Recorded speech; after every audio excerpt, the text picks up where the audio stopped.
Hello everyone. Let me just sort my camera out. There we go. We are live for the live stream, the 2,500 subscriber live stream because I recently hit 2,500 subscribers. I'm just going to quickly check something. I am indeed. Hold on. Am I still live? Let me just check. Let me just check if I'm still live. I am still live. Perfect.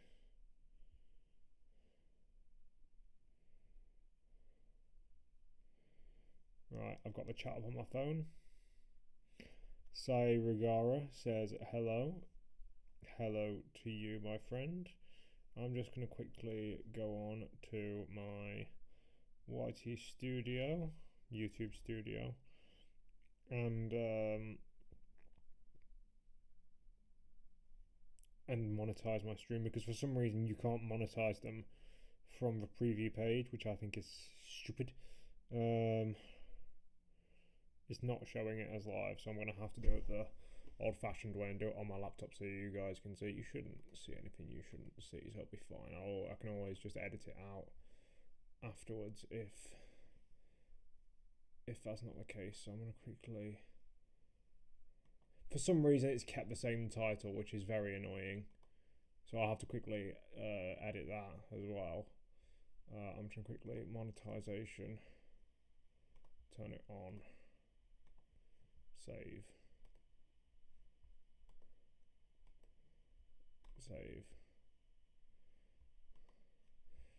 Right, hello everyone. Let me just get back on my Streamlabs so I can see everyone and I can see everyone's chats. I'm going to quickly change the stream title because, as I said, for some reason in the infinite wisdom of YouTube, they've decided to just make it so that the title is the same as my last live stream, which was the ranking every title campaign, which ironically might turn into a video of mine because of the popularity of the stream. 2,500 subscriber special.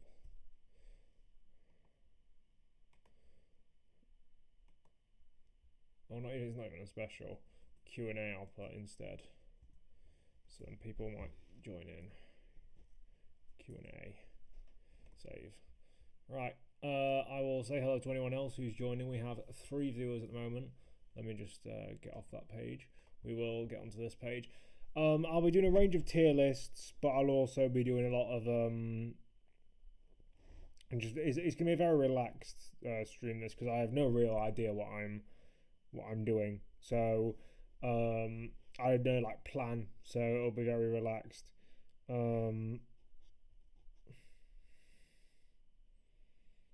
I'm just going to post this in a couple of the Discords I'm in currently. Live streaming on YouTube for my 2.5k subscribers milestone.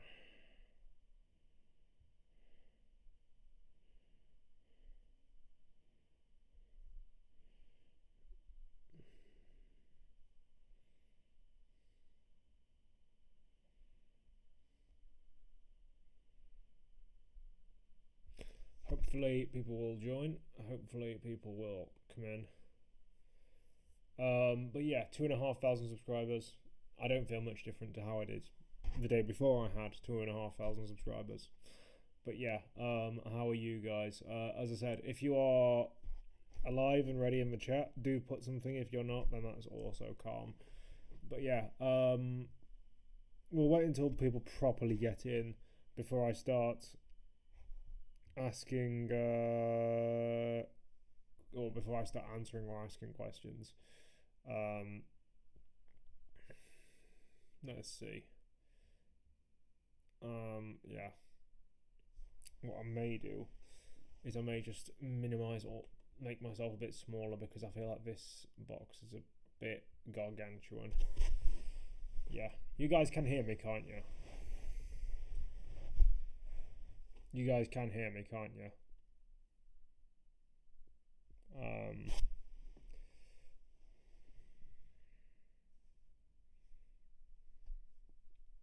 I might even put a YouTube post out. Currently live doing a Q&A and F1 tier lists.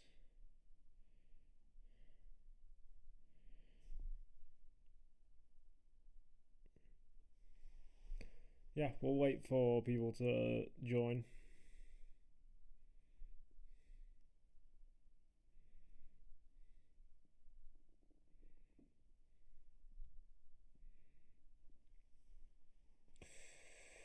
But yeah, how are you guys?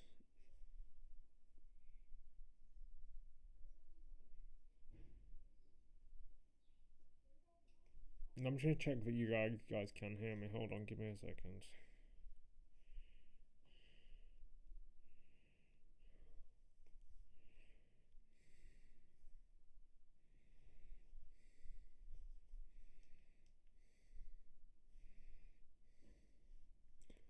gonna check. So yeah, I have 2 viewers at the moment.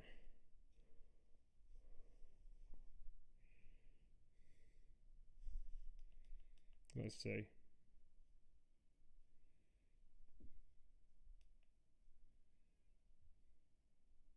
Can you guys hear? Can you guys hear?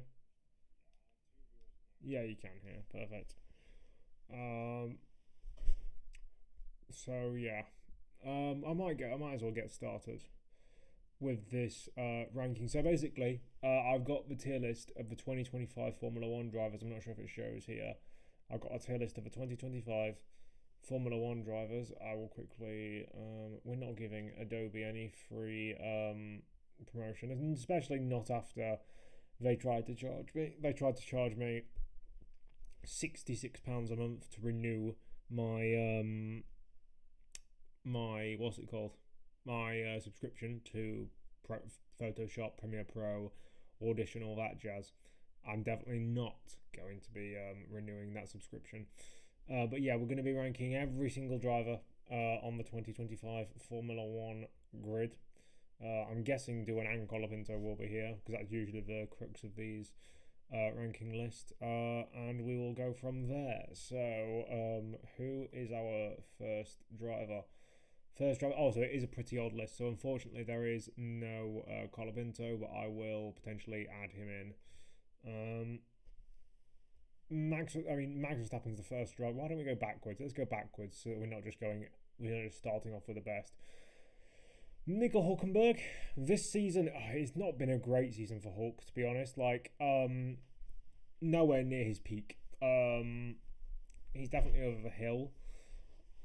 His peak was in 2014, 2015. He's late Force India years, but unfortunately, he's just progressively got worse and worse, and he keeps making more mistakes. He keeps being inconsistent. He's lost a lot of his qualifying pace that used to be his trademark.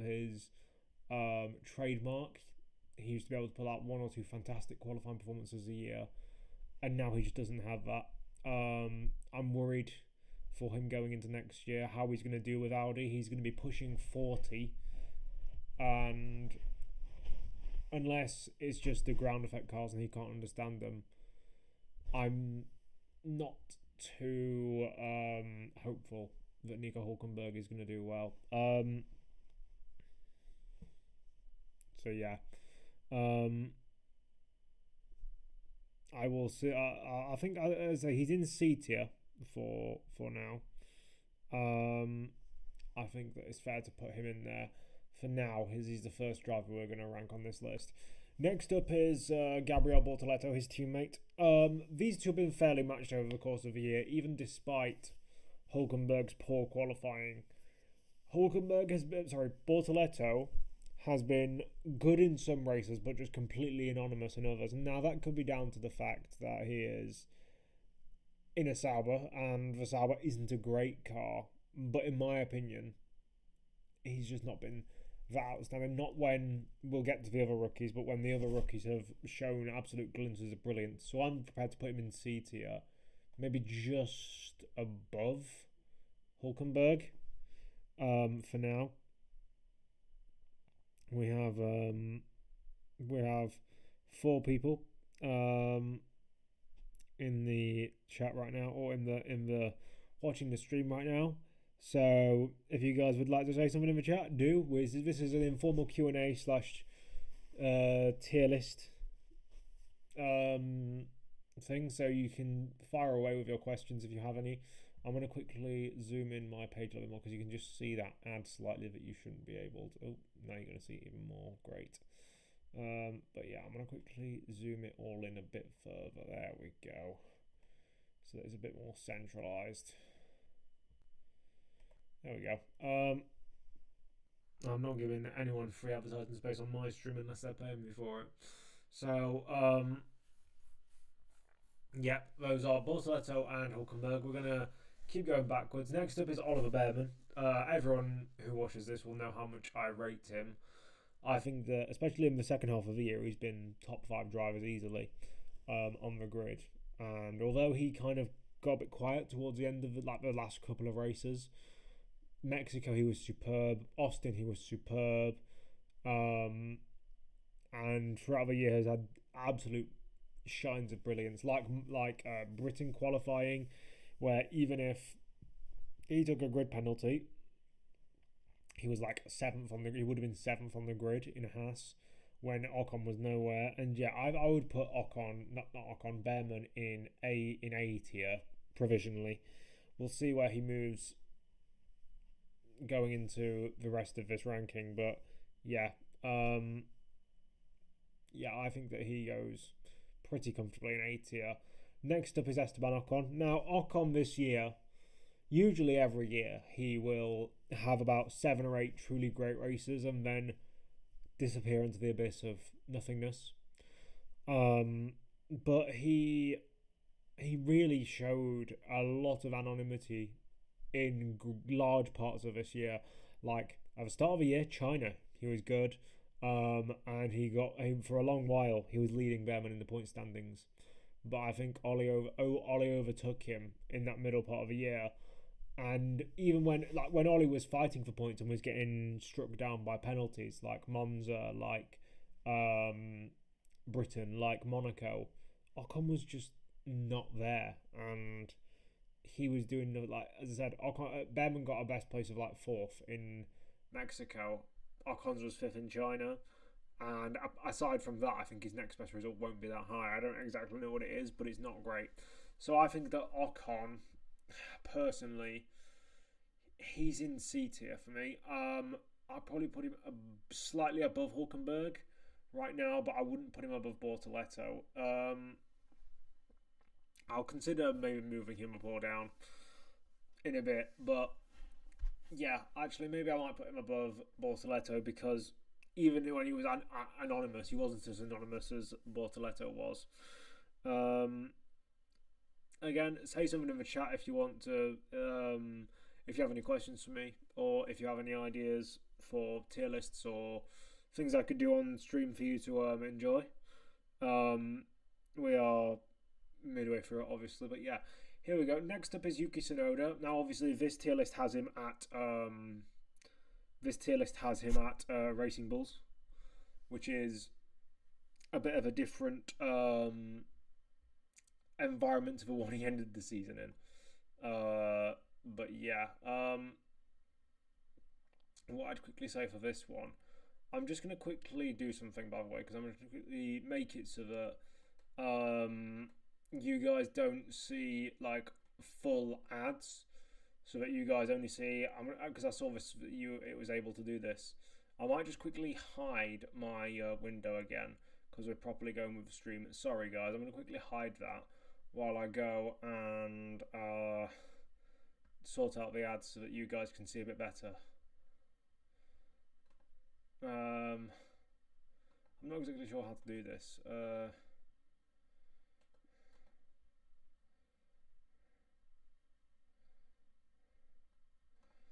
I'm not exactly sure how I do this, but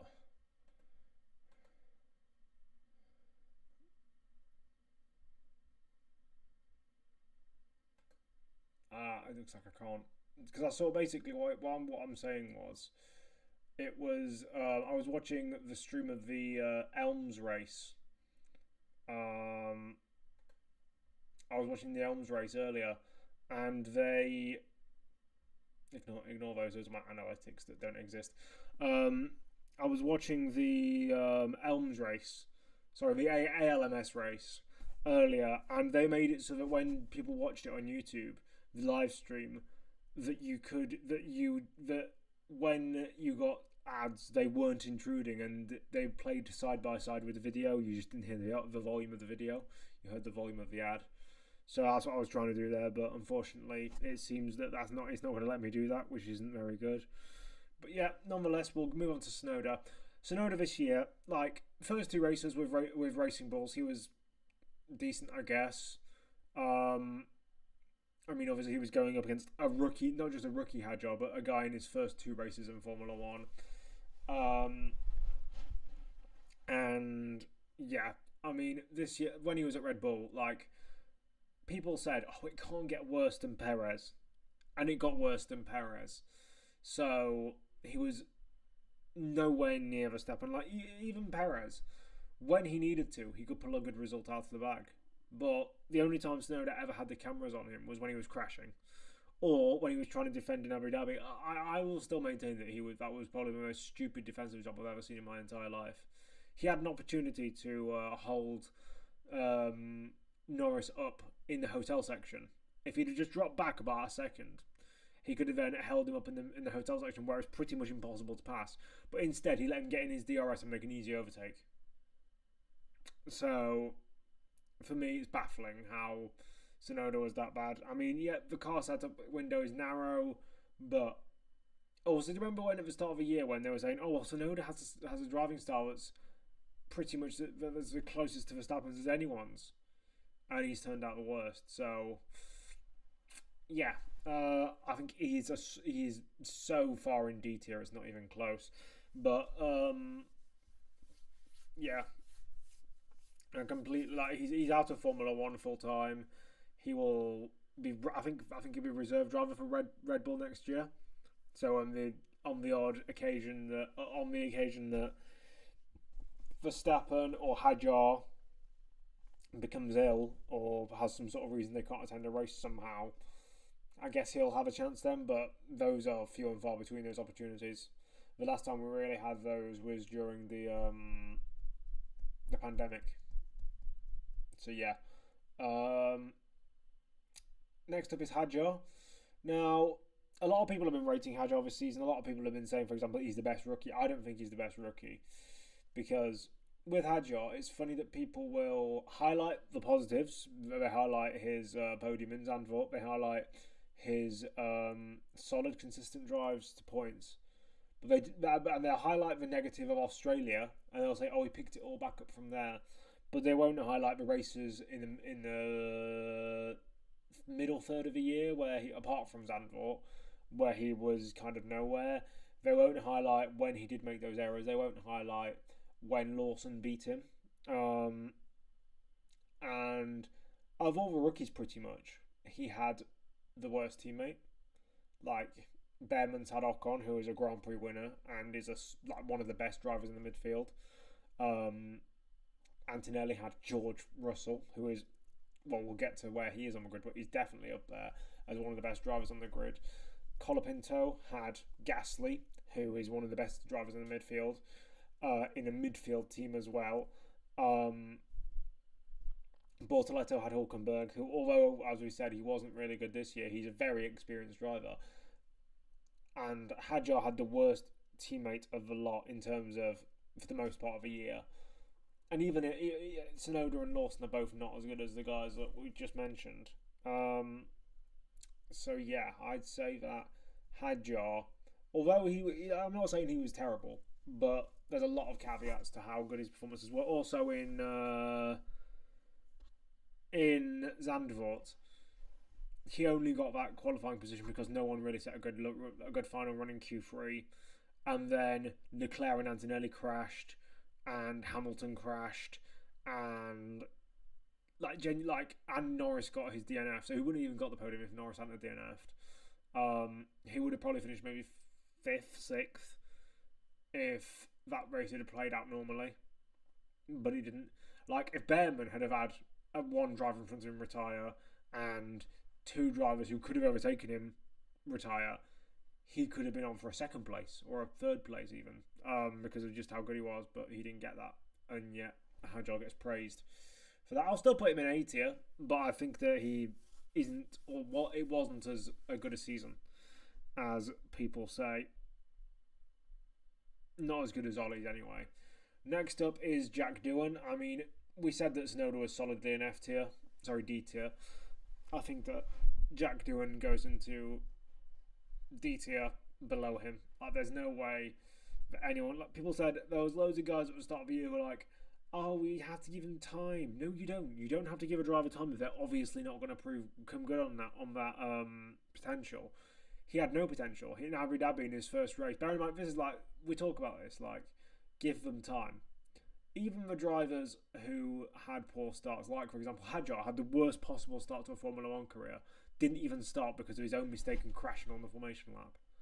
But in the next couple of races, he put in some good drives. Jack Doohan started his first race in a Formula 1 car after billions of hours of testing, after 3 years in Formula 2, after all the experience and all the juice that he had and all the experience that he had coming into Formula 1, qualified like 7/10 off of Gasly and was completely nowhere in the race. I think he was like 10 positions behind and like a minute behind. Then, at the start of 2025, I think he beat Gasly in maybe 2 competitive sessions, and they're both like sprint qualifyings in Miami, which no one cares about.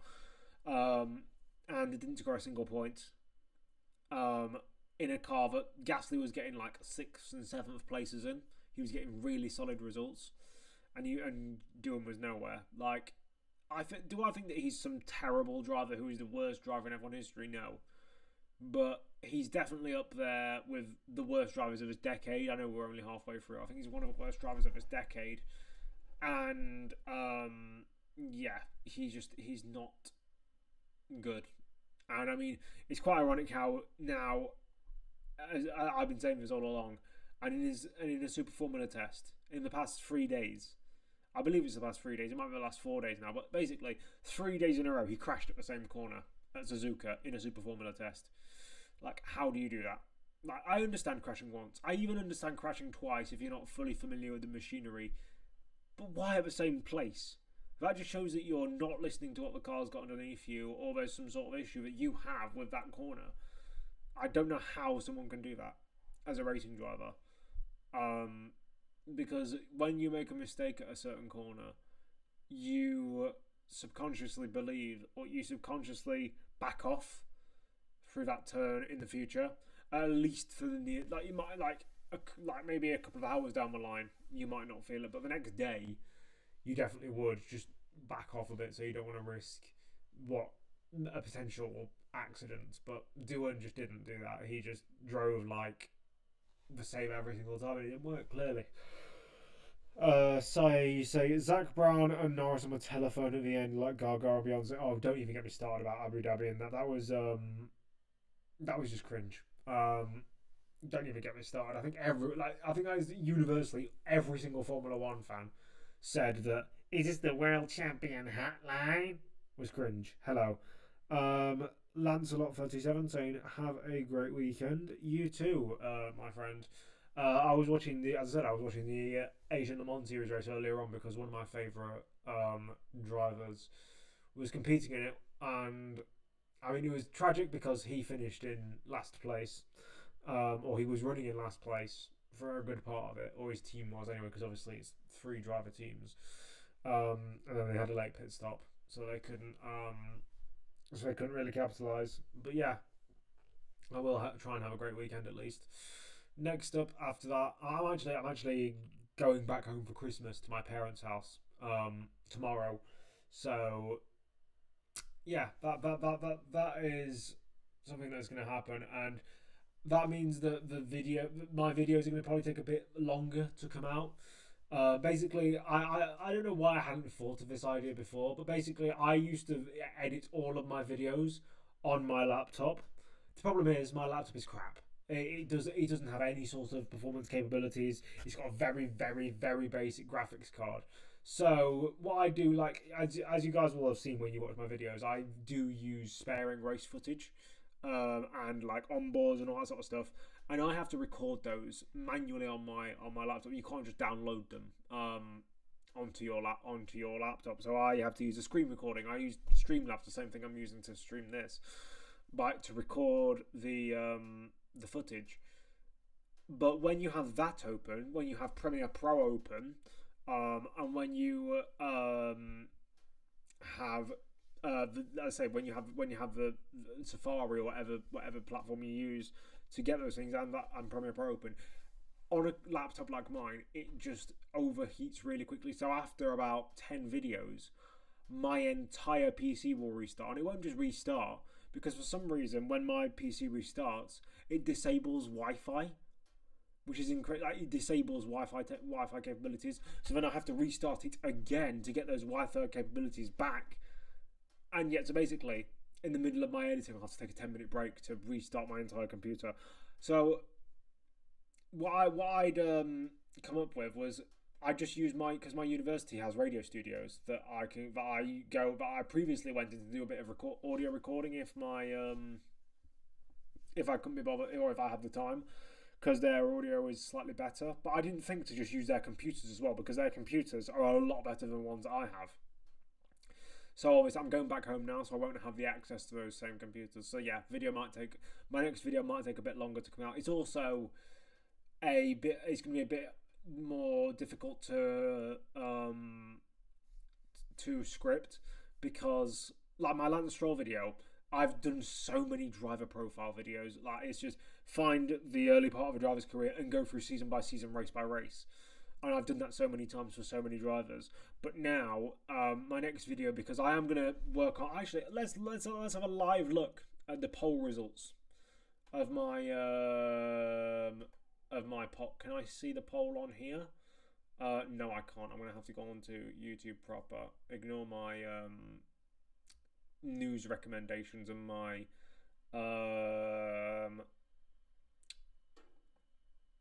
what's it called? My YouTube recommendations. Anyway, let's have a look at my posts. So my recent post. So yeah, the video that has been in the lead for a while now is the ranking every single title campaign video. I'm happy to do that video because I've already done a live stream on it, and I already have the entire list ready to go, so I don't need to do any actual video research. I just need to do the scripting. But like, as I said, for a video like this, obviously I've got to go through 75 title campaigns. And what I don't want to do is I don't want to say, well, 1969 was like this guy had a couple of good races, he did this. I want it to pretty much like solidly describe every season. So it's going to take quite a long while to script and quite a long while to record. So yeah, I think I'll probably do them in order of this poll. So I'll do ranking every single title campaign. What if Formula 1 had a Ballon d'Or? That's a video that I've already done. So I'll be able to probably take some bits from it and just rework it. And then the ranking every Ferrari F1 driver, which I already have fully done the list of. And then Argentina's last F1 hope, it was a placeholder title. I initially wanted to say why Franco Colapinto is underrated, but for some reason, YouTube have shrunk the amount of characters you're allowed on a poll. Like the amount of characters you're allowed to put on the poll options. It used to be about 70 characters, but now they limited it to 35, I think, which is stupid because it's such a small number, or 40 or something like that. He could probably do runner-up seasons, as he's already done champion seasons, but I don't know. I'm assuming you mean me. I could do. Obviously, I've done the champions seasons, only on a stream. I haven't actually done the champions seasons as a full video. I did it on stream, but obviously that's not fully crisp audio and it's not fully explaining every single reason, and yeah.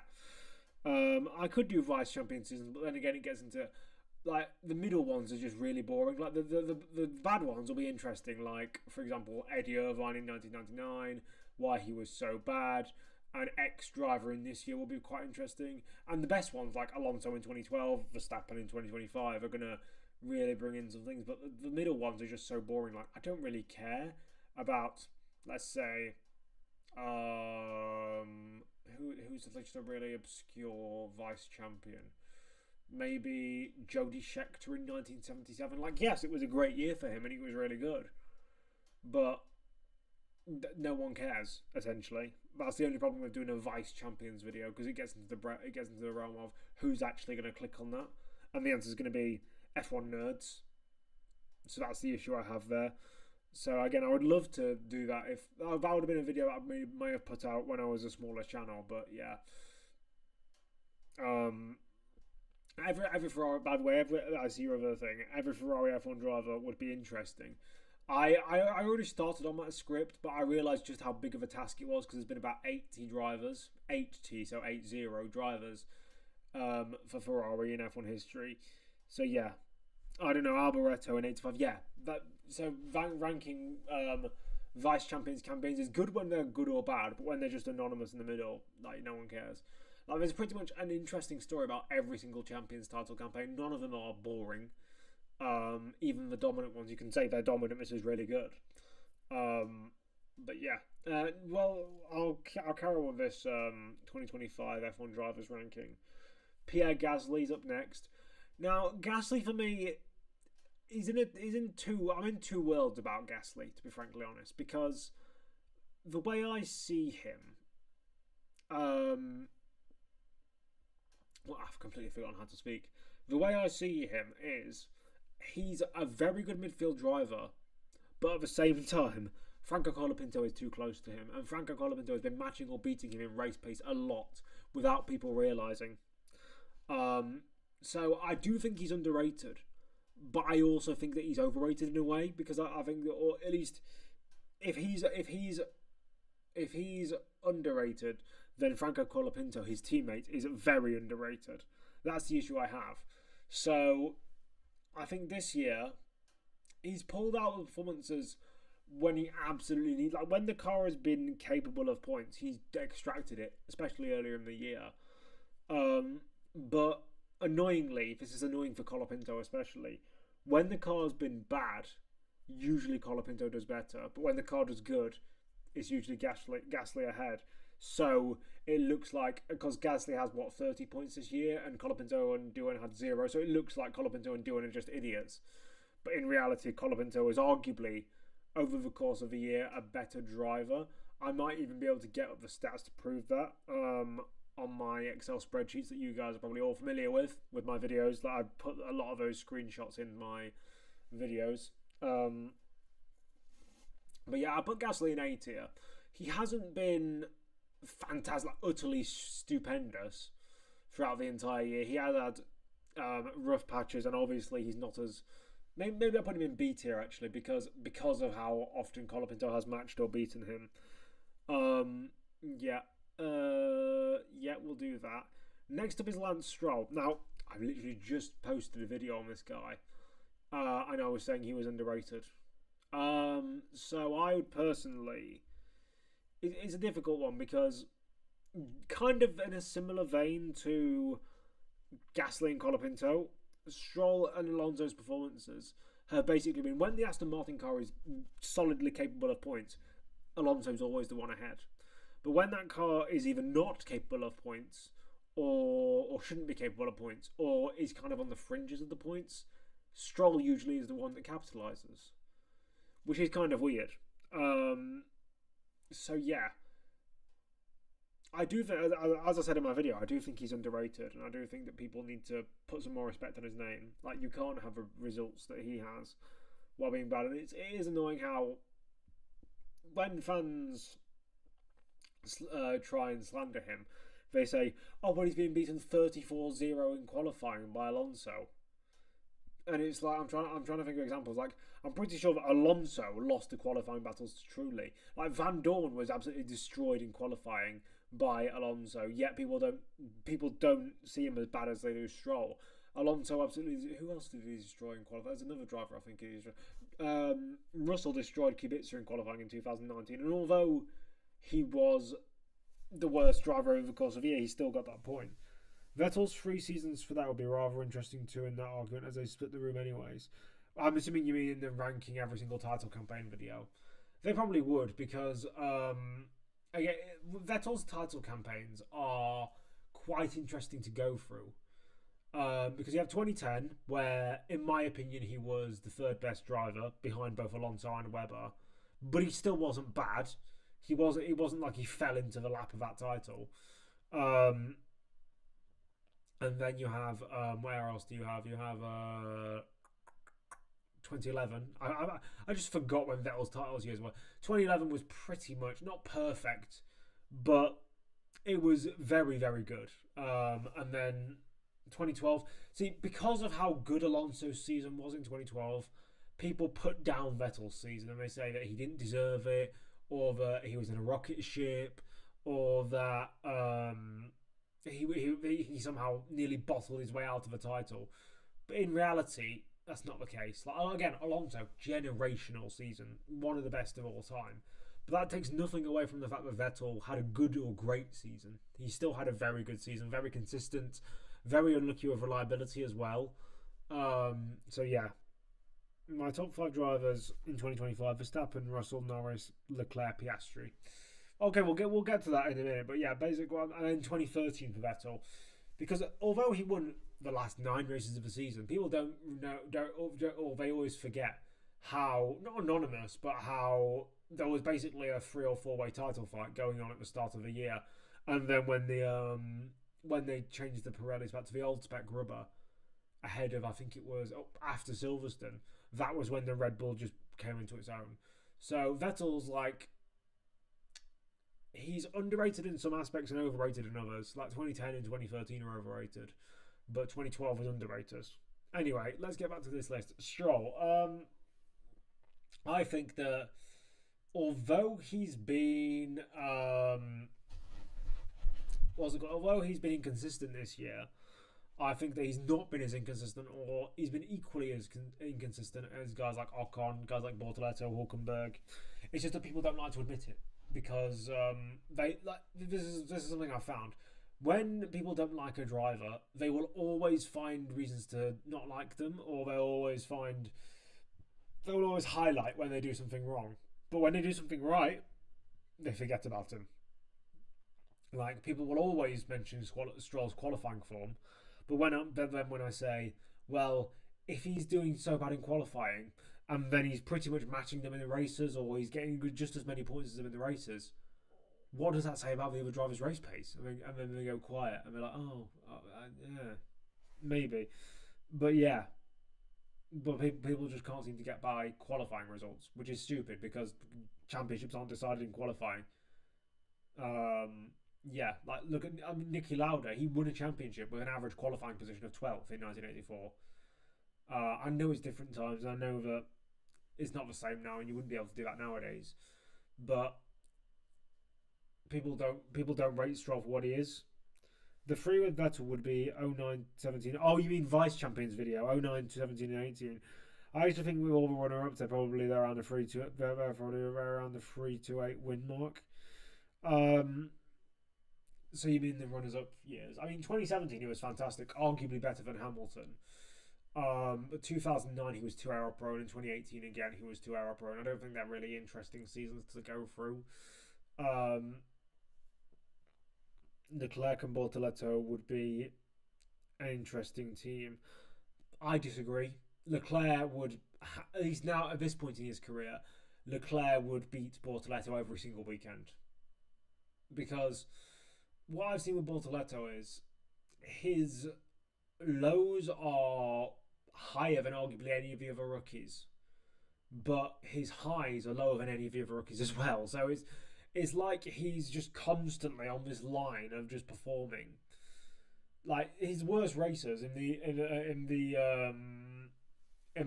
towards the back end of the year, they weren't bad. They were just blindingly anonymous. Like, it wasn't like Behrman where he was spinning or crashing. It wasn't like Hadjar where he was spinning or crashing. It wasn't like Colapinto where he was spinning or crashing. It wasn't like Antonelli where he was just nowhere. He was just anonymous. And that's the issue with Bortoleto. I think that at this stage in his career, Bortoleto will probably be the worst of the rookies to go up against someone like Leclerc. Because like we've seen with Antonelli this year, Antonelli has beaten George on some occasions. I think Behrman would do the same against Leclerc. I think Behrman would beat Leclerc on some occasions. Not many, maybe 5 a season, but he would. I'd say the same with Hadjar. I'd say the same with Colapinto. But Doohan, I think. Sorry, not Doohan. Bortoleto.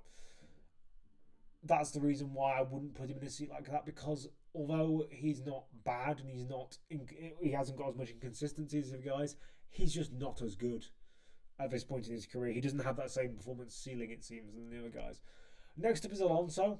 I think that people are overrating Alonso's season a lot this year. Like, I've seen some people put him in their top 5s, their top 4s even, this season, and I really don't see it. He's had, especially at the start of the year, so many errors that just seem so uncharacteristic from him. He's always been seen as this consistent driver who keeps his head. If he makes errors, they're usually not race-ending errors. I'd actually have to. This is actually Gabby has the worst one-lap pace of Isaac, Ollie, and Kimi. Yes, he does. I'm going to quickly go on stats F1 here, and I'm going to quickly check Fernando Alonso before 2025. That's Alexander Albon. Before 2025, when was the last time that Alonso crashed out of a race just on his own? Because he crashed out obviously in Australia. Let's have a look at retirements. Obviously, he's got quite a few of those. But he accident, collision damage. I'm not going to count collision damage in Mexico 2023. Because I don't remember if that accident was his fault. I don't even remember who it was or what it was. But yeah, before 2018 USA, that was a racing incident. Belgium 2018, that wasn't his fault. That's not crashing on his own. He's not crashing on his own. Let me actually work this out. The collision damage, he would take. Yeah, that's not taking himself out. Collision, that's not him taking himself out. I need to find out when the last time he actually crashed out of a race. 2010, he was crashed into in 2010 Spa. I don't know why that's not classed as a collision.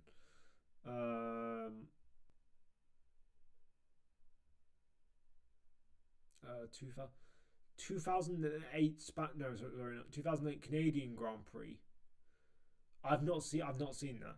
So it's been 17 years. Again, I haven't fully checked. I don't know what happened in the 2008 Canadian Grand Prix of Alonso, but essentially, it's been 17 years since he last crashed out of a race on his own. And that it could even be more than that, because I just genuinely don't know if that was a legitimate thing.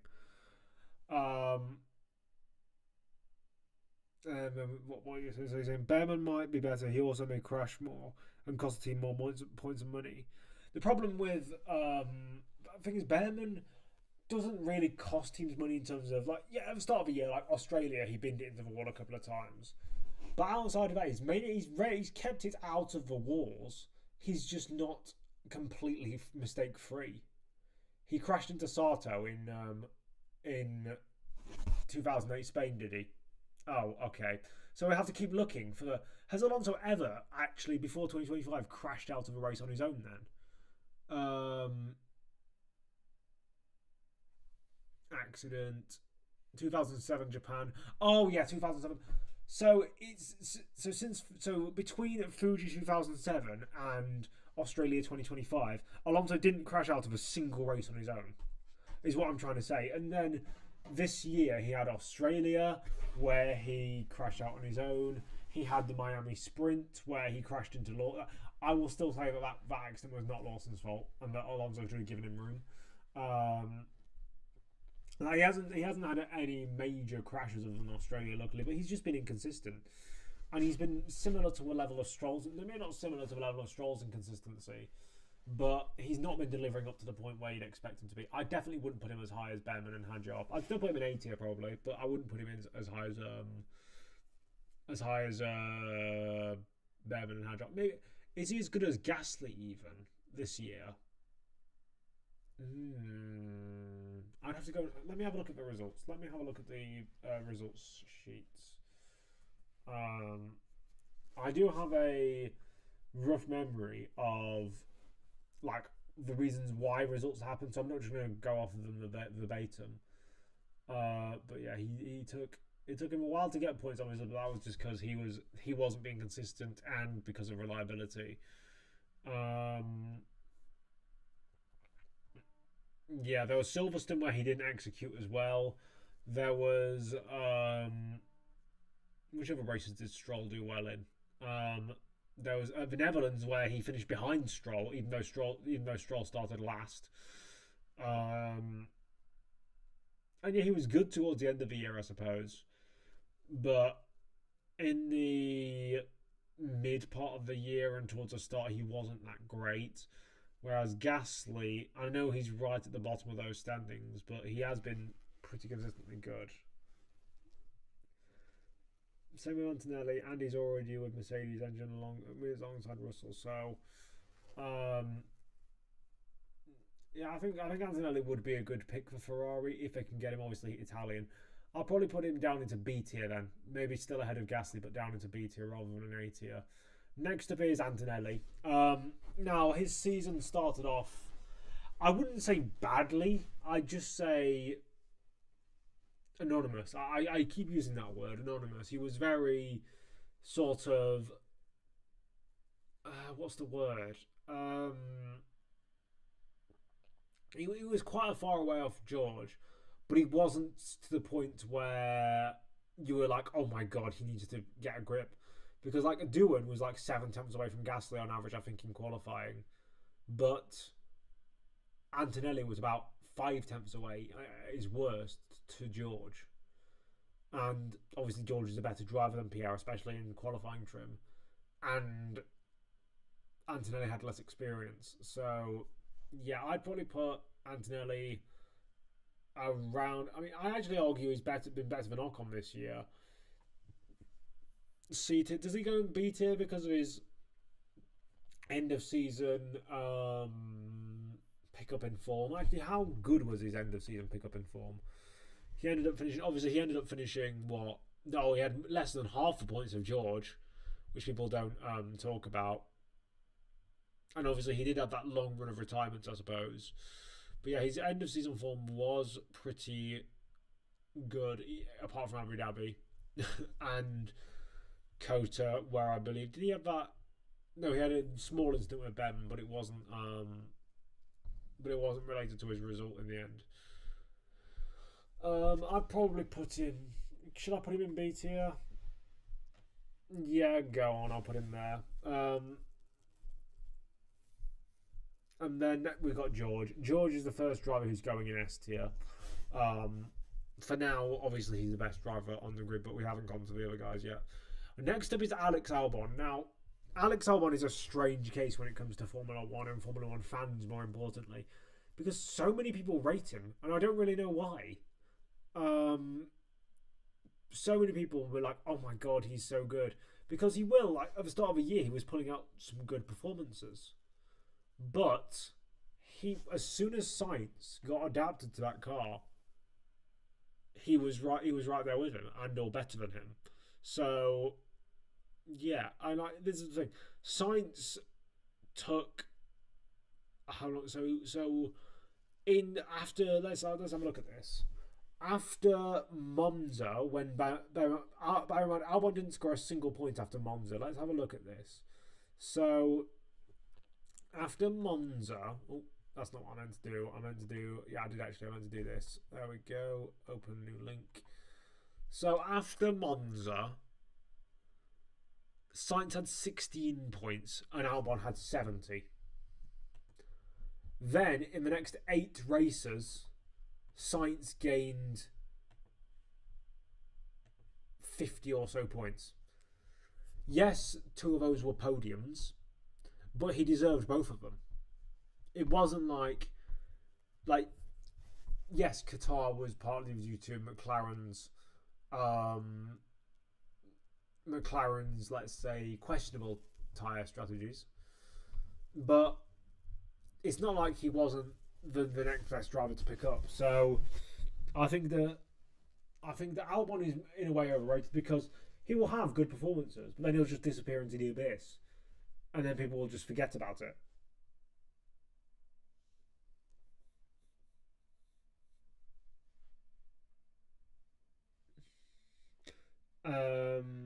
People rate him because of how it ended up Red Bull and how bad his Williams was. So the expectations for his performances would get flattered when they did well.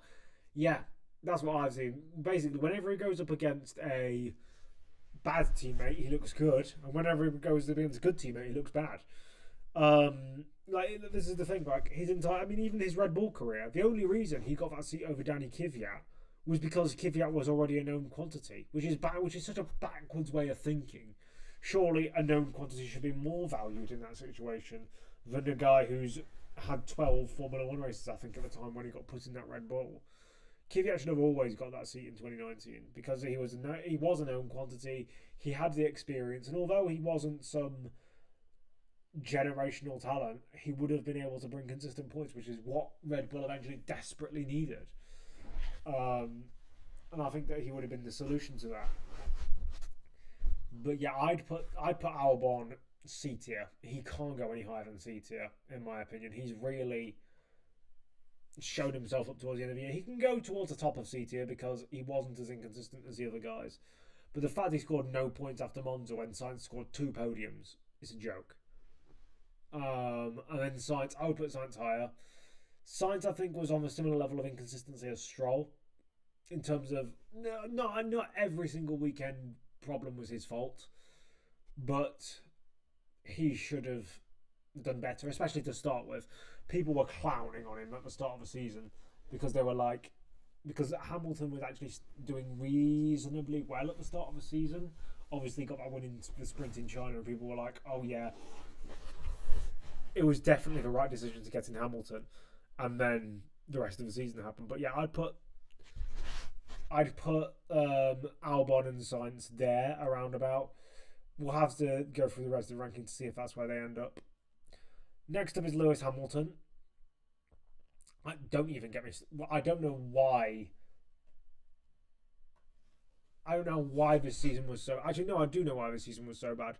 People say, "Oh, he has to adapt," and when you've been in one system for so long, you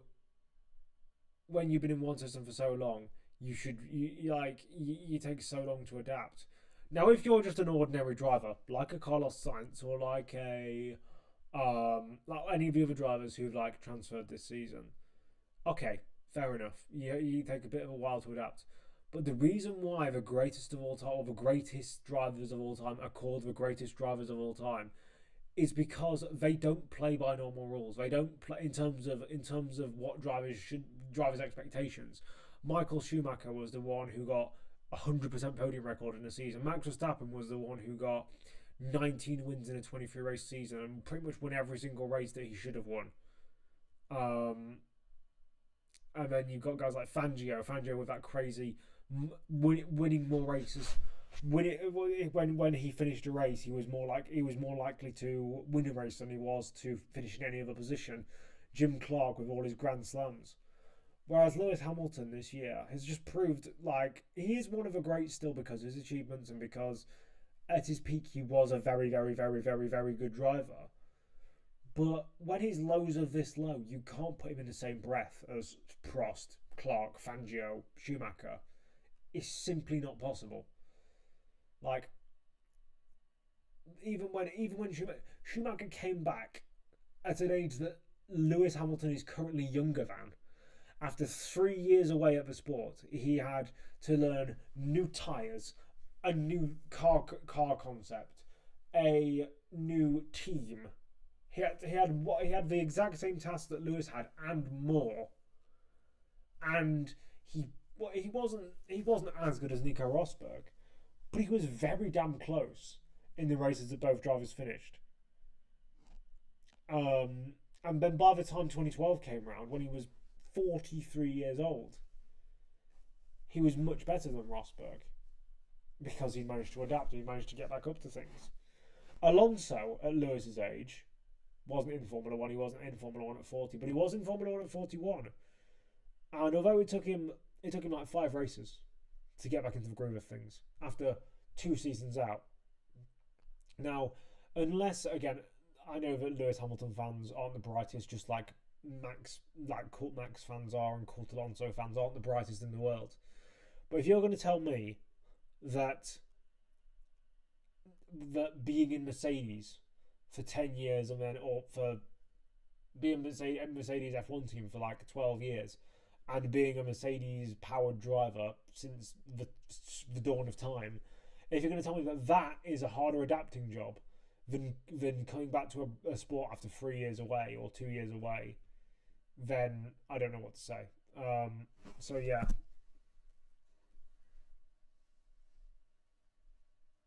Science. Let me have a look at what people are saying.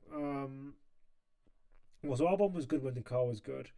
While Sainz was good when the car slipped back. The Williams wasn't developed yet. Sainz still managed to pull out 2 podiums in a P2 qualifying. Sainz was behind Albon for longer. Cannot get there. I'd still rather have Albon's year, especially given expectations. Sainz are half a very good ordinary. Disagree on the lows. Yes, you can have athletes and teams have. Yes, you can. Great athletes and teams have low points. I feel attacked as a Max and Lewis fan. People say, yes, you can. Great athletes and teams have low points. Athletes and teams, maybe. Like, I know that Messi at PSG struggled a bit. But in Formula 1, like, as I said, you look at the greats, like Prost. Prost's worst season when it was his title-winning year in 1993. Fangio's worst season was 1956. And he was still the best driver by quite a good way. Jim Clark, it took him a couple of years to get up to speed, but once he was up to speed, he was by far the best driver on the grid. Michael Schumacher. Michael Schumacher's worst season was probably... let me have a think. I'd say his worst season was probably... I'm going to ignore 1991 because that was only 5 races really, it didn't count. But I'd say his worst season was actually 2003. Or maybe 2006. That's of his first career. I'm not going to talk about the Mercedes stint. But 2003 was probably his worst season, where in the European heatwave he was worse than Barrichello. And he nearly lost the title. And he would have lost it if not for the Michelin tyre saga. But yeah.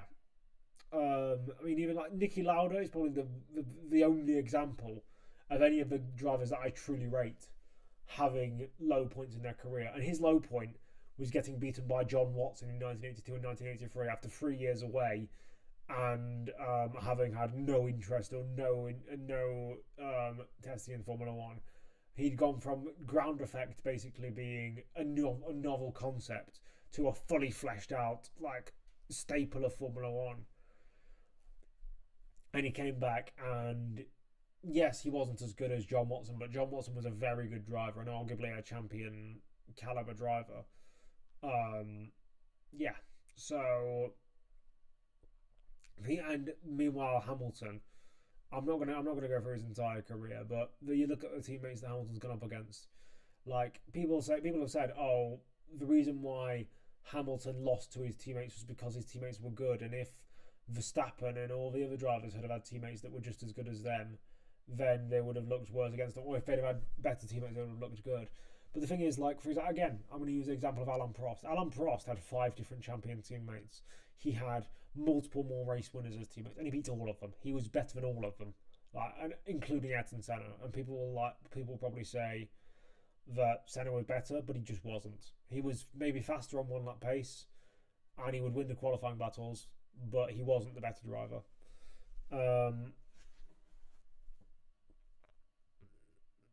I'd still rather have Hamilton's season than a lot of those guys in the C tier. I disagree, because especially in qualifying,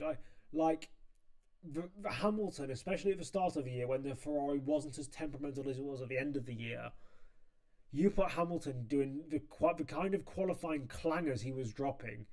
Instead of being like out in Q1 or out in Q2, he would just be rock bottom. He would be where a Stroll usually is, ironically. And then he wouldn't have been able to get us back through the pack because he wasn't in as good a car as he has been. Because that's essentially the 2024 to 2025 Lewis Hamilton race formula when it comes to performances is qualify really badly, overtake a bunch of midfield cars and drivers who just don't want to fight you because you're in a faster car in the middle part of a race, finish about depending on the circumstances, just finish behind Charles Leclerc by quite a few positions, and then get praised by your fans for being able to overtake. Like, well done. Like, that's what people were doing in Abu Dhabi. People were saying, "Oh my god." Lewis fans were saying, "Oh my god, Lewis! I can't wait for next year when we actually have a drivable car. Lewis will be so ready because he overtook a Williams in the hotel section."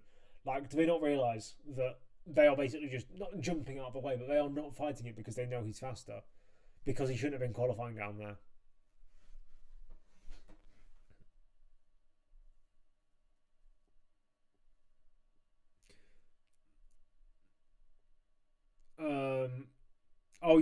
People are talking about Michael's worst seasons being 05 and 2010. I mean, 2005 for Michael. To be fair, I haven't really focused much on that point in F1 history. But from what I gathered, he was just kind of doing, because he was doing kind of to an extent what Verstappen is doing this year, but you didn't really see it because the car wasn't really competitive apart from like three or four races in the year.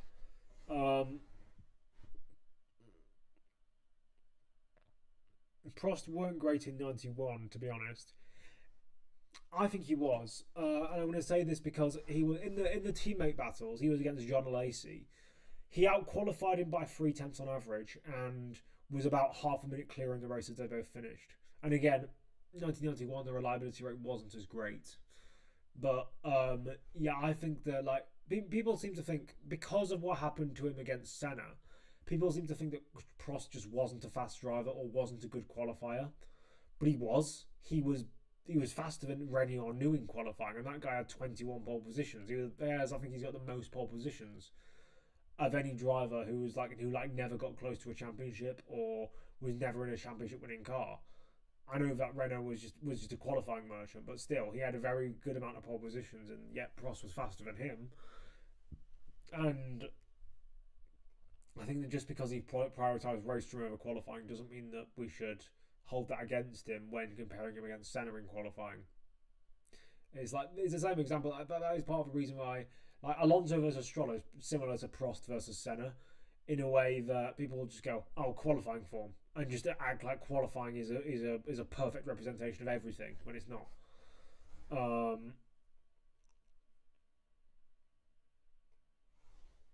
Anyway, I'm still happy with where I put Lewis. Like you put, as I said, you put Albon, Ocon, Bortoletto, Hulkenberg in that Ferrari, and maybe extract more out of it. At least all of them, at least to get a podium.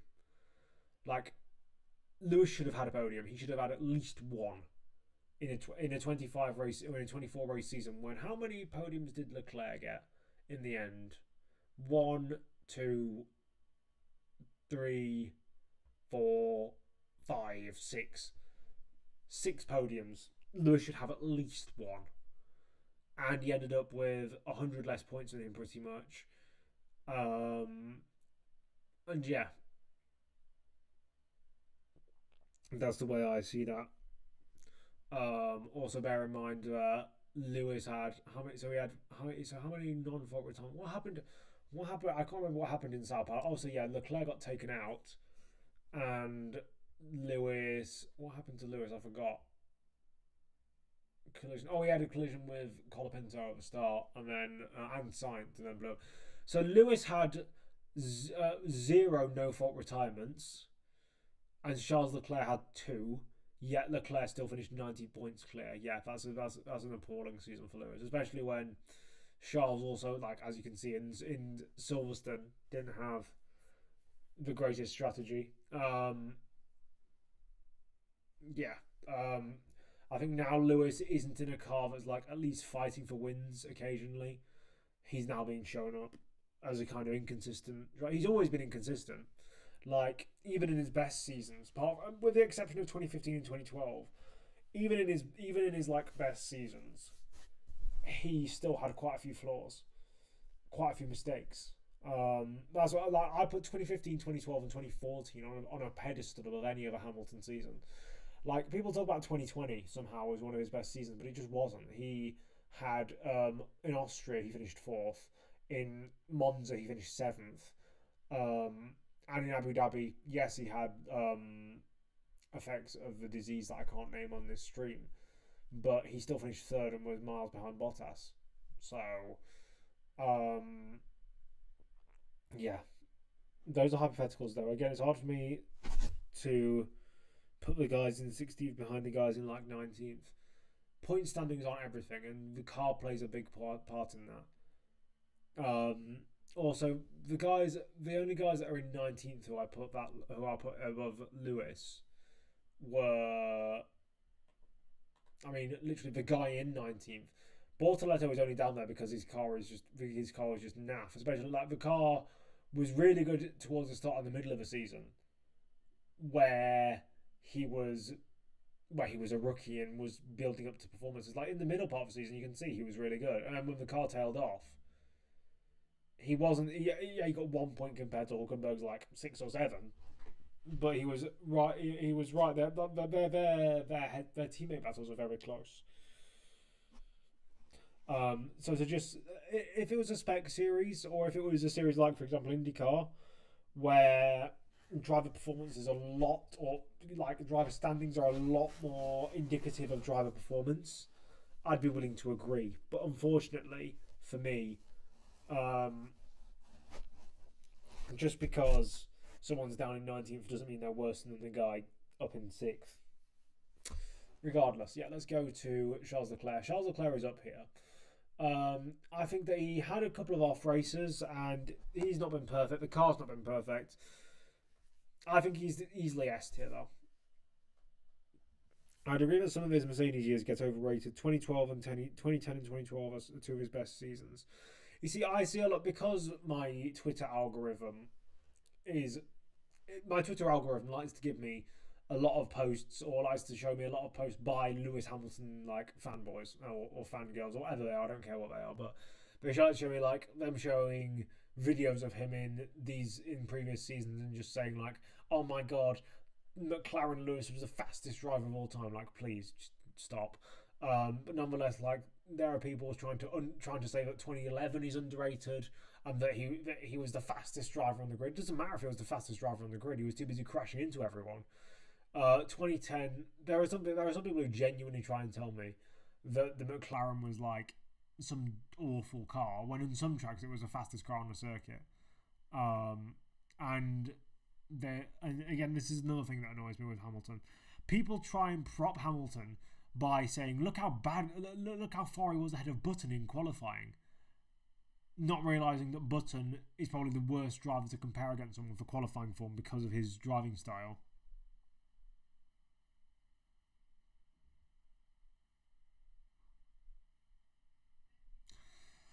But yeah, next up is the McLaren boys. Now, some people have put these guys obviously at the top. Some people have put these guys really low down. Piastri is a hard one to rank because, like, if we'd have stopped the season after Monza, he'd be the second best driver on the grid. But this stretch of races, Baku, Singapore, Kota, Mexico, Brazil, and even Vegas, where he was, I think, finished 4th or 5th before disqualification. You can't be doing that in a championship winning season. Even Canada, where he was fighting for 4th with Norris, no. And obviously Australia, where he made that mistake. You just can't be doing that, unfortunately. So I will say that he definitely doesn't go in S tier, but I'd even put him below Behrman and Hadjar. Now, I know, as I say, we can look at Behrman's season. Australia, he made loads of mistakes and shouldn't have been where he was. Where else did he make particular notable mistakes? Monaco qualifying, he should have. No, sorry, not Monaco qualifying. Monaco practice. That was when he got the stupid 4 penalty points and a 10-place grid penalty for something that should have been at maximum a couple of places and a slap on the wrist. Then we have his 4-race consecutive streak of 11th place finishes, including Britain, where he still finished ahead of Ocon despite getting a 10-place grid penalty again. And then at the end of the season, he just decides to cook. So it's difficult because Hadjar, obviously, you can see Hadjar did score points more often and was up there and obviously had that magical podium. Is he better than Piastri? Was their overall performance probably better than Piastri? Actually, I'd probably say no, but it's not far off. Like 1 or 2 more stinky races, and I would be prepared to do that. Next up is Norris. Now, I've seen somebody put him in their top 3, and I don't think that's completely ridiculous. Obviously, he's technically in my top 3 because Verstappen hasn't come along yet. But Norris, for me, is a level below Leclerc and Russell because of consistency. Like, let's look at this season. George only really had, he was maximising performance. He was maximising the car in pretty much every single weekend. Monaco, he didn't really because poor qualifying and he couldn't get the positions back in the race. Silverstone, I think he had a wrong tyre call at the start. And that's about it for his poor performances. Maybe Brazil, where he was quite a bit of a way behind Antonelli. Whereas Norris, he fluffed qualifying in Bahrain and therefore finished 3rd. He fluffed qualifying in Jeddah and finished 4th. He fluffed the race in Canada and crashed out. He had that mechanical failure, but then he fluffed Baku. He fluffed Vegas even before he got disqualified because he should have won that race really if he wanted to solidify himself. Basically, Lando Norris is not the same level as Leclerc and Russell, just on based on consistency. Piastri had to deal with more McLaren's screwiness. He did, but at the same when it was papaya rules and when it was, Oscar, you can't fight Lando. Oscar, you made contact with Lando. Lando made contact with Singapore, for example, where Lando just drove straight into the side of him and got no repercussions. That was not fair, but it wasn't the team telling him to finish 4th, 5th, and then getting 4th in Vegas before he got disqualified. The team wasn't telling him to underperform in those races, and they didn't tell him to spin off in Australia, and they didn't tell him to finish 4th in Canada, even if the Mercedes was good that weekend.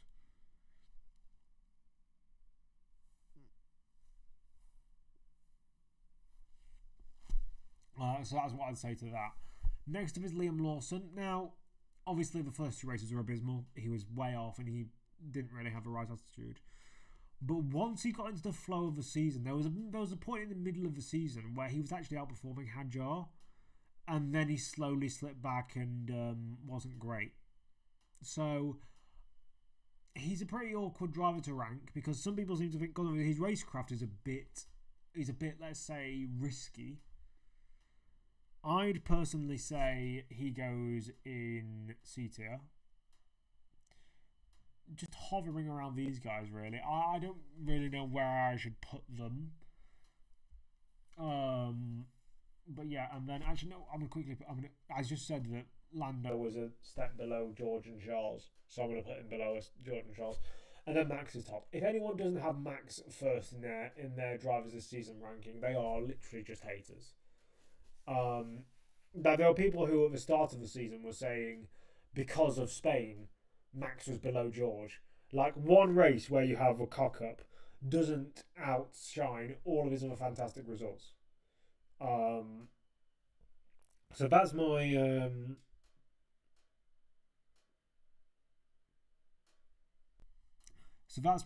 that's my ranking so far.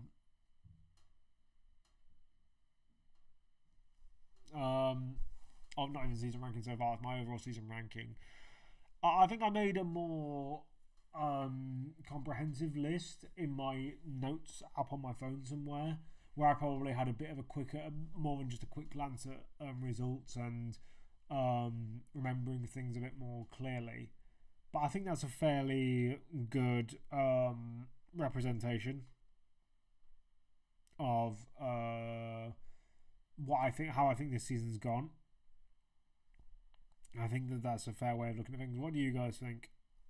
I'm still not going to move Hamilton up. I don't see how people can think that, like, he was decent enough to start the season. Like, if he'd have kept that performance, I'd have been happy to put him in C tier and potentially bring him up 4 or 5 places. But he was, from like in the last third of the year, he was just nowhere. And you cannot be doing the performances he was doing as a 7-time world champion. It's just not acceptable. Like, you can see here, from Mexico City onwards, he gets 4, 8, 12 points. Charles got more points in one race than Lewis got in the entire of that stint. So yeah, I won't move Lewis from there, but you guys can tell me if there's anything else you would change.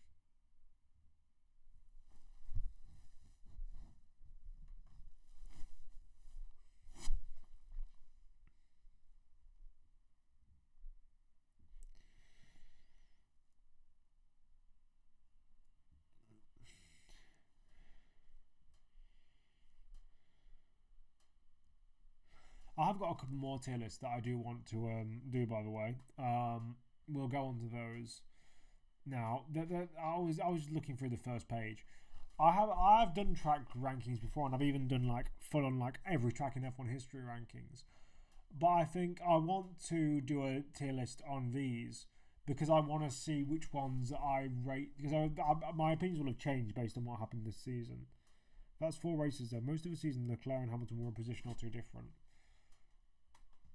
They were, but it wasn't always the case that like that they had similar strategies or whatever. Like, I worked this out. I put this stat in my Stroll video because when I calculate a driver's performance with my spreadsheets, it's a very simple model, because I know some people will do like, dirty air and for all the seasons fuel adjusted and all that sort of stuff, and tyre wear adjusted and all that sort of stuff. And I think that while that kind of analysis does hold some merit, I think that in certain situations it can often misrepresent the performance of a driver. So, for example, perfect example this season is Lando in Jeddah. So in Jeddah, Lando started in 10th and spent the entire race DRS passing people and had a very aggressive car setup that he then managed to recover to 4th place with. Whereas Piastri, once Verstappen got the penalty and once he realised he could just stay in his slipstream and then get past him, he basically cruised to the end to just save the car and to save any potential mistakes. Yet because of the whole dirty air and the whole clean air head-to-head race battle, Norris won that because Piastri wasn't pushing, because he didn't need to push because he was already really far ahead. Whereas Norris was quote-unquote praised for doing nothing other than recover to 4th place in a race where he should have been 2nd or 1st. And that's why this is my gripe with that sort of analysis. So my analysis, it's very basic. So I'll even take you into my spreadsheets. I'll be nice. I'll take you into my spreadsheets. So let's take perfect example, Lance Stroll here. So I take the drivers qualifying. Let me just check what you guys can see, by the way, because I know you're zoomed in quite far on my screen because I turned off the advert. So let's just bring this over to here. So you can see, for example, the driver. You can see the drivers. Ooh, I accidentally closed the window. You can see the drivers qualifying delta to teammates, qualifying position compared to teammate, race position compared to teammate, and then race gap to teammate. So basically, it's a very simple way of looking at things. But as you can see, there are some red boxes over the top of these. That means that for at least one session in the weekend, the result wasn't representative, and so that result then gets scratched off. Because I basically I have a formula that calculates the average of all these results, but for that individual session, I will. So, for example, the qualifying or the race. Let's say, for example, Lance Stroll in Austria 2025. I'm not sure. Let's say he was put on a 2-stop strategy when Alonso was put on a 1-stop strategy. I will then go onto a timing website and I will look. Did Stroll lose? Did I'll go on that race and I'll say, did every single 2-stopper lose out because of their strategy in this race? If the answer is no, then it gets counted as a normal result. If the answer is yes, they did lose out, all 2-stoppers lost out, I will say that's not a fair result. We can't judge the driver based on their lack of performance on a bad strategy. So I will full out. I won't just like for example, this is where lap by lap analysis maybe is a bit fairer, because it will analyse every single last bit of data and will only take out the irrelevant bit of data. Whereas unfortunately, this system will wipe out every single bit of data from that race. So if he finished 14th, 7 positions behind, I've just realised, by the way, you guys can't see the race I was just focusing on, so I'll quickly zoom in. So it's this race here. So if Stroll did really finish 33 seconds behind because of a strategy, it will just get wiped off. It will just get wiped off and you won't see it.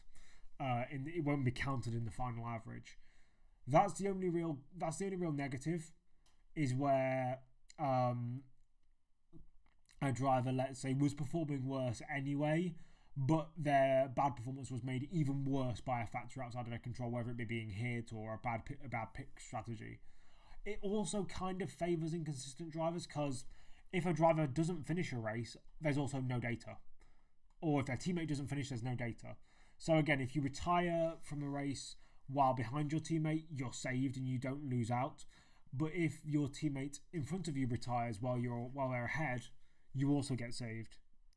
So, hello, Yoshi. Something tells me Behrman could possibly do well in the Red Bull. No. Behrman, I believe, is a driver who, when everything's going right, he's fantastic. But when things are kind of average, he's in that window between average and slightly below average. And I think that in the Red Bull, where you need to be perfect every single weekend, he would just look like an idiot. I don't think that Behrman would work well in Red Bull. He's a driver who needs a lot of support, who has thrived in situations where he's been given a lot of praise. And you don't get that at Red Bull. I don't think it'd work. But yeah, I was essentially explaining. So the only flaws of my system is that if you DNF while in front of a driver, or you're already behind your teammate, and then something happens that then ruins your race or their race, that data set gets completely wiped away and you get saved, and it's basically like a 0 instead of a loss. That's the only real negatives. But I will say that based on this system, and again, I've just pointed out the flaws in it, so you can make of it what you will. But in this system, I found that in 2023, you can see the gaps between Alonso and Stroll. Obviously, it was a bad season for Stroll. In the races, both drivers finished without issue, and in my system, Stroll was on average 11 seconds behind Alonso. Let's compare that with Lewis Hamilton this year in Ferrari. The gap between Lewis Hamilton and Charles Leclerc on average in races they both finished was 14 seconds. 3 seconds worse. And again, I just said it. Obviously, if you're a more inconsistent driver like Stroll is, who has maybe benefited from poor strategies when he was already behind, or his teammate retiring in front of him, he's been sort of blessed by that throughout the years. But to have it where Hamilton this year was worse than Stroll in 23 kind of shows a lot of what I think people need to know. Because although, especially, let's look at the start of the season. Lewis Hamilton wasn't bad at the start of the season. Let me just scroll all the way down. You can see that there's a lot of yellow and a lot of light green up until Silverstone. Because he wasn't bad, he was just kind of there or thereabouts. And yes, there's a bit of red here and there, like Monaco because of a strategy or because of a two-stop, and in a couple of qualifying sessions. But then from there on onwards, it's just there's a free race stretch here where it's just a bunch of red, and then there's progressively more orange and more dark yellow and red as you get towards the end of the season. So he got worse, and that for me does kind of prove it. So that's why I put Lewis Hamilton that low. Anyway, we'll go on to this track ranking. So the way I'm going to rank these tracks is I'm going to rank them based on the racing they provide. Actually, no, I'll just do it based on the racing and the action and the entertainment they provide, and their suitability for the modern Formula One calendar. So we'll start with, obviously, it's basically calendar back to front. It's Australia through to Abu Dhabi. Australia, for me, Albert Park, especially in recent years since they changed the layout, it's just a whole bunch of nothing. This year was sort of entertaining because of the wet weather and because rookies and because of all that, so it created quite a chaotic race. But for me, it's just a bit of a sterile first round. Like, obviously, the atmosphere is quite good because it's Australia and it's not in the Middle East. And when you, like, we've seen with sports events like snooker and with darts, when they go to Saudi Arabia or Bahrain or Qatar, the atmosphere is just flat and dead. So I suppose it's better than that. But yeah, I think that I truly think that I believe that when we go to Australia, it's just a bit boring. I'd prefer that there's got to be a better place to start off a season, in my opinion. I think that you have to start off with a kind of a classic track, and I don't think Australia can be considered a classic track yet. I know it's been on the calendar for 30 years, but aside from a couple of spectacular moments in the first races of the season, I don't think that it's really merited its kind of cult status as this kind of, it's the first race, it's super nice. C tier, I think it goes in.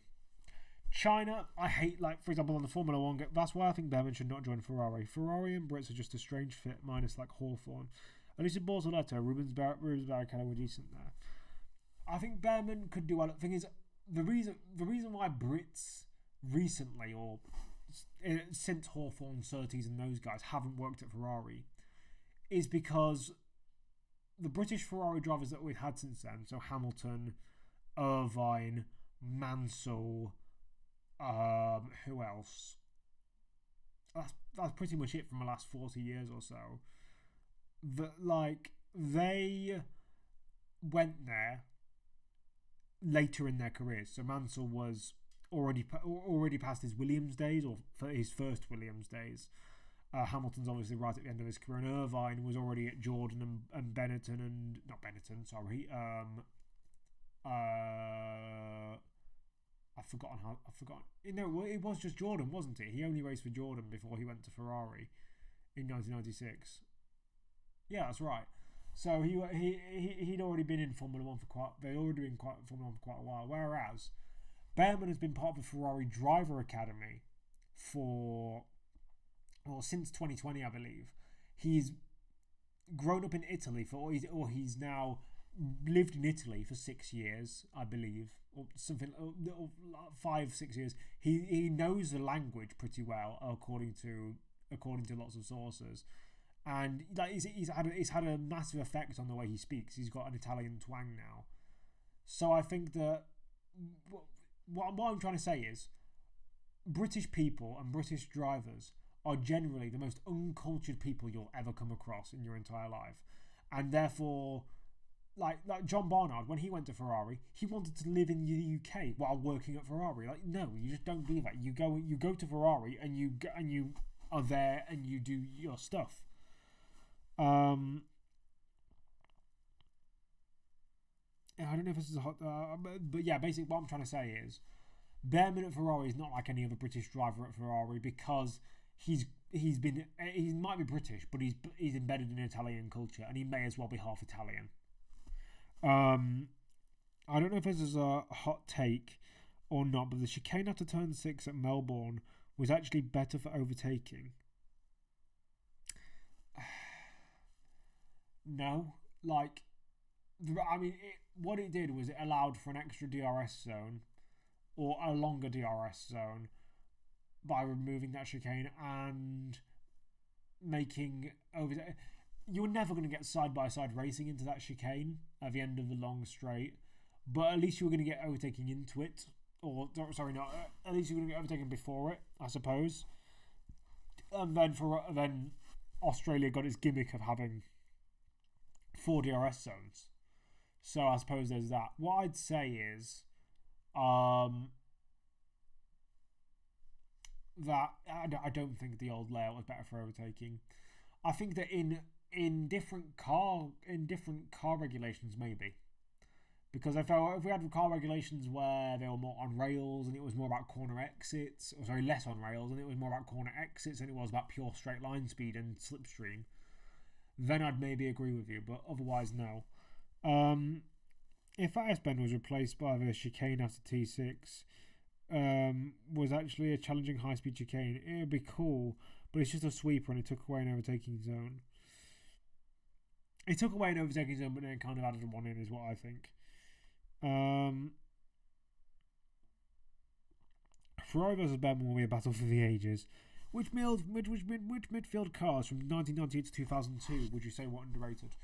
I don't really know much about that era, but I can say that the Arrows was able to perform on high-speed tracks. Which other cars were underrated? The Prost that was 1997. Never mind. I can't think. I don't have much knowledge of that time and everyone. It all just kind of blends into one for me.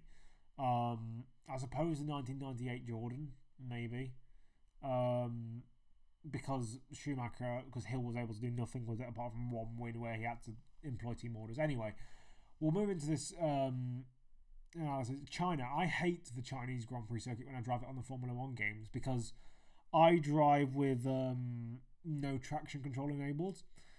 And the problem on the modern Formula 1 games, at least since 2024, is that the grip that the car has when under sustained cornering or essentially putting the throttle down while you're going for a corner, the grip is very, very, very minimal. Like, it's unrealistic in a way, and you feel like you're on a slip and slide on the exits of corners where you have to kind of turn and put on the throttle at the same time. And China has a lot of those. But as a track for racing, it's not bad. Obviously, it was obviously part of the Asian expansion of Formula 1. Obviously, with Bahrain, with Sepang, with I don't know if Istanbul Park is on the Asian or the European side of Istanbul, but that kind of way there was a lot of Asian tracks basically brought into the calendar. Fuji, for a couple of years. And I think of all of them, it's probably one of the better ones, especially as it became future-proof with the longer straights and better opportunities for DRS. But it's just a bit... It's not bad, but it's just very underwhelming most of the time. Like, what classic races have we ever had at China? Like, been off storylines, like Nico Rosberg winning there for the first time, because that race wasn't really that entertaining. Like, only due to the crazy Pirelli tyres was that anywhere remotely watchable. Like, what, 2010? That's about it. Like, China doesn't really produce good races. It's weird how hard the 1998 to 99 cars looked hard to drive. Like, in almost every onboard, they damn near look like they have zero grip, and that's how they're twitching and sliding everywhere. That's how Formula 1 cars, I think, should be. Because, in my opinion, Formula 1 cars should be super hard to drive. Like, the cars nowadays, they are hard to drive because they're quite twitchy. But I think that they should be hard to drive because then, like, for example, the reason why they were hard to drive back then was because they were light, because they had refueling, and because the cars were just smaller. They had groove tyres, and they had much more power to weight.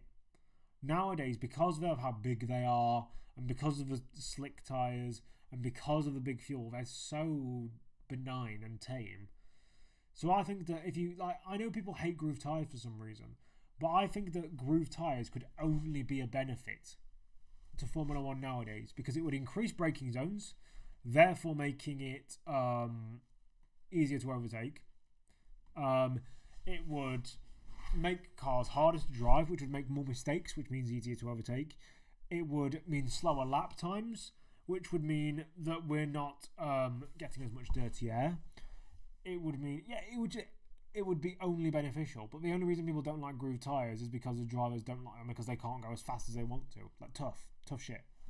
That aerodynamic simplicity, so not having as many winglets, refueling, so that then cars don't have to start with an extra 100 kilograms of fuel on board if they don't want to. That would reduce part of the weight problem that we have in Formula One. Get rid of the batteries. Again, electric technology was at one point necessary for development in the mid to late 2010s, when electric cars were kind of a bit naff. But now that electric cars are arguably just as good as internal combustion engine cars, we don't need Formula One to push the revolution for new electric technology. We can have WEC do that, and WEC, for example, would be a lot more road relevant than Formula One, because Formula One you push for 2 hours and then you have eight engines per year, and you have all the different things. Well, you don't have 8 engines per year anymore, but you essentially is not as big of an endurance and a distance thing as endurance racing is. Harder compounds of tyres. You see, I am part of the group of people who grew up with the tyre wear, with the 2012 2013 tyres, who actually likes them, because I think that F1 should be about jeopardy. It should be about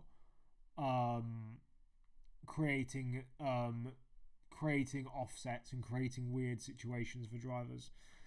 I think that if you make a sport where overtaking is naturally quite easy, like for example in IndyCar, you can make tyres that don't really make much of a difference. Like, this is the thing, like, IndyCar has refueling.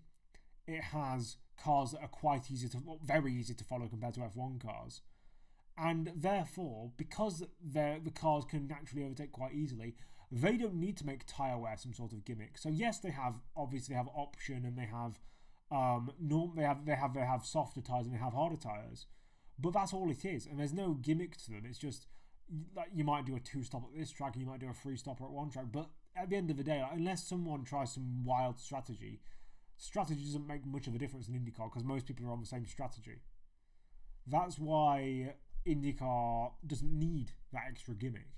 But because Formula One overtaking is so much harder, you need tyre wear to help with racing. So I think in a situation where Formula One gets a lot easier to overtake, we don't need soft gimmicky tyres. But until then, we need soft gimmicky tyres to spice up the action. And I think that we should have it where softs last 5 laps, and then the next hardest tyre lasts 15 laps, and then the next hardest tyre lasts maybe like maximum 25 laps. Basically what I'm saying is that no race should be a one-stopper. No race should be a one-stopper. It should be between 2 and 3 stops like it was in 2012 and 2013. Or even 4 stops at some circuits like Bahrain, where it's super abrasive, or Qatar, where your tyres shred after 2 laps. I don't know how much it affected the handling of 80s and 90s cars, but flat side pods seemed like they made the cars more unstable as well. Instead of the curvy undercut side pods every modern car has. I think that part of the reason why those cars were unstable was partly because of their aerodynamic inefficiencies, you could say, like as you said, the flat side pods, and just the generic, like, people didn't understand it as much, but also the suspension. Like they used to set up the cars as stiff as possible, to make them because I assume they used to think back then, because stiffer cars are always more aerodynamically efficient, but they're harder to handle, so they look twitchier. And also the power curve, like the power difference. Like F1 cars in qualifying during the 1980s were more powerful than even they are now, and even in the races they were probably more powerful, because they had like 1,000 horsepower in race trim, or maybe it was slightly less, but like in qualifying they had like upwards of 1400 horsepower. So, and their top speeds were crazy. Like they were able to do 220 miles an hour. So even with the poor aero they had back then.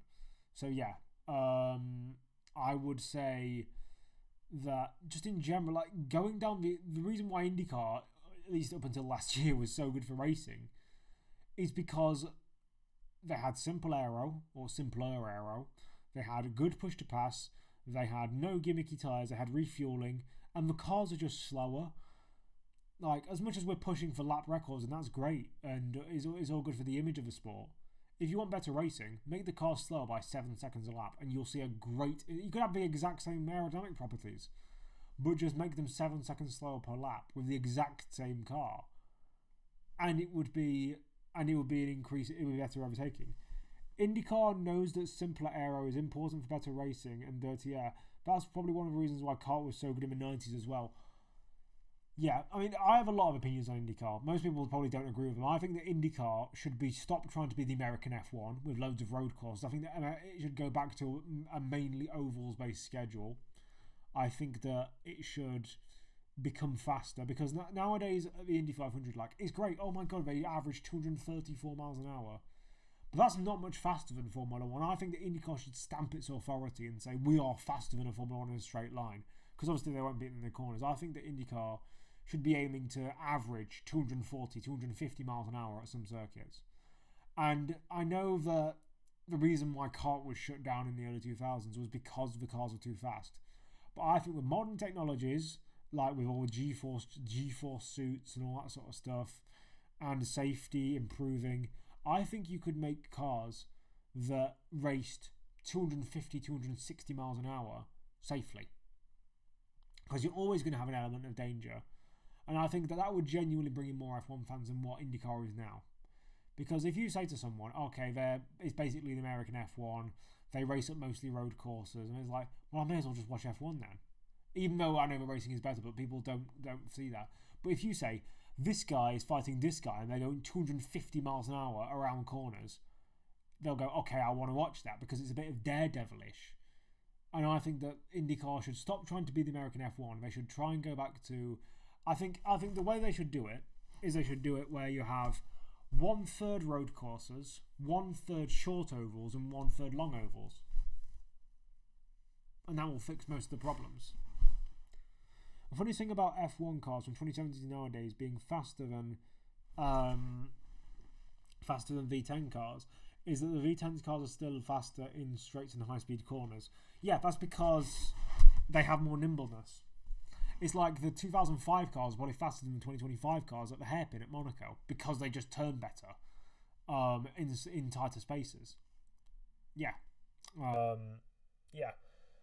Anyway, back to my track tier list. I like going on these rants with you guys. That's why I like this kind of chill Q&A session.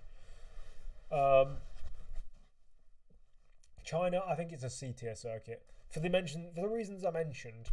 Australia does produce better racing, but it's still just a bit of a damp squib. China doesn't produce good racing. It produces okay racing and okay kind of performances.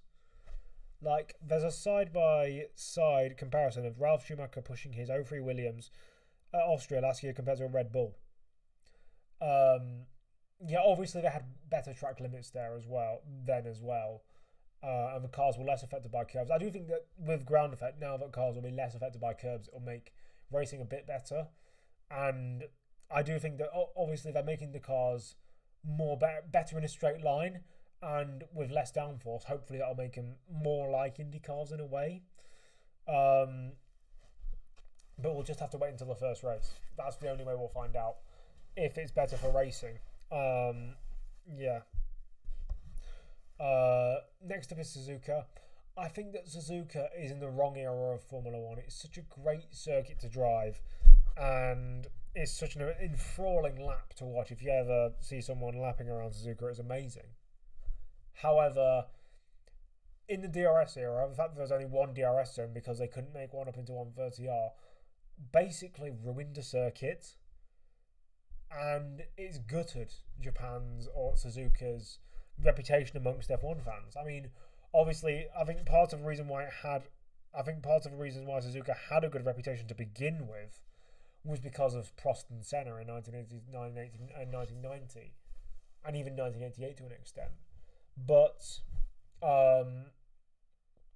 because of modern F1's inability to overtake there, it's basically gutted Suzuka's reputation. And I do genuinely think that if racing doesn't get better, it would be better for the Japanese Grand Prix to move to Fuji. Not because I don't like Suzuka as a circuit, but because it isn't suited to modern Formula One anymore.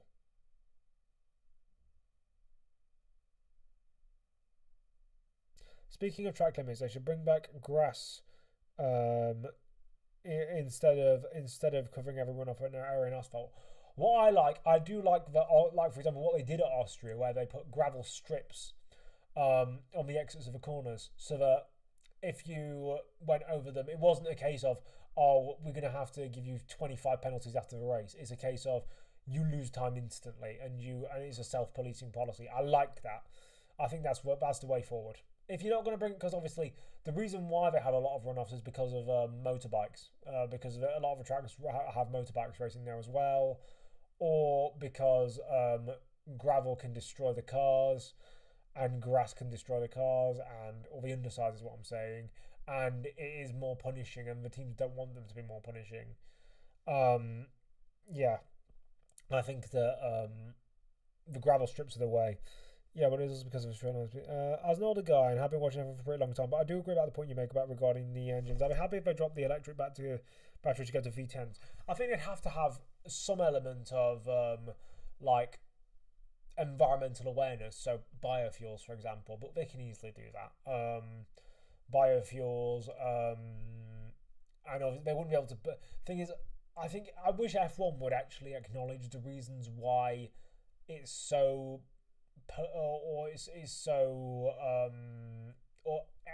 Environmentally inefficient, should we say? Because the reason why F1 is such a big carbon contributor, or whatever they call it, the reason why it's so bad for the environment is not because of the cars going around the circuit. That is just a byproduct. The flying Formula One cars around the globe, and 95% of F1's like carbon footprint is from all the transporting the cars around the world. So essentially, F1 said they want to be carbon neutral by 2030.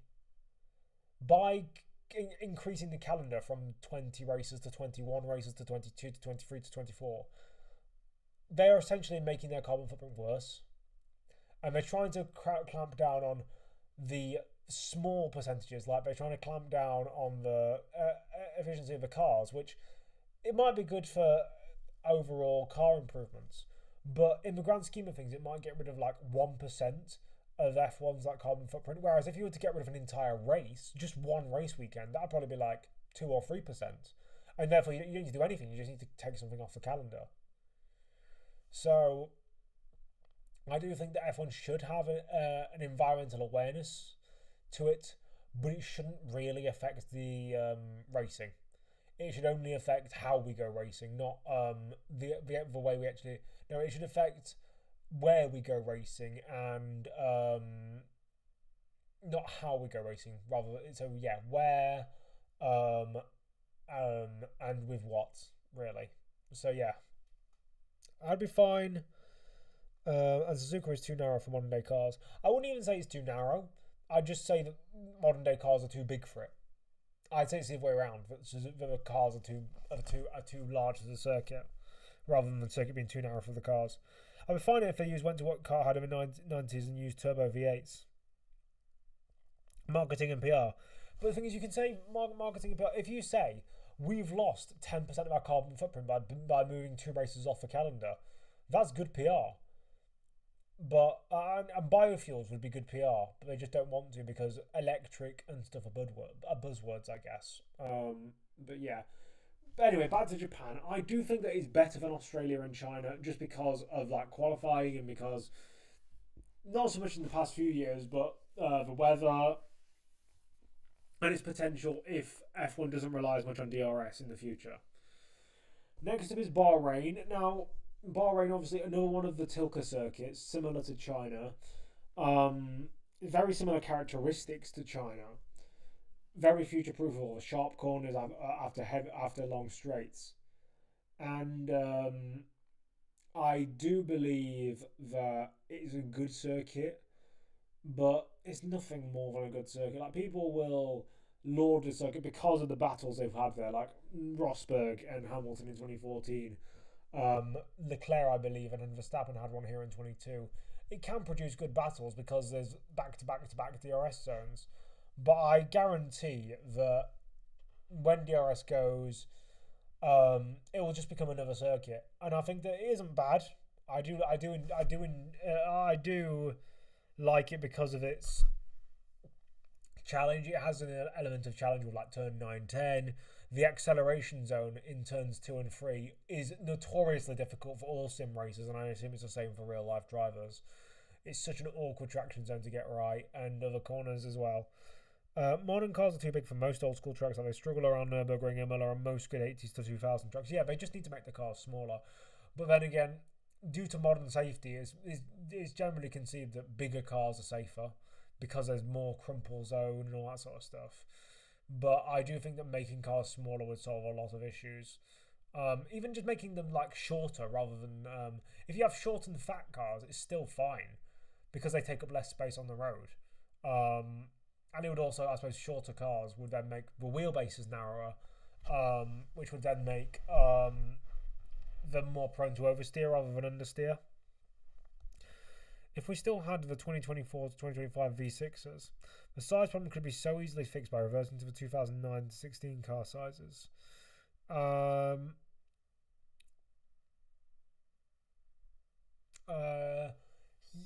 mean, I believe that the ideal size for a Formula One car in nowadays, because the ideal size would be like as small as you can get, like 1960s. But the ideal size, considering modern safety requirements, is the 2000s, because 2000s are the only decade in Formula One, apart from the current decade that hasn't finished yet, that hasn't had a death. And I think it's with the halo, that with modern protocols about weather, that having cars that are about the same size as 2000, like 2000 and 2003 up until about 2008, would be fine. I genuinely think they would, because those cars were short and fat. Also, they looked square when you look at them from top down, whereas the cars nowadays look rectangular from the top down. So I think that those cars were the hardest probably in F1 history, apart from the 60s and the 50s, to drive on the ragged edge. To be fair, all F1 cars are hard to drive on the ragged edge, even the ones nowadays, like I said. But those were very, very hard, and they would, like, especially if you did bring in the tyres and the refueling and all that back. Essentially, it would make it a lot easier. But yeah, Bahrain, I do rate it as a track, as I said. If there's any Middle Eastern race you're going to have on the calendar, I wouldn't mind having Bahrain every single year. Next up is Saudi Arabia. Now, Jeddah, again, if you're a sim racer, Jeddah is the perfect circuit because it has high-speed corners, it's so flowing, and it's so nice when you get it right. And it's got loads of overtaking. But in modern Formula One, in real life, the danger factor, the concrete walls, it's so outdated. And I said this, I believe, after Mick Schumacher's accident. Luckily, we haven't had a big accident since Schumacher's accident in 22. But I know we're moving to Qiddiya in a few years, and apparently that's going to be... I mean, it's sad that Saudi Arabia is the main country that's investing into Formula One's future with epic circuits. Like, if Qiddiya was in Britain, or Germany, or Spain, or France... I genuinely think people would consider it one of the best circuits in the world. Like, in terms of overall, like, it is amazing how like the circuit is, like, what it goes up 40 stories. It's going to be like a roller coaster, at least from what we've seen. And it doesn't even look like a bad track. Like all the other tracks, I'd like to take the mickey out of when they come on the calendar, but it doesn't even look that bad. Jeddah, meanwhile, though, lots of fast corners, but I think if it was to stay on the calendar permanently, I genuinely think someone would die there. Even if not in Formula 1, whether it be in Formula 2 or Formula 3, because it's just so unnecessary how close the walls are. And I know they've tried to bring them back, but they're not getting rid of them fully, which is what they need to do. They need to get rid of the walls on the straights, or they just need to straighten up the straights. Don't have it where the straights go left to right to left to right. Just make the straights straight. I know you want 27 corners, but you don't need them all. Jeddah kind of annoys me, because if the FIA allows that many high-speed corners with concrete walls, how come they don't go to any good cars and IndyCar tracks instead of the garbage they use in the US at the moment? Money. And also, like, I do think that, I think my ideal Formula 1 calendar that I put in my Formula 1 manifesto, it had Road America and Las Vegas. Because Road America is the best purpose-built circuit in America, and Las Vegas I think is underrated. I think people hate on it too much. It's produced 3 really good races. Or this year was a bit boring in parts, but again, I think that we should always have a race at a circuit where it's unique. It's unique because it's cold and it's hard to drive, and I think we should always have that. Like, if we'd have had wet weather in the race, I think it would have been amazing, because the wet qualifying was probably the best qualifying session of the year, or arguably so. But yeah, Jeddah, as a sim racer, I'd put this up in A, but as a Formula 1 viewer, I'd put it in. Entertainment value is good, the racing is good, but I just don't like it, and I think that's a valid reason. I just don't like it. I'd probably still put it above Australia and China though. What do you think of the Detroit Belle Isle when IndyCar used to race there? Unfortunately, I only got into IndyCar properly. I sort of followed it in 23, but I only properly got into it last year. Unfortunately, that was the year that Detroit, I think Belle Isle went off the calendar, so I never got to see them race there. But I've heard good things. I've heard good things about the Belle Isle circuit. I don't think it would work for F1, obviously, because a lot of the IndyCar tracks wouldn't work for Formula 1 because they're just too short.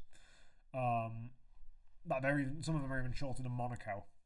And again, yet still IndyCar can make better racing out of them. Sorry, I'm just itching my eye. But yeah, Miami I do think is overhated because it's produced 3 at least decent enough races. I think people like to forget that it does produce decent racing. Yeah, it's a bit gimmicky and the celebrities are annoying and all that, but I think in terms of pure racing product, it's not bad, and I think it can justify a place on the calendar. Mansell got me into IndyCar. I do think IndyCar is cool, but I do think it has become too F1ified. I think that we should not be in a position where Alex Palou can win a championship or win 4 championships in a row at least. I think that they should be looking to gear back towards ovals very soon, because if they don't, it will just become the American Formula 1, and it will be in the shadow of Formula 1 permanently rather than forging its own path. That's why NASCAR is still ahead of IndyCar in terms of viewing figures, because NASCAR has been dead for about 10-15 years. NASCAR has been dead for over a decade, yet it's still quite a lot better than IndyCar, which is like, even if it is the American Formula 1, it hasn't reaped the benefits of being American Formula 1. It hasn't reaped the viewership benefits because because it's not forging its own path. But yeah, Miami I do think is underrated. I don't think it's like some great circuit that should be like lauded above everything, but I think it can stay on the Formula 1 calendar nowadays, especially over some circuits which we'll get to in a bit. I think that it goes in C tier. Just plain old C tier. Nothing spectacular.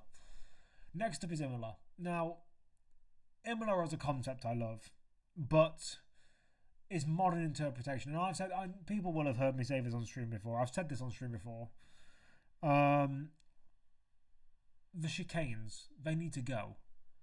The reason why Ayrton Senna died was because they decided in their infinite wisdom to put a concrete wall on the exit of a 200-mile-an-hour corner.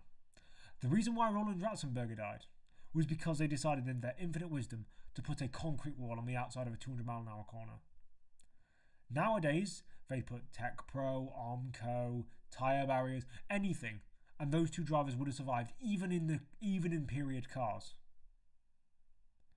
because the impact wouldn't have been as severe. And I know Senna was hitting the face by a piece of suspension, and maybe that he'd need a halo as well. But with the modern safety, that version of Imola would be perfectly safe, even without the front stretch chicane. Have a flat out run from the last Ravazza corner all the way down to Tosa, and that would create a great overtaking spot. Now you might need to make some more runoff. You can just destroy a grandstand or two. And I know Imola isn't on the future calendar, so maybe they need to do this to bring back some followership to get it back onto the F1 calendar. But that's why in its modern incarnation, Imola is just awful, because you can't get enough speed to catch up to someone before a braking zone, and the braking zones aren't big enough. And like the first corner, it's a fast chicane. You can't go side by side through there. It's just not possible unless you're Max Verstappen and Oscar Piastri at the start of this year. But even then, both drivers have to comply to be able to go side by side, and nowhere on the rest of the circuit is a passing zone. So unfortunately, it has to go in E tier for modern Formula One. The problem with so many modern F1 tracks is how they're full of jagged apex corners that have very few racing lines and apexes for hot laps and overtaking. That's why I like Sepang. That's why I also like Kota, because I think that Kota has quite a few corners where you can take multiple racing lines, like for example in the last sector, where you're constantly changing which side of the track you're on and you're constantly adapting to the circumstances. I think that F1 should always have corners like that. Berger crashed in Imola at 89. No, he did as well. But again, the reason why he nearly died was because they put a concrete wall on the outside of that corner. Imola needs to restore Variante Alta to how it was in the 90s and 2000s. Yep, also that the chicane in the last sector does need to be revamped. But yeah, next up is Monaco. Now again, I think there's a mix. There's a mix of diehard fans and DTS fans who want Monaco off the calendar. I want to keep Monaco on the calendar because it's the best qualifying track, it's the most rewarding track, and the best drivers win there. Like, if there's any circuit, like modern day Formula 1 is so car oriented, if you aren't in a good car, you can't do well. The one exception to that is Monaco, because we've seen Jules Bianchi, even if he did fraud that points position by blowing up Kamui Kobayashi and only finishing the highest of the Marushas and the Saubers and the Caterhams. Like, the amount of times that underdogs have come through and done well there. Mika Salo made a living of finishing 5th place and 6th place at Monaco for a couple of years running because he was good at Monaco. And I believe teams hired him just because of that, or because of his good performances there. It's a shame how people see it nowadays, because they will, again, it's like Lance Stroll, they only focus on the negatives. 2021 was a shit race, we had no overtakes. But 2022 and 2023, wet weather, chaos fests that everyone loved, but they forgot about them like instantly. 2024, boring ass race because of the red flag early on. Everyone remembers it and they're like, get it off the calendar. 2025 was a bit of a farce. Maybe we don't need to do 2 stops again. I thought 2 stops might make it interesting, but it didn't. It was the complete wrong direction. Smaller cars, easier to overtake. That are easier to overtake would make Monaco 10 times better. The qualifying there is amazing. And I think more important than any of these factors, the drivers want it to stay on the calendar. Every driver wants to run around Monaco, and every driver says that apart from their home race, they want to win Monaco. So if you deny them that opportunity, and you say to drivers further down the line, down in the future, you say to them, nope, you can't race around Monaco. You can't do what Graham Hill did. You can't do what Ayrton Senna did. You can't do what Lewis Hamilton, Max Verstappen, Michael Schumacher did. You can't do that because we want entertainment and we want good racing. That's not fair. I think that Monaco should always be on the Formula 1 calendar, even if every single year it's a bore fest. Purely for the reason that all the drivers want it, because the drivers find it the biggest challenge. Monaco is 70% a good track. Overtaking being hard isn't the biggest issue I'm in, but the fact you can't even battle. Monaco is not the issue. Every single year Formula E goes there, and every single year people are like, this is amazing. Why can't Formula 1 do this? yet they forget about it when Formula 1 goes there. Smaller cars would make Formula 1 better around Monaco. I also think that they could make some small adjustments to the circuit to make it better for racing. You could the straight going into. I think you could change it so that the straight from Portier 2. I think you could get rid of a Nouvelle chicane, or you could at least make it similar to what it was back in the day, where you would have to move some of the Armco barriers around to make it safer. But if you made it what it was in the 60s and 70s, for example, maybe not to that extent with how tight it was, but in a similar way, as a fast chicane rather than a slow stop you can't really overtake into unless you dive bomb up someone's inside, it would then make to back an overtaking spot. I think they'll also, unpopular opinion, but getting rid of a swimming pool chicane would make overtaking better, because then people would be able to line up moves into Rascasse, making Rascasse a slight bit wider, because just like a lot of corners, the apex is very late and you could send dives up the inside, so making it wider would make overtakes more easy. That kind of stuff. I think that Monaco it has its place on the calendar, and I would put it in probably. I put it above Saudi Arabia. I put it above Suzuka in B tier. Also, Monaco's heritage stretched back further than F1. But he didn't mention Charles as the first monocost winner in F1. They mentioned him as the first monocost winner since 1929. Yes. Fun fact, the Monaco Grand Prix was not supposed to be some big event. It was the only reason they made the Monaco Grand Prix was because they went to to some rally officials and said, we want to host a rally in Monaco and in the surrounding areas. So what is now the Monte Carlo Rally. And they said, no, Monaco has no presence on the world stage in racing. So you need to get Monaco a presence on the world stage. This is in the 1920s. And you need to get Monaco a presence on the world stage if you want to have a motorsport, have a rally around here. So they created the Monaco Grand Prix with the help of Louis Chiron. Louis Chiron said that the roads would be good for a Grand Prix. And so they held the Grand Prix for the first time in, I believe, 1929. And then soon after, they were allowed to have the Monte Carlo Rally. And since then, Monaco Grand Prix has exceeded the Monte Carlo Rally in terms of notoriety. But initially, the Monaco Grand Prix was just made to facilitate the Monte Carlo Rally. Monaco used to have pretty decent racing in the groove tyre era, like the battle Bernardo Massa had in 2002, or the 6-car battle in 2005. That's the point. In previous, even up until as late as about 2013, or even in the skinny turbo hybrid era, you could make very, very daring overtakes at Monaco. It was possible. You just had to be a lot faster or very, very brave. But now you can't because of how wide the cars are. So shrinking down the cars would fix a lot of the issues. Spain, Barcelona. Obviously, this track is going off the calendar after 2026, we think. It used to be the ugly duckling of Formula 1, I believe, that no one likes because of that last chicane, because of boring races, because of strategical races. Everyone goes out for testing so they know exactly how long the tyres are going to last. I think it has built some of its reputation back, getting rid of that last chicane. And in general, it does still produce pretty average racing.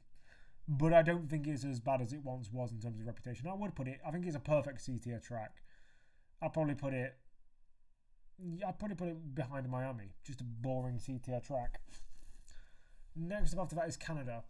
Now, for me, Canada is it's got a very weird cult following. There are a lot of people that see Canada as a goated track. But I don't. To drive is fantastic. Again, when you get a lap right around Canada, the fast chicanes, the track limits, is perfect.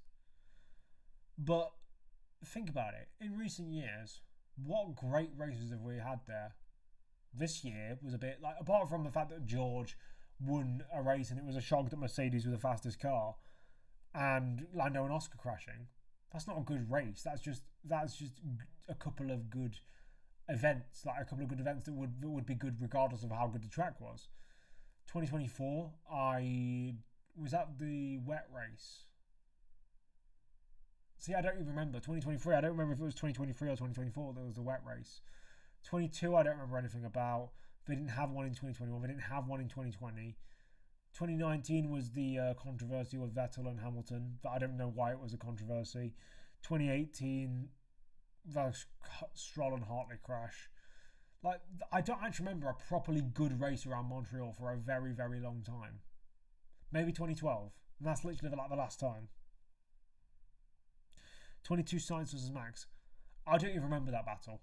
I don't remember what you're talking about. That's how forgettable Canada is to me. And again, good qualifying track, good track to drive. But the racing is a lot... it leaves a lot to be desired. Barcelona is underrated because there's been a lot of good battles at turn 4 to turn 7 and the 2 hairpins after turn 9. Maybe 20 years ago, yes, but not recently. I think that, again, smaller cars, it would be a better track. And without testing there, I think it would be a better track. But it's not. And I think it's the same with Canada. I mean, obviously not with the testing part, but I do think Canada is a bit overrated. I think 24 was the wet race. Sainz took out Albon and Charles got screwed by Ferrari. Okay. But yeah, I think that this is... do I want to put another track in C tier? Yeah, I think I do. I'll put it above Miami, but below China. I don't see it as that great. I really don't. Austria next. I think this, while a lot of the other tracks have been not really suited for modern Formula 1, this track is perfectly suited for modern Formula 1. With the DRS, we literally have 3 consecutive DRS zones and hardly any time between them, so that people hardly pull away from each other, and it's essentially just a big long slipstreaming race. I think with DRS removed next year, it'll make it even better because people will be able to follow easier and people won't just get stuck in DRS zones, they'll actually be able to overtake each other. Austria is definitely a good track. And it's what Formula 1 needs. It's unique. And yeah, I'll put it in A tier. Now, Silverstone. Now, a lot of people do like to bash Silverstone in its modern incarnation. They got rid of the bridge section. And they haven't just gotten rid of the bridge. Like, it's not that they don't use it anymore. It's now been destroyed. The old bridge section has now been destroyed. And I think that's a joke. Because it's part of the circuit's history. I think that in some way or another, that corner had been on the calendar or on the circuit since the 1940s, and it was just paved over for a kart circuit. I went there, and luckily I went there in 2023 for the Grand Prix, and I was able to walk there, and there was a mural of Jim Clark, David Coulthard, and Jenson Button, I believe. I don't know why they picked two Scottish people, and David Coulthard of all people as one of them. But yeah, I do believe that the way that part of the circuit was treated was a joke. But the new part also does increase overtaking. So, and it kind of does. There was still like back in there was one race I think that was held in 1949 on the runways, which is where basically I can't remember which straight it is. I think it's the Hangar Straight. That's what the second straight is named, where they literally go down one of the runways used to be. To be honest, the only reason why Canada is rated so high is because of the Water Champion chicane. But back in the 80s to the 2000s, there were a lot of good mid-speed chicanes like that, so it wasn't even that unique. Yeah, pretty much. I forgot about the Water Champions, to be fair. But yeah, I don't know if it's a hot take or not, but the Abbey chicane used to be pretty fun. Yeah, I bet it did, because it was quite fast and quite interesting and quite unique. I do still think Silverstone's a great circuit, and obviously we've seen this year a great race. And in the past couple of years, we've had some great races, even if they weren't always like the best driver coming out on top. But I nearly had to yawn then. I think that it's still better than Austria, even with its flaws. Next up, Spa. Spa is another problem. It's got problems in modern Formula 1 because of the wet weather, and therefore every time we go there pretty much we have at least some sort of rain stoppage. I do also think that with modern DRS, it made overtaking down the Kemmel Straight far too easy. But then again, if you ran a really low rear wing, you were saved from any sort of problems because people weren't able to overtake you because their cars weren't slipstream, because they didn't get any slipstream from you. So with DRS no longer a thing, that should fix that. Scots are Brits only when they're winning. Yeah, exactly. It was also cool how the Abbey Chicane Bridge kept that old school curbs for a while until 2009. Yeah. What I would say about Spa, I'd say with the new regulations, no DRS, it might make it better for overtaking, but I don't have high hopes, and obviously they will be alternating this track, which again is a joke. I know it's not just that they want to bring in the new circuits, but it's because of money. Spa, I don't think, has the financial backing that places like Monza and Silverstone have. Like Silverstone pretty much has the backing of the British government. Like back in 2020, when COVID was underway, I just said the unspoken word on YouTube. Hopefully, I don't get demonetized now. But back when it was underway, the government were pushing, I believe, to get people into the stands. I remember that. They were essentially trying to make sure Silverstone stayed afloat. There was lots of talk around there about the reverse race being held. And yeah. But I don't think Belgium has that same, or Spa has that same support. The bus stop chicane needs to be brought back because its asphalt still exists. Given how much faster it used to be, it made last horse's braking zone much heavier. Yep, I think they brought in that version of the bus stop chicane to make it better for overtaking. But the problem is, because there was no DRS zone leading up to there, because Blanchimont existed, it meant that people were just waiting for the next DRS zone, which were on the main straight or going up to the Kemmel Straight. So I do think they should go back to the old bus stop. The new one just doesn't serve what the purpose it was supposed to serve. It was a good try, but it didn't work. Yeah, I'll still put Spa in this kind of GOAT tier. Yep, up there. Hungary. Now, Budapest is just every other year we get people, you know, that meme of Lewis Hamilton with the little graphic there saying this race was terrible, and we do get that at Hungary. It's usually a strategy race. There's usually not much overtaking. It's just been on the calendar and pretty anonymous for its entire existence. Of course, 2021 was a decent race, and that's it. I literally just couldn't think of another good race around there in terms of actual racing and overtaking and racecraft. And even then, that race was made exciting by the fact that Lewis Hamilton couldn't pass Fernando Alonso.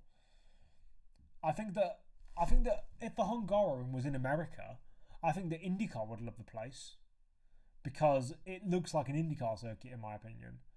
But in its modern incarnation, it's just not suitable for Formula One. It was made to be Monaco without the walls, and it kind of is now. It's just a bit boring. And Hungary initially was considered it was actually considered quite a progressive race, I believe, back in the day, because they were trying to progress relations with countries behind the Iron Curtain. But now Hungary is sort of a bit of a hellhole for human rights and that sort of stuff. I think it's past its sell-by date on the Formula One calendar, to be honest. The only reason people really will ever rate it is because it's the cheapest race in Europe. So people going on a lad's holiday will go to the Hungarian Grand Prix rather than the British Grand Prix. And yeah, I do think that it's kind of gone past its sell-by date. I hope that Chizzy, one of the guys who goes on the DRS Train Podcast, who is Hungarian, isn't watching this stream, because he might not agree with me. But no, but Eau Rouge in reverse. I was talking about Silverstone. I wasn't talking about Spa being done in reverse.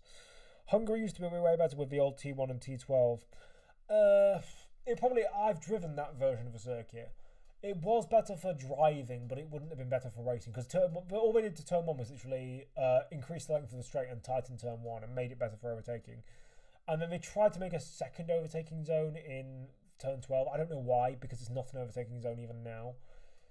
I think they could definitely go back to the old T12, but the old T1 at Hungary used to be really good for side-by-side battles that carried on into T2. Maybe it did. Maybe I'm wrong, but I think the reason why they extended it was to make that straight longer. So maybe they should put it back. I don't know. But for me, the track, it just does nothing. Like Miami, it does nothing, but it's kind of like it's harmless. Whereas Hungary actively produces bad races. Hungary is decent item, in my opinion, pre-ground effect. Maybe I'm just forgetting those strategy races. But for now, I think I have to put it in D tier. Next up is Zandvoort. Now, I have very, very strong opinions about Zandvoort. I'm just waiting because I keep getting ads on my phone, so I'm wondering if you guys are getting ads at the exact same time that I'm getting them. I think that Zandvoort is a track where I'm trying to think what to say. So it's clearly not meant for modern Formula One cars. That's why I think it's going off the calendar. I think after next year. Sorry, I think it's going on the calendar after 2026 because it's just a bit, like it's just like 2023 was a bit chaotic. Fair enough, but other than that, it's just been lights to flag victories because there's not much overtaking and it's very narrow. Like if people have said Suzuka's narrow, Zandvoort is another level of narrow in some places. I think they'd be perfect for IndyCar. I'd love to see IndyCars race around Zandvoort. I think that'd be probably the best place they could to go for a European round. If it wasn't like the Euro Lausitz Ring or Rockingham, if they finally got that place back running again. But yeah, Zandvoort for me, it's coming off the calendar, and good riddance really. I don't see. I can see why it was brought on because of Verstappen, but it's a nothing track. The modern T1 is good for overtaking, but the problem with hairpins like that is they encourage stupid dive bombs that result in more crashes than actual overtakes. Fair enough. I guess shorter braking zones would make it harder to overtake, but it would make the actual overtake more authentic rather than just dive bombing. I do like the banked bend at Zandvoort, but it does have its issue with not much passing. I think that if more circuits followed the Zandvoort model of banking, I think we would get better racing. So, for example, if there were tight corners before long straights, you could then put banking on them, and it gives you a perfect setup onto the long straight and makes it better for overtaking onto the next straight, for example. I think that has its merit. Yeah. Next up is Monza. Monza in the DRS era, oh my god, don't even get me started. Because Monza in general before that was hard to overtake because everyone ran really skinny wings. But with DRS did nothing, absolutely nothing, because you're running the skinniest wings possible. Maybe with DRS gone, it'll make it better. But I suppose active aero and having DRS open all the time will make it even worse. So I believe that Monza, in its current guise, isn't suitable for Formula One. But if they made F1 cars better to follow with, it would be epic. And so therefore, I'm going to still put it in S tier, but it's going to be below Austria. Oh, actually, speaking of banked corners, by the way, Parabolica, if it was banked, how cool would that be? I know you couldn't really do it because that corner has runoff, and it has runoff for ages, and so therefore you'd have to make the runoff banked, and you couldn't just have a drop-off, that kind of stuff. But, yeah. T3 at Zandvoort is so confusing because why does a hairpin as slow as that have banking? I think it was because they wanted to create a better overtaking opportunity up to Skyvlog, up to the fast right-handers. I mean, on the modern Formula One games, the amount of overtakes I pulled off. I've shown you guys the overtakes I pulled off at that up those straights into those corners multiple times. But it's very hard to do unless you're me. I might actually quickly show you guys one of those overtakes because I uploaded it to my YouTube recently and I thought it was a great overtake. I upload a lot of videos unlisted to my channel, just league racing videos or karting videos because I don't want to ruin my my algorithm for posting videos. I don't want YouTube to get confused. Why is he posting a league racing video when he usually posts F1 history videos? That's why they're all unlisted. Otherwise, I would make them all available to you guys. It was in this one called F1 25 Defensive Masterclass, where I essentially spent an entire league race defending from faster cars. So I'm just going to ignore this advert.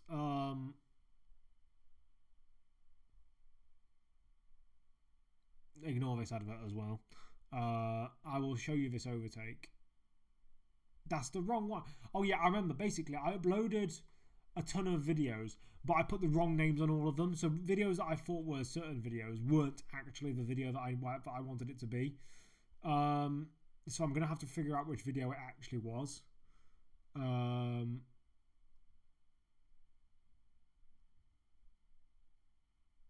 gonna have to find out which video it actually was. It is this one. It is called P12 to P2 to P3 recovery in Saudi Arabia. Except it's not in Saudi Arabia. It's in Zandvoort.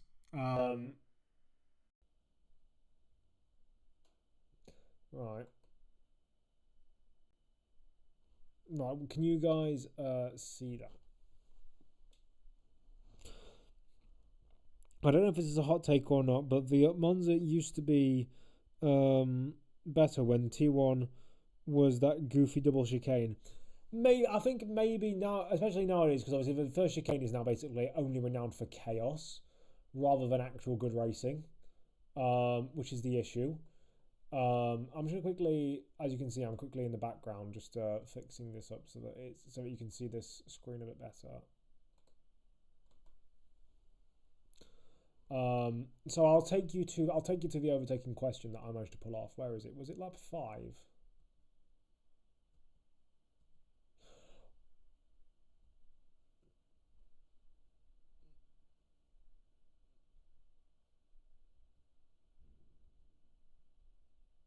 I believe it was lap 5 because it was when basically this guy Dave overtook me into turn 1 and then I got him back.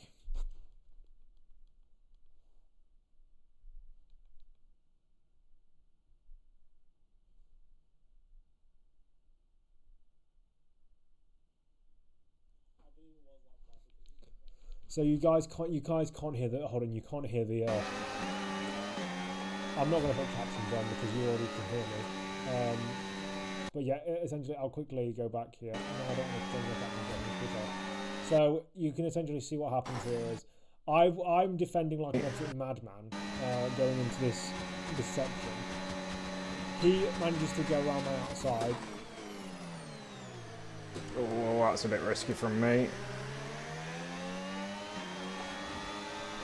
And yeah, here we go. He goes round the outside, even with wing damage. It was in a realistic car space, by the way, so I was in a realistic V-car, he was in a realistic Alpine. And then you can see I put the power down and I press the battery coming out here. And I already know what I'm going to do. I pull to the inside and then I squeeze by and get that move done. It was a very risky overtake, but I got it done.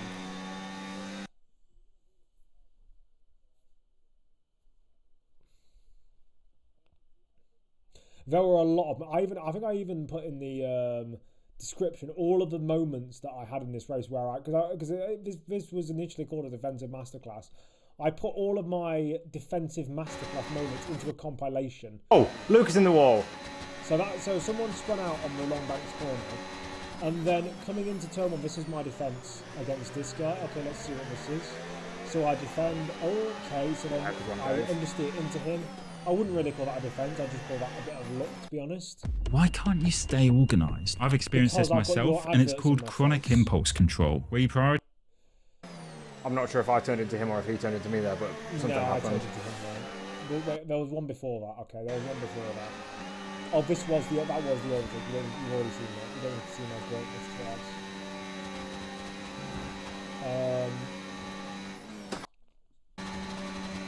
Then not for me, it doesn't, but I get what you were saying. Oh yeah, I'm Prime Alonso 2021 Hungary in this fucking race. I've held up 2 people now, and it is working an absolute fucking treat. There we go. That's me holding up Shaggy. I'm making sure I place my car in the exact. What's it called? Shaggy was getting annoyed at me because I kept defending, and it eventually led to, I believe, this move. Yeah. That's not on. What is that, man? What is that? I've got damage now. Yeah, he gave me damage in the end.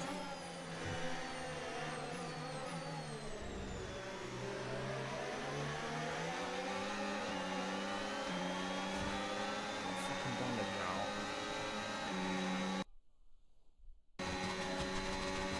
And then this was me against Arctic Ryan. We aren't actual teammates because drivers have teammates. Oh yeah, good one, Ryan. Just use me as your brake, why don't you, dickwad? You can also see I'm a lot. Keep using me as your reference to fucking turn in. You can see I'm a bit more sweary in these videos compared to, or in my live streams on Twitch, than I am on my YouTube content. I'm a little bit more refrained on my YouTube content.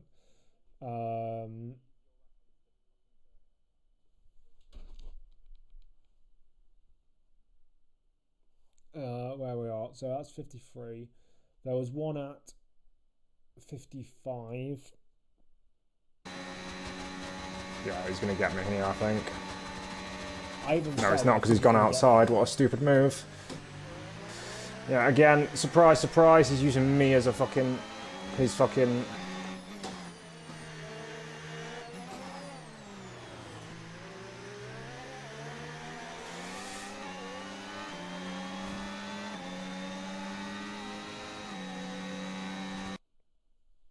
And then, yeah, it's basically just a bunch of that. I'll go back to my my ranking of tracks. Baku is a modern classic, I believe. I believe that it is basically like is what Monaco would be if it was designed today. I think much more long straights, much more overtaking zones, but it's still just as narrow and still just as tight. Singapore, meanwhile, I think that Singapore was designed for that era of cars where it was a bit easier to overtake, and now you just can't. So unless there's a wet race at Singapore, it's usually quite dull. It's just known as the endurance race because of that, like the whole humidity and all that sort of stuff in modern Formula One. So I would say Singapore maybe goes in C tier again, or maybe even D tier, because we don't really get many good races around there, to be frankly honest. I'll probably put it in D tier, yeah. Kota, I do like Kota to drive. I think that Kota, because it just steals a lots of good corners from other circuits, is really nice to drive. But for racing, it's not great. I do believe it could be better, and so therefore I think it belongs in C tier. I actually think it goes below Miami, because it's just not got as many long straights, and although it is nice to drive, it's not nice enough that it's much better than Miami. Because I don't actually think that Miami is that bad to drive. It's got a nice little S section and that long left-hander, which if you're on a controller in Formula 1 games you hate, but if you're on wheel you don't mind it. And that the awkward little chicane, I enjoy it because I like nice little awkward difficult corners like Bahrain turn 910. I actually like them because they're quite challenging. You see, before this season, I didn't really like Mexico, but then I saw the chaos that happened at Turn 1 and Behrman's near podium, and it did produce better racing than it has done in previous years. I do think that it has potential now. I'm a lot less hating on it than I used to be, but I think it's still a D tier circuit, but it's at least better than like Zandvoort and Budapest.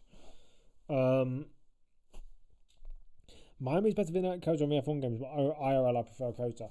I think that nostalgia probably drives that quite a lot because there have been decent enough races around Kota in the past, and I think people just have a natural disdain for Miami, so I think that kind of balances that out perfectly. Then into Lagos. Interlagos, I believe, has been, again, it's been dampened by modern F1, because if you're going to make an overtake, you just make a really easy DRS overtake down the main straight. But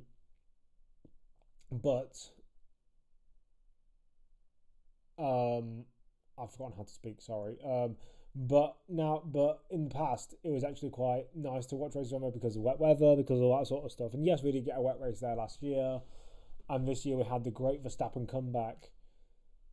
But for that reason, I think that it goes behind, maybe slightly ahead of Spa.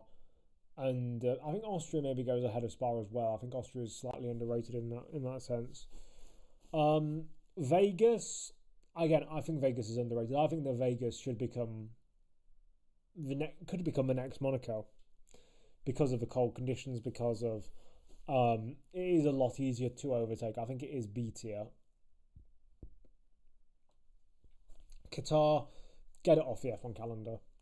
Qatar is not a bad track to drive. It's a lovely track to drive, in fact. But the fact that you need tyre rules, you need to mandate pit stops at certain points to prevent punctures. And even then, it doesn't prevent punctures. Yeah, no, just... It's meant to be a bike circuit. Either get rid of the curbs that cause the punctures, stop the tyres from overheating, or just leave it. Mexico would have been better if the weird double apex hairpin before the S's got turned to a mid-speed double right-hander, and the chicane was before... And the chicane before the double apex chicane was made faster as well. Maybe that's kind of similar to what it was back in the 60s, I believe, or back in the 90s. So maybe that would be the case. But yeah, Qatar can just go, like, genuinely. Even worse than... Is it worse than Imola? Yes, because you can't even have a proper race around there. Basically, it's the size of the cars and not the tracks. I think Brazilian is a circuit that shows this clearly. It's a bumpy circuit, but it's good for fans to watch, in my humble opinion. Yes. Abu Dhabi, meanwhile, they tried to make it better with the recent changes, but you can't polish a turd. Comfortably D tier, and I think it goes even below, like, Hungary. The only reason Abu Dhabi ever produces any good races is because of championship permutations, and like if you put Hungary as the final race, it would have that as well. I think that is my final tier list. Not my final tier list for the stream, but my final revision of that tier list. I think that's a pretty good list. I might actually put Monza down into A tier to fill up the tiers slightly more distinctly. What do you guys think?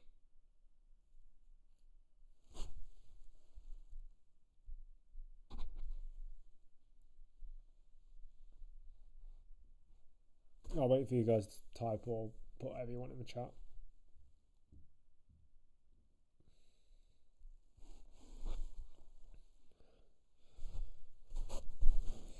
I've got my phone ready to see your criticisms. Brazil used to be more fun with the groove tyres because they used to fight the cars a lot from turn 5 into the hairpins until the left-hander before the main straight. That sounds pretty fair. Yeah, I do think that the middle sector has become more processional now. I'd move Hungary up, drop Singapore. Really? Bump up Canada. I won't bump up Canada. I've already said my piece on it. I'm not going to say it again. But I went Hungary. Maybe I was a bit too harsh on it, and it is quite a good strategy track. And Singapore, I'll move it below Mexico. Zandvoort, I don't believe it can be any. Like, it's not worse than Abu Dhabi. It's not that bad. And what I will say is I have a project that's very, very on the back burner. I'm not going to start it until I graduate university, which will be the 2026 summer. So it's definitely on the back burner for the moment. But I have a project where I'm going to make myself an Assetto Corsa track. It's going to be my first track on Assetto Corsa. I've never made one before. I've got Racetrack Builder, which is like a program that helps you build them. And I'm going to build it for myself. And I could even show you, I'm going to open the Google Earth file for the circuit that I'm going to make. Hopefully this won't kill my computer. Don't show again. I will show you this circuit. Singapore produces 0 interesting races off the top of my head. Hungary, you can at least do different strategies. Singapore equals good cut and that good undercut, and that's it. I suppose I will go back to that in a minute, but I'll quickly show you this first. I'll quickly change it so that you guys can see.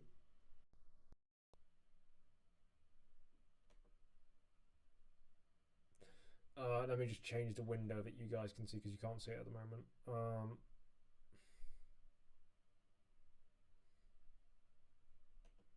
Hold on, give me a second. I just need to delete it and then yeah, I need to delete it and then re-add it so you won't see anything for a second.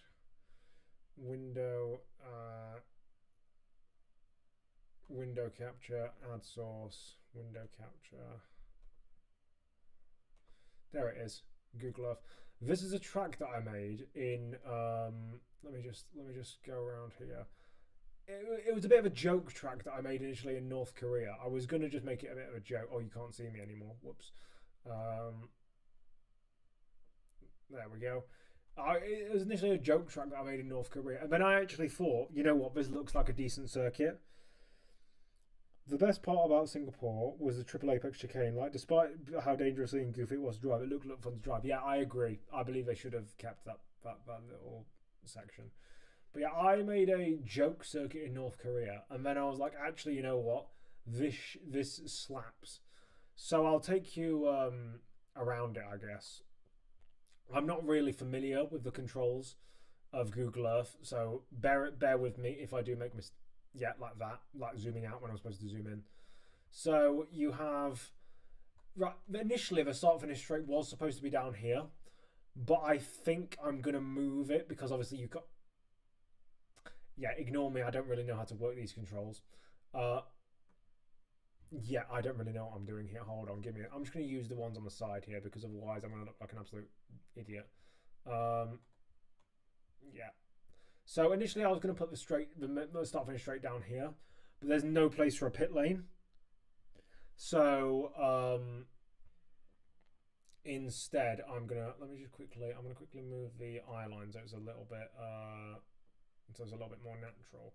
So yeah, I was initially going to have it down here, but I'm going to move it instead. Basically, the reason why I made this track in North Korea was because North Korea has this stadium. This stadium is the biggest sports stadium in the world, I believe, or at least it was. I think there's like I think there might be a cricket stadium in India that's slightly bigger, but this is like the biggest football stadium in the world, for example. It's the biggest one for major sporting events, I believe, and it's got 114,000 people, so 114,000 seat capacity.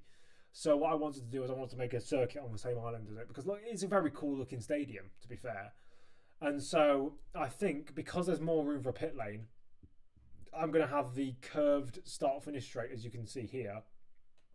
Well, it's going to be like Monaco, essentially. It's going to start on a curve, and it's going to, the white line here, not this thicker one, but this smaller white line that you can see, is going to be the start-finish curve, not a start-finish straight, a start-finish curve. Or I could even, you know, put the start-finish straight here or whatever. And then this is where it's this wasn't initially supposed to be the first corner, so I might slightly alter it. You can see that it's like a fast chicane. I might fix that and make it into a smooth corner, into a tricky little left-hander here. Then it comes onto this long straight. That chicane. I initially put a chicane there, but then I realised that it was just unnecessary, so I've gotten rid of it. Now you come down. I believe it's a 1.2 kilometer long straight. It's a very long straight, all the way down this section. And initially, I had a triple apex, or I had a Mexico turn 1-2-3 situation going on here. But I think considering how, like, look how small those corners are, I think I'm going to just turn it into one corner. I'm going to turn that into one corner. Then you come around here, and it's obviously a much more curved corner. It's going to be hopefully flat out. And then back down the other way of that long straight, and it's going to be a 1.2 kilometers, basically like a kilometer long run down here underneath the bridge, now into the technical section of the circuit. But I think this is actually a really good technical section. You guys can give your opinion. I know you might not be able to see it very well because there's smoke on the Google Earth thing, but you might be able to see it. So I made an S's section. So as you can see, you have a heavy braking zone into turn. It's probably turn 5 or whatever it is, and then you go through here. You have a right-hander, a sharp right-hander, into a left, into another right, into another left. Then you have a little bit of a short shoot into another left, right. So it's essentially just what I wanted to do was, when I eventually put this into the racetrack builder, none of this grass is going to be here. I'm going to make this fully like runoff, and I'm going to make it kind of like one of the S sections at Jeddah, just constant, fast, maybe medium speed sweepers. So maybe not Jeddah. Maybe I'm thinking of a different circuit. Where maybe Kota is a better example, where it's just going to be constant turning, and I'm essentially trying to burn out the tyres because the rest of the circuit isn't very corner heavy. I just want to have at least one part of the circuit where there's heavy tyre wear, so that it's not like Monza essentially, and it's not just boring. So that's what I created with this S section, and it's got varying different types of S's. So you've got the first bit, which is this. I'm hoping this is going to be like a 3rd gear corner, maybe 4th gear corner. And then you kind of stay in 4th and 5th gear around these corners. And then you have a little short shoot. And then you kind of go 5th or 6th gear for these last ones before you come onto another straight. And you can see here, this is this tiny little short shoot around the stadium. And then you can see there's 2 different versions of this corner. I'm going to use the tighter one. Basically, I wanted to make a Bahrain turn 910 clone, just the other way around. So basically, what's going to happen is, the circuit is essentially going to follow this outside line. Like the racing line is going to follow this outside line. But you know how at Kota, they in the last big braking zone, you have the Bahrain turn 910 clone, and they have a piece of road, like it's like an extra lane that opens up on the inside so that you can dive up the inside. I'm essentially going to have that, because I think that having a good overtaking zone like that, where you can take different racing lines and it's a really late apex, would increase overtaking. And then directly after that, you have another hairpin. So it would then, once you're alongside someone, you can either push them off circuit here, like most F1 drivers do nowadays, or you can let them stay side by side and claim the inside for the next part, and then you have better, you can have better drive off for the next part as you go around through. It's essentially like, it's like Bahrain turn 1, 2, 3 in a way, and it's a mix of Bahrain turn 1, 2, 3 and the last heavy braking zone at Kota. Then you come around here, and that's essentially the end of the circuit. It's a very basic circuit. It's a very short circuit as well. It's about the same length as Hockenheim. So I believe that it would be about 1 minute 10 in terms of lap time. But what do you guys think of that circuit? What do you guys think of that circuit if I haven't all driven you away by my choice to put a circuit in North Korea? I'm not trying to promote the regime, by the way. I'm just saying that it's a cool little circuit that I think would be decent. By the way, I'm trying to think of how I'd exactly do it, because obviously, ideal situation, I'm able to make a curved pit straight and just have this as the pit straight. If I can start it like back here, it's actually all right, because then I'll be able to make a pit lane maybe on the outside or the inside or whatever. But yeah. That's the only problem I think with this circuit. There isn't really any way you can put a pit lane.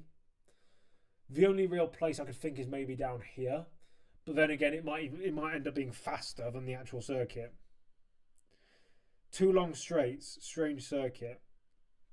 Thing is, the straights aren't. I don't think they're too long. I think I worked it out. They are. I can't measure it in Google Earth, but I measured it in another software, and I think they're both 1.2 kilometers long. Or one of them is 1.2 kilometers long, the other is slightly shorter at like 1 kilometer. So I don't think they're too long. And also, it would be perfect for DRS. It'd be like the two straights. You remember the old Korea International circuit? It'd be like that, essentially, ironically. The 2 back-to-back ones. The one heading into the hairpin and the other one heading into the hairpin section. The S's look good. Having the Mexico turn 1 to 2, 3 section at the end of that straight isn't a bad idea, though, to be honest. The only problem with it is, and again, this is due to my lack of knowledge of how to use Google Earth. So maybe I could get Peter Brook involved in this, because I know he is really good at this. But I don't know if those corners are essentially going to be too tight because I don't know how wide that road actually is. So if that road is like 10 meters long, which is about the length of this, is about the normal width of an F1 circuit, I'd then be kind of making it really tight and really awkward, rather than like Mexico Turn 1, 2, 3, which is actually a little bit open. We need more goofy double chicanes nowadays, lol. Maybe we do. But yeah, that is my proposed North Korean Grand Prix. I'll be making this in the Nedzo Corsa just for my own personal use. And I'll probably put it on overtake.gg if I ever did make it, that is. But yeah, I made it because I thought it would be quite funny. And because it would... Because also there are no like fictional North Korean circuits on Nedzo, so I thought I'd just make one myself. But yeah. I do really like this Nedzo section. As you can see, my amazing Google Earth skills have meant that some of the corners are a bit pointy, but they're not going to be actually pointy on the circuit. Like, they're going to be properly smoothed out. You can also see the different. I've experimented with different opportunities. Like, initially this last part of the SS section wasn't there, and it made a longer run down to the awkward corner, I'm going to call it. Because this is essentially going to be like the Bahrain Turn 910. It's going to be the corner that everyone hates to drive. And then, yeah, around the stadium. That is essentially going to be the party piece. Unfortunately, I'm going to have to somehow model that in a Nedzo Corsa, but I have no, like, editing or modeling skills for making stuff in stuff like in Blender or whatever. So I'd have to probably get someone to do that or find a tutorial on how to do that. But this is going to be something our project I aim to do in, like, as I said, June or July. But yeah, it would be quite a fast circuit in terms of lap time and in terms of speed, obviously, because there's only really one section where you go super slow speed. The thing is, I was thinking this morning, I was trying to somehow think of a way to maybe make it double back on itself and go like into this section here to make it a bit longer, but otherwise I can't really make the circuit longer, and I'd ideally want to make the circuit a little bit longer as well because it is a bit short. It's about, as I said, it's about 4.4 kilometers long, which is almost half the length of Spa. It's about the same length, as I said, as the Hockenheim ring, the modern one. Or I could even go, I don't know if I could go down here and double back on myself. Actually, I can't really because that already interferes with that part of the circuit. But yeah, that's my North Korean circuit that I made. You can sort of faintly see the lines of the entire thing there. Yeah. That was my ideas anyway. I'm not sure if it'd come out that way if I actually made it in a set of course. Anyway, we're going to go back to... I'm going to quickly close that. And then we're going to go back to...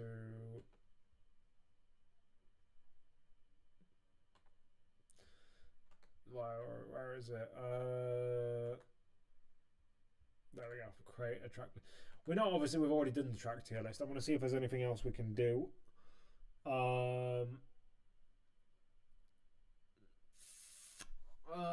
Let's have a look.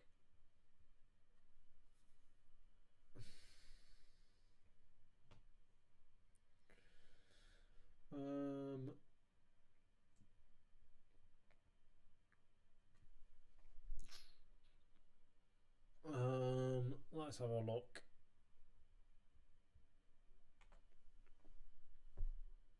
Is there anything you guys, again, if you guys have any questions about like Formula One, you think a certain driver is underrated, you think a certain car is underrated, you think a certain year is underrated, you think something should be different or whatever, let me know.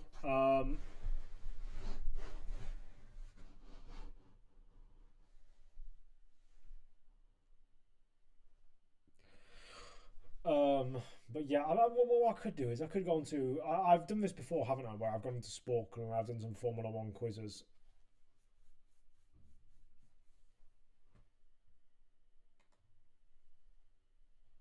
And I can do a random Formula 1 quiz.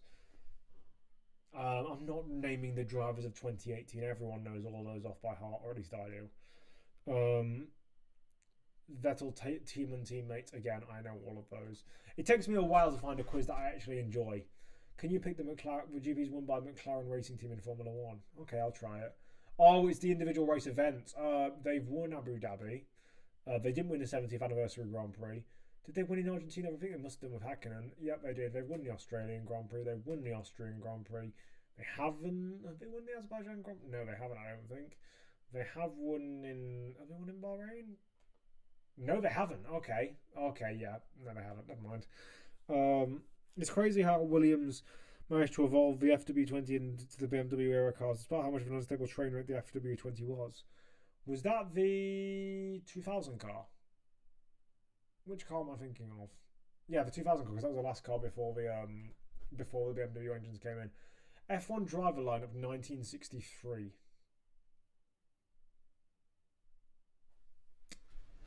I can give this a go, I suppose. Coulthard won in Argentina in 1998, I believe.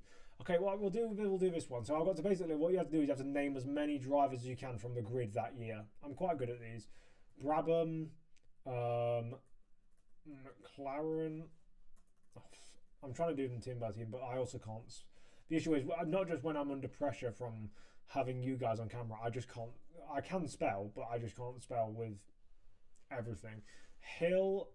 Oh, that gives you me two. Good one. Jim Clark. Trevor Taylor. I know because Trevor Taylor was Clark's teammate. Who else? Was Peter... Oh, Richie Ginther. Peter Geffen. Pete Lovely.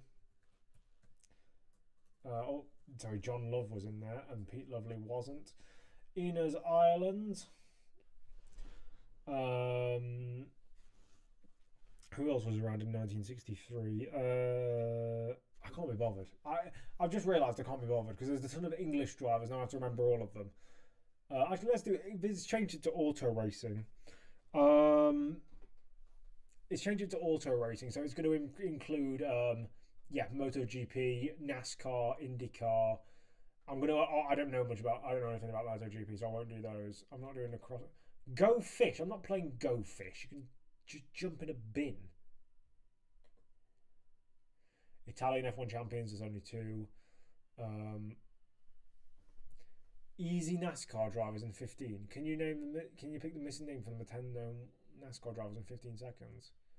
I can give it a go. It is Dale Earnhardt, Richard Petty, AJ Foyt, Cale Yarborough, Kevin Harvick, Joey Logano, Jimmy Johnson, Tony Stewart, Jeff Gordon, and David Pearson. Yes, let's go. When you see any onboards of the 98 Williams, people mean the 2014 Ferrari and steering and oversteering at the same time. But the 98 Williams did that basically all the time. Go Fish is a fun game. It is a fun game when you're 10. Like, they had to change the whole wheelbase on it for calendar, and Patrick had so he doesn't scare the drivers as much when ITV interviewed him about that upgrade. Quitting while ahead? No, I'm not doing it. It's about sports stars who retired while they're ahead. Formula 1 drivers A to Z by picture. I know all of them. I'm not doing that. Quick pick F1 champions. No. F1 drivers who've driven for Scuderia Ferrari. I could see it was in French. They just translated it. No thanks. Actually, no. I will do that because I've got a video where we're ranking every single. You can see it's in French. They haven't my browser automatically translates it. Can I please translate it again? Hold on, give me a second. Why did it translate it before but not now?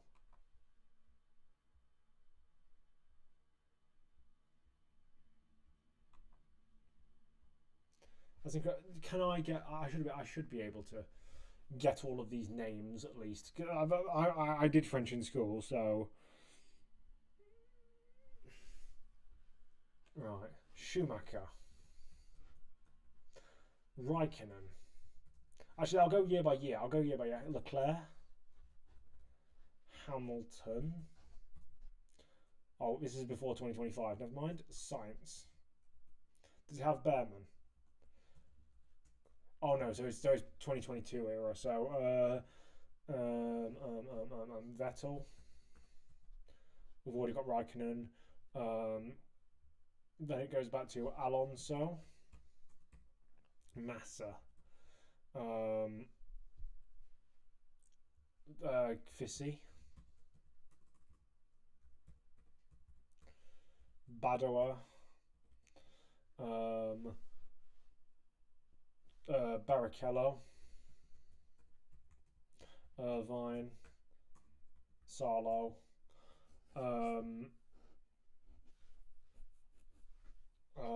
Berger, Alesi, Larini, Prost, Morbidelli,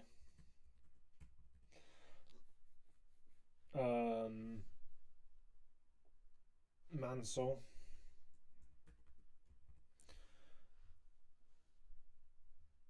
I'm going to go year by year, Saye, so I'm going to get to Fangio later on. Mansell, I've lost my track, hold on, Johansson,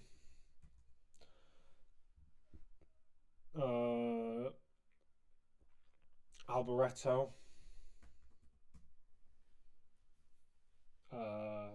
Arnoux and Tombe. Don't ask Ciaron Smith what he thinks of Rennie Arnoux and Patrick Tombe. He will tell you how they bottled 1983. Pironi, Villanova,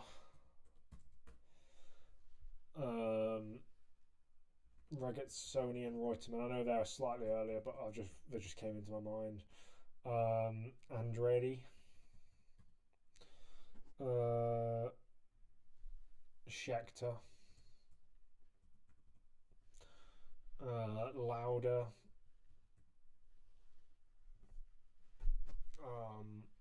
before that is pretty ropey. Metsario, Galli, Diadamich, Jonathan Williams, Jackie Hicks. Did Derek Bell drive for them at one point? He did. Pedro Rodriguez and Ricardo Rodriguez. Oh shit, I just remembered I forgot Capelli. Whoever just put it in the chat, Capelli would be a good one. Now I'm just kind of getting into the 60s guys. I'm not really going by my thing. Bandini, Nino Vaccarella, Ludovico Scarfiotti. He won the Italian Grand Prix in '66 with them. I'll go from the 50s now. So that I can get all the 50s guys. Villaresi, Carini, Serafini. If I can spell Bonetto. Felice Bonetto didn't drive for them. Wait, there's a British driver who I haven't got yet. Okay, is it Tony Brooks? Is it Peter Collins? Is it Mike Hawthorne? Luigi Musso. Etazuni Hill. I completely forgot about Hill. Von Trips. Nouvelle Zealand. Oh, Chris Amon. Italy. Eugenio Castellotti.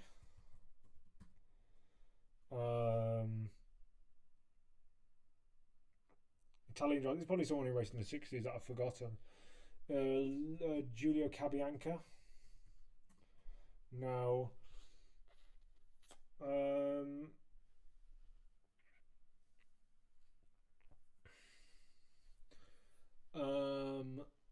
France.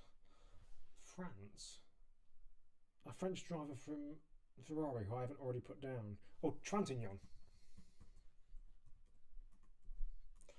Argentina, Gonzalez. Fangio. Paul Frere. Olivier Jean de Bion. More Belgians. Willie Mariesi. Ozzy Tazuni, that's America. That is Dan Gurney. Richie Ginfer. Gran Bretagne, British drivers. More British drivers, 6 races. They weren't that good then, clearly. What's his name? The guy who Peter Whitehead. Peter Whitehead. He raced for them, I believe, in the early. No, not him. Did I get his name right? Did I spell it right? Yeah, I did. What about Reg Parnell? What about Piero Taruffi? Okay, Taruffi was the Italian guy.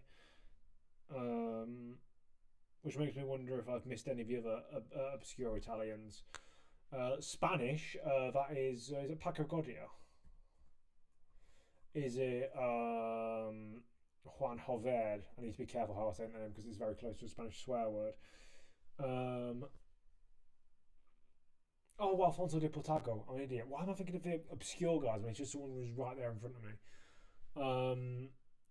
France. Etonselan? No.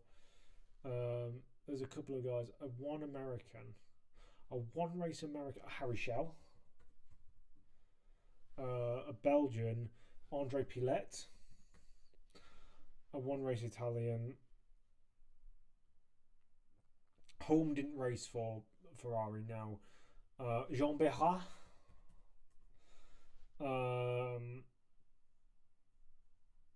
French drivers from that time period. There's no Jean-Pierre Beltoise, is there? No. This is where my knowledge starts to fall. A 20 race Italian driver. I must be forgetting someone blatantly obvious here.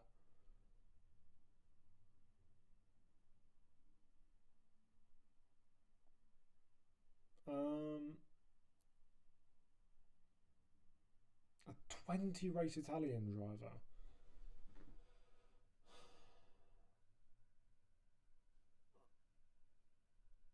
Am I being an idiot? The answer is probably yes, but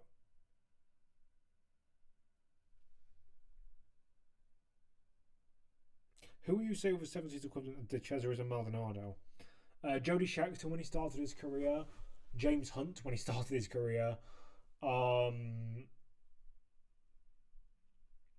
Yeah, that's pretty much it. There weren't Vittorio Brambilla. Actually no, his brother did though race for Ferrari. Thank you for reminding me. Ernesto Brambilla. Oh, he must have not started a race then because he's not on this list. Ignacio Giunti. Who am I? Who do I need to? Who am I missing from that 1950 spot? Or that 20 races spot is going to bug me and bug me and bug me.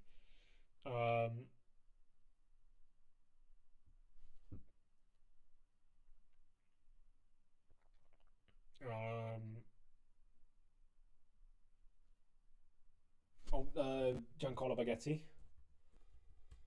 He did race for them. Apart from his privateer starts.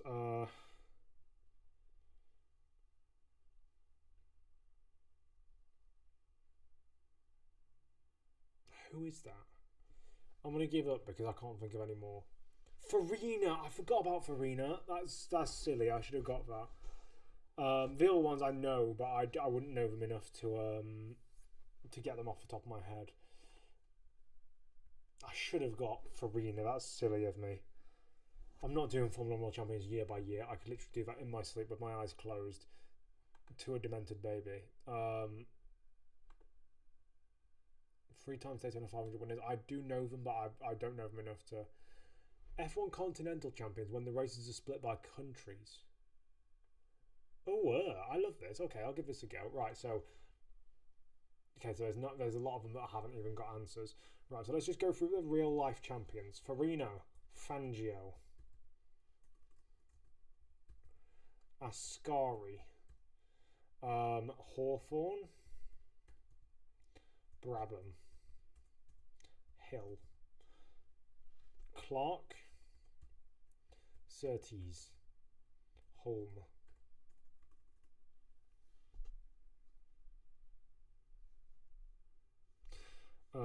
You guys have just been on an ad break, I think. Rint, Stuart, so I'm doing this one where I've got to. The thing is continental champions, so I've got to name the champions of every single continent if they held their different championship. It's weird. Or basically, if all the races held in each individual continent each season was split into like different championships, Lauda, Hunt, Andretti, Scheckter, Jones, Piquet, PK, Rosberg, Rosberg, who am I thinking of? I've already thought of Lauda, Prost, Senna, Mansell,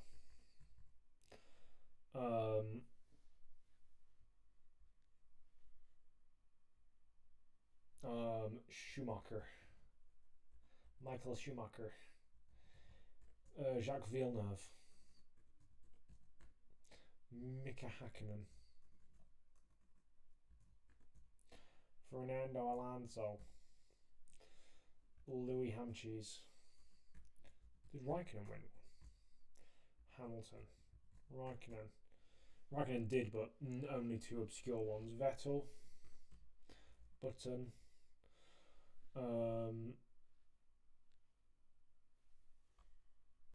I've already done Rosberg, Verstappen, and that's it. That's all of the real life champions. So I need to get the rest of them. So 1956. That's got to be Peter Collins, surely. If I can spell. It's not Peter Collins. Okay. Tony Brooks, Luigi Musso.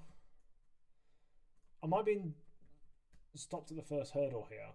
Championship of the Americas. Oh, it's Pat Flaherty. That's why. Pat Flaherty, the winner of the Indy 500. Huh? Am I being stupid? Right, I'm gonna start from the most recent ones because I'm being absolutely humbled here. What about Sergio Perez? No, he should be nowhere near one of these. What am I doing? Charles Leclerc. There we go. 2009 and 2010. Is it Barrichello by any chance? Or Webber? Okay, Barrichello is one of them. Webber is another. Okay, those are quite good. Felipe Massa? Yeah. There we go. Then back to 1999. Irvine. Frentzen. Who else could it be? Sarlo?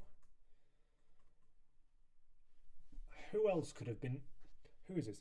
Championship of Europe in 1999 is not Hakkinen, Frentzen, Schumacher, or Irvine. Which other teams were competitive that year? Trulli? Herbert? I'm literally just guessing at this point. Fissy? Wirtz?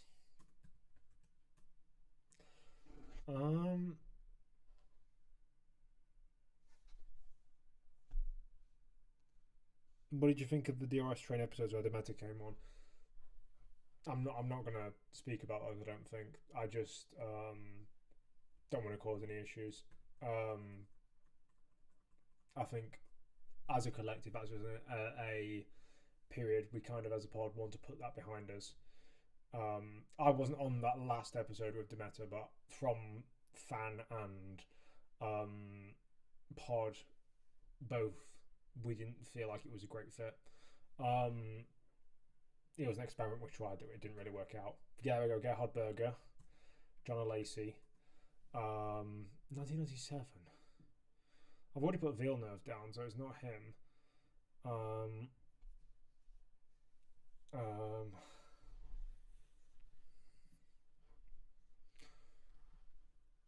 1989. Who else was good in 1989? Stefan Johansson. What was that in? The Championship of Asia and Oceania. Suzuki. Moreno. Why am I doing all these daft drivers rather than just the drivers that come to mind? I don't know.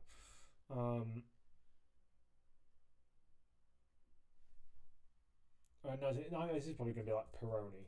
Yeah, Pironi was one of them. John Watson is probably going to be one of them for a lot of these.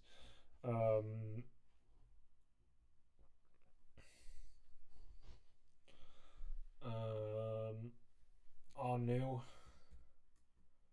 Palm Bay. That's probably going to help us out a little bit. Now, 1983 Championship of Africa. Who won the 1983 South African Grand Prix? Was it De Angelis? No, it wasn't. Was it...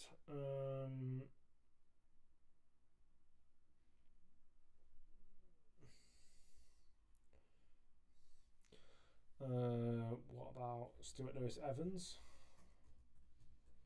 No, he got burned alive in the Moroccan Grand Prix. What it was, I'm thinking of that one. Moss. So the Americas. I can't get over that. Is that Gonzalez? I've already put Brabham. Bruce McLaren. Okay, Bruce McLaren is one. Von Trips might be one. No. Not even Von Trips, no. Ginther. Not Gonther, it's not a YouTuber. For those who know Gonth. Dan Gurney, okay, one of those is his. 1968, the champion of Europe is Josie Fair? Pedro Rodriguez? Okay, I'm really clutching at straws here if you couldn't already tell. Jackie Hicks. That's actually a really good shout. I don't know why I didn't do that before. What were the races in the Americas? Watkins Glen, Ehlers Island. Ehlers Island is one. Yeah, that's one. Fittipaldi, I've already put him down. Yeah, I have. Depailler. Ronnie Peterson. I don't know why I just put Sever like it was going to work. Nilsson.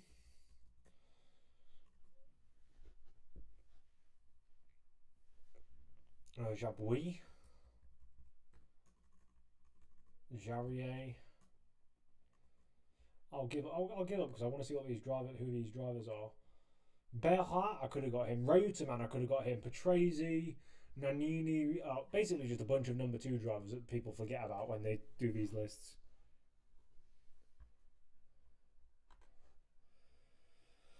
Mercedes F1 Champ is so boring. Host countries for the 2024 F1 calendar is so boring. No. Drivers' teammates, I already know all of them. No.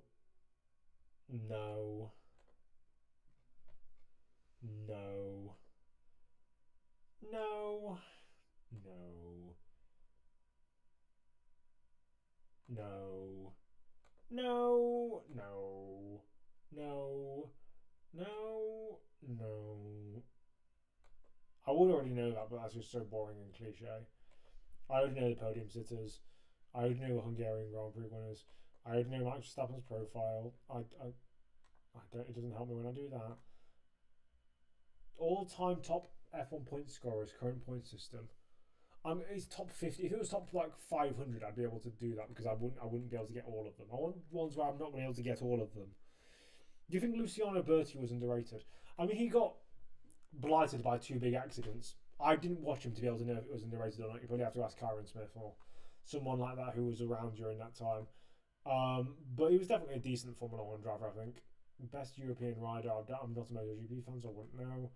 No. 2024 NASCAR drivers top 3 series. Oh, I can give this a go. So this is a NASCAR thing. You guys probably won't be as interested in this, but I'm going to give it a go for myself. Ross Chastain, Christopher Bell, Chase Briscoe, not Ryan Briscoe, Kyle Larson, Alex Bowman, Austin Cindric, because he rides. I'm going to go down by the numbers. Austin Cindric, if I can spell, Austin Dillon, Kyle Busch, as one of my Scottish friends used to say, Kevin Harvick. Not Kevin Harvick. Why did I say Kevin Harvick? I meant Noah Gragson. Kevin Harvick's retired. Who's number 4? I swear it was Harvick. Cole Custer. Then the 5 is Larson, but who else Who else drove the 5 last year? Was it Justin Allgaier? Yeah, Justin Allgaier drove the 5. Who drove the 6? Keselowski. I spelled it wrong. Never mind. Keselowski. Jesse Love. I don't know why Jesse Love just came into my mind, but he did. Connor Zilish. Ryan Truex. Who drove the 7? Corey LaJoy and Justin Haley. Who drove the number 4 in 2024? Am I being an idiot? That was the last year of Stuart Haas, wasn't it? Who took over the Stuart Haas car for the last year? I don't remember. SVG is in there, so Gisbergen. Denny Hamlin. What does the asterisk mean, by the way? The asterisk means only these drivers who qualified for races. So driver car who failed to qualify listed as bonus answers. Okay, thank you. Chase Elliott. What do you think of Mark Martin? Very underrated driver. Very good driver. Will Brown. I'm trying to think of who might have driven that 13 car. AJ Allmendinger. Who drove the 12? Who owns a 12 number? I don't remember. The 15 is, that's a Rick Ware car. Cody Ware. Oh, they had so many drivers in that car last year. Jenson Button might have even driven it at some point. No. Danny Kvyat. Kamui Kobayashi. Yeah, they have so many drivers driving that car. I remember him because he's Japanese. So many drivers drove that car last year, and I don't remember any of them. 16, I don't remember. 17 is Chris Buescher. 21 is... Why is that number familiar? Who's the 21? Logano is 22, but who's 21? I'm being a moron, aren't I? 21. The 23 is Bubba Wallace. I'm going to quickly move on and try and act like I'm not a moron, but I've just forgotten who drove the 21. That is a regular car, isn't it? That's driven by a full-time team. I'm having a crash out over this, aren't I? Austin Hill. 34. I don't think the 34... No, they're Todd Gilliland and Zane Smith. Gilliland. Is that how you spell it? No. Gilliland. No, it wasn't. It was Michael McDowell. It wasn't even him. Michael McDowell. Carson Hocevar, because he's a Spire driver now. 36. That's not a normal car, is it? 41 is... Who drove the 41 last year? I don't know, but I do know that the petty cars are driven by John Hunter Nemechek, Eric Jones.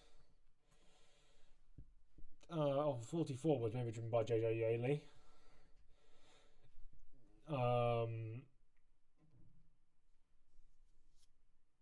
Who else might have driven? Burt Myers? No. Ricky Stenhouse. Oh, Reddick and Stenhouse. Stenhouse. I've just remembered I can do some of the junior series drivers, or not junior series, the lower series drivers. Crafton and Enfinger. Ty Gibbs is later on, but I got him anyway. The number 50 car. That was like a road course car, wasn't it? I swear, or just a car that yeah, that's not a. Ryan Preece, that's who drove the 41. I remember now. 62, I don't remember. 66 is not a car that they regularly drive. 71 is. It's the third Spire entry, but I don't remember who drove it last year. Zane Smith.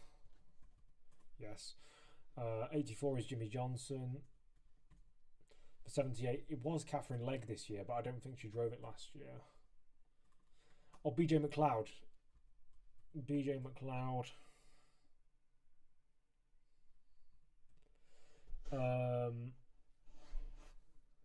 Chandler Smith. This is going to be great, actually, because I've just remembered a bunch of the 66. Really, Chandler Smith didn't drive that car. What do you think? At least Norris knows he's had difficulties to become a champion and somewhat appreciates it. I guess. Daniel Suarez. And I can't be asked to do the Xfinity Series drivers, actually. I'll get back to an F1 quiz so that you guys can have a bit more fun. Sports teddy bears, really? Unless there's an obby in there. No. Not doing NASCAR Cup Sprint drivers. Not doing those. I want to keep it fun for you guys. First and last F1 pole positions. No. Ferrari F1 GP. Okay, let's see if I can do this one and not bottle it. So Ferrari, have they won in Abu Dhabi? I don't think so. They didn't win the anniversary Grand Prix. They have won in Argentina. They have won in Australia.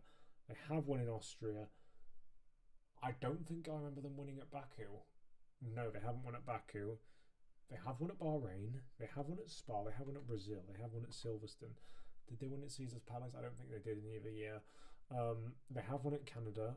They have won in China. They have won in the Netherlands, surely. They've won the European Grand Prix. They've won the French Grand Prix, Germany. Most of these I'm just clicking through, guessing that they have, because there's been a lot of them. Japan, Korea, I don't think they did. Luxembourg. No! Luxembourg was 97 and 98. Why did I click that? Oh well. Oh well. Never mind. 2017 Formula 1 drivers, no. Label the Formula 1 steering wheel, no. I'd love to do all this for you guys. I'd love to do all these NASCAR ones. Now I'm gonna after I've gone off camera, none of the NASCAR ones are gonna come up, I guarantee you. No, I don't want NASCAR plate era Cup Series, whatever. I don't want F1 champs in correct order either. This year, Lando was at 1996 Williams. Lando is in for a rude awakening once he gets a real title fight. Yes, pretty much. The most appearances without a win. I'd be able to do that if it was, like, again, top 300, but not this, because that's piss easy. Velda Campione, that's just title winners, isn't it? Yes. NASCAR final driver. So no more. This is no. It's just I'm getting the exact same NASCAR quizzes. It's teasing me. The exact same quizzes. Genuinely, it's the exact same quizzes. The random isn't very random, it seems. I think Spotify had a controversy like that, didn't they, a couple of months ago, where people were like, actually no, my Spotify recommendations are not actually random. First 10 riders in MotoGP. No, I'm not going to do it. I don't know enough to be. I'd probably get like 2. I'd probably get like a couple.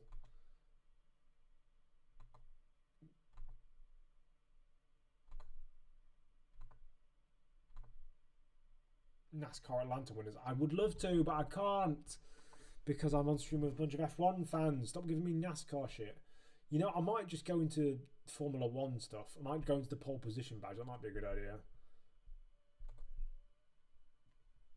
Because then I'll only get Formula 1 quizzes rather than getting a bunch of NASCAR ones as well. Anyone but Carl. I love these. So I've got to basically, you have to pick everyone for one of the, you have to pick people for one of these categories that aren't Carlos Sainz. I love these. Race for Ferrari, McLaren and Williams. Prost. Ferrari, McLaren and Williams. Mansell. Max Verstappen F1 teammate. He's had Ricciardo. He's had who else has he had? He's had Gasly. He's had Albon. He's had Tsunoda. He's had Lawson. He's had Perez. Charles Leclerc F1 teammates. Okay, this is getting quite easy. So it's Ericsson, Vettel, Hamilton. Who's the other one? Because it's not, as I say, it's not Sainz, because you can't put him twice. Leclerc. Am I being an idiot? Leclerc. So he had Ericsson in 2018, Vettel in 2019 and 2020, Hamilton this year, and Sainz from 20. Oh, Behrman. Behrman, yeah, Behrman.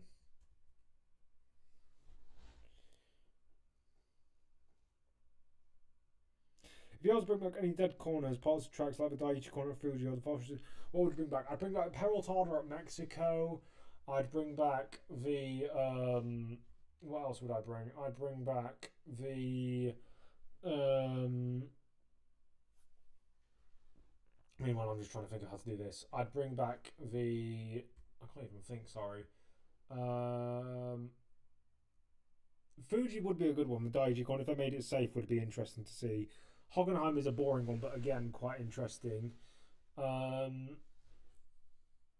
just hope they bring back the entire career international circuit and the Malaysian Grand Prix circuit. Right, let me just think of how to do this because I'm just trying to concentrate. Sorry, this is why I don't usually speak, guys, because I'm trying to concentrate. Verstappen.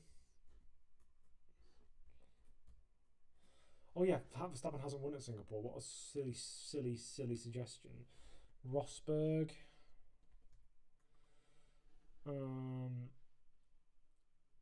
Norris. Who's won at Singapore? Oh, Russell. Singapore, George Russell. Scored a point but didn't have a podium for Renault F1 team. Eddie Cheever. Wow, he had a podium for them. Okay. I was going to say Kubica, but I realised Kubica and Petrov both did. It's Grosjean. Grosjean didn't have a podium. He drove for them. Which version do they mean? Oh, really? Okay. 2016 to 2020 actually gives me a lot of options because I can go Palmer, Magnussen, Hulkenberg,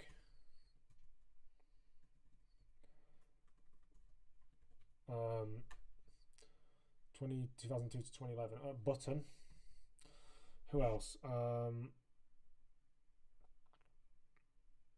So yeah, Grosjean should be one. But he's not. Unless I already put him down. I don't think I put him down already. Podium without winning away in racing for McLaren in Formula 1. Podium without a win. Did Cesaris, did he ever get a podium for them? No. Johansson definitely did though.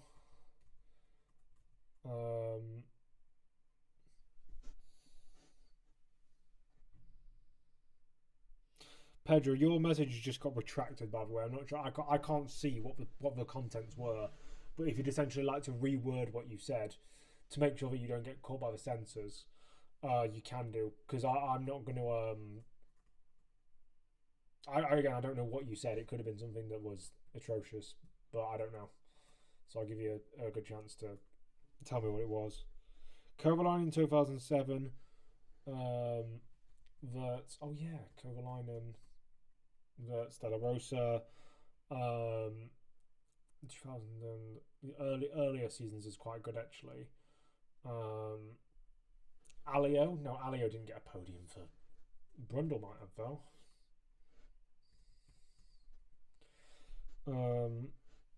Andretti.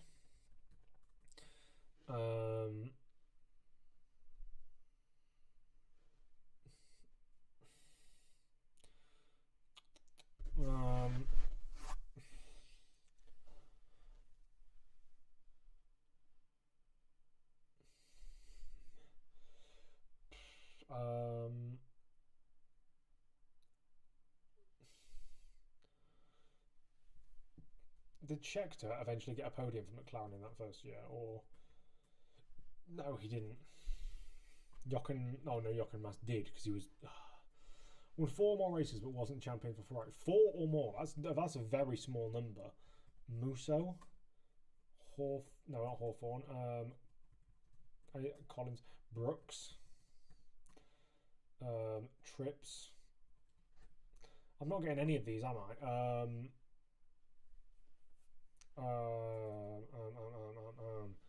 X. That's a good one.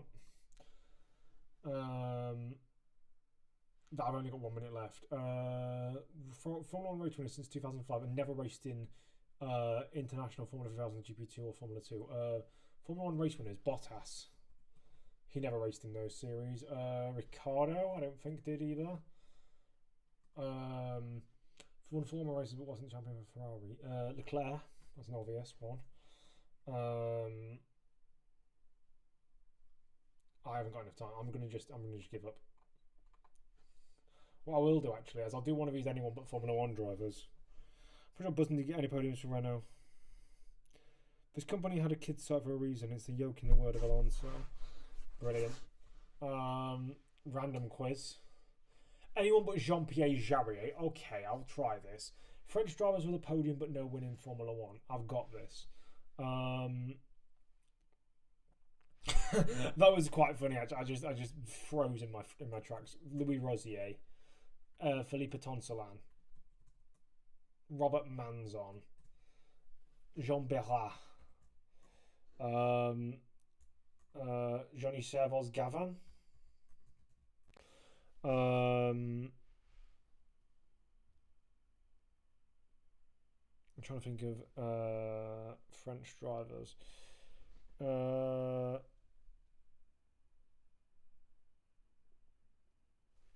Strafe.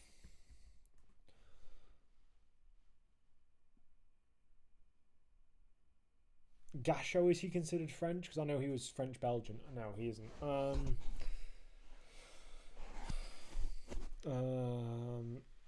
Grosjean.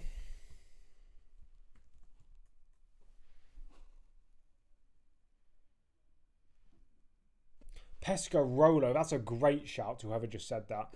Pescarolo, I wouldn't have got that one off the top of my head. Then achieved a I'm going to go back to that one. Achieved a Formula 1 podium with Shadow. De Angelis? No. Peter Revson did, I think, though. Shadow. Hulme. Alan Jones. John Watson. I keep getting ones for other ones. Eric Bernard. Okay, yeah. And Eric Comas, because that was not Eric Comas. Who am I thinking of? I was thinking of Panis at the 1994 European German Grand Prix. Finished an F1 Grand Prix in the top 10 places with Osella, Ginzani, Piercarlo Ginzani. Oh yeah, Price achieved the Formula 1 podium with Shadow. Hans Stuck? No, not Hans Stuck. Osella. I just need to essentially think of Osella drivers because they might have just finished in the top 10 by getting good reliability. I know that was something that wasn't really thought of by them at that point. Joe Gartner, for example. Drivers who weren't really that good, is what I'm saying. The ones who you don't really think of. Pierre-Henri Raffanel. No. Race for Tyrrell and Ligier. Okay. Olivier Panis. No, not Olivier Panis. What am I thinking of? I'm just guessing. I don't know why. Why am I guessing? I'm going to go to the next one. Plus 125 Formula 1 race starts until 1983. Graham Hill, John Surtees. Oh, John Surtees doesn't have enough. I might struggle here. Until 1983. Niki Lauda. James Hunt. No. Jody Scheckter.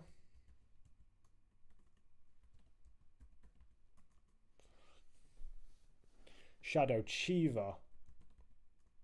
Oh yeah, he raced with Tyrrell and Ligier. Okay. I wouldn't have known that one. Entered into the 1982 San Marino Grand Prix. Okay, I can do this. Gilles Villeneuve. Didier Pironi. It was the Ferrari drivers, the Renault drivers, so Arnaud and Prost. It was the Osella drivers. Was it Paletti? It was. And it was the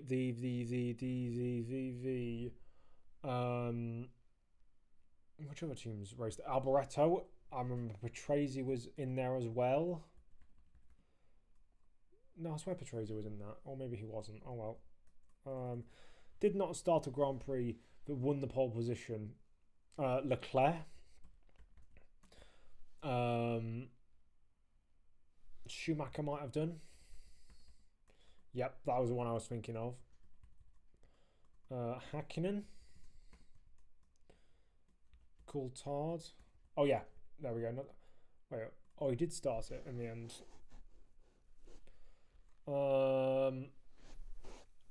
The rest of them I'm going to struggle on. Tyrrell and Ligier especially. Lafitte. I'm just going to think of French drivers. I think that's going to be my technique for this one. Depailler. Michel Leclerc, or should I say? I'm going to just end it there because I'm going to struggle. Yeah, there's a lot of names I don't know there. Carlos Reutemann I should have got. Right, let's randomise in this. Olivier Panis, that'll be a bit easier, I think. French drivers that entered in F1 after Alain Prost retired. Pierre Gasly, Esteban Ocon, Romain Grosjean. Who else? Verne.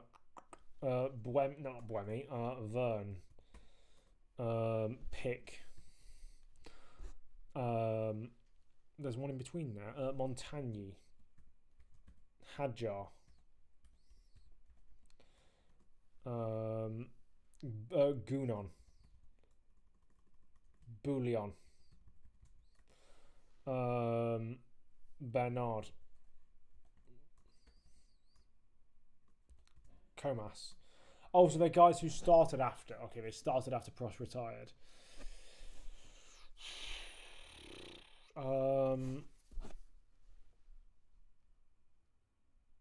Why is my brain not working the way I want it to? Never mind. Won a race in Formula 1 and GP2. Okay, Maldonado. Hamilton. Rosberg. Okay, I need to get all the guys who won championships. That's a bit of an easy one. Since 1985. Okay, Verstappen. Since 1985. Okay, Mansell, I'm guessing, did. Actually, no, because he didn't really have the money to do so. Hill. No. Villeneuve. Montoya.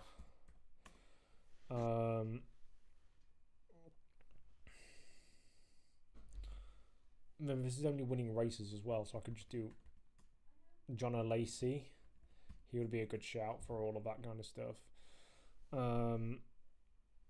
George Russell. Lando Norris. Alex Albon. Charles Leclerc. I don't know why I put Alex Albon, by the way. I just realised what I did. Oscar Piastri.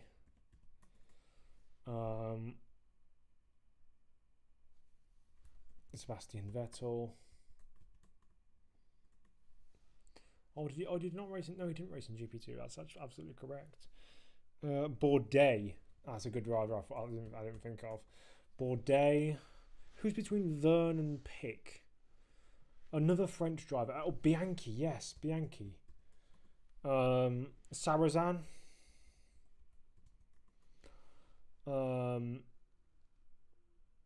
Kovalainen, did he win a race in Formula 2? Sorry, GP2 I meant.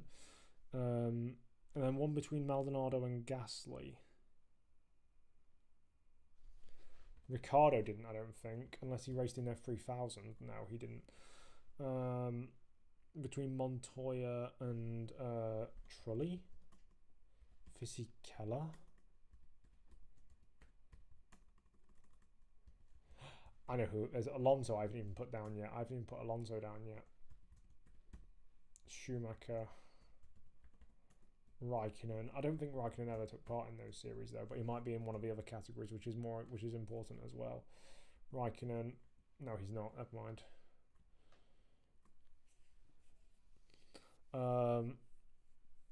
It's between Alonso.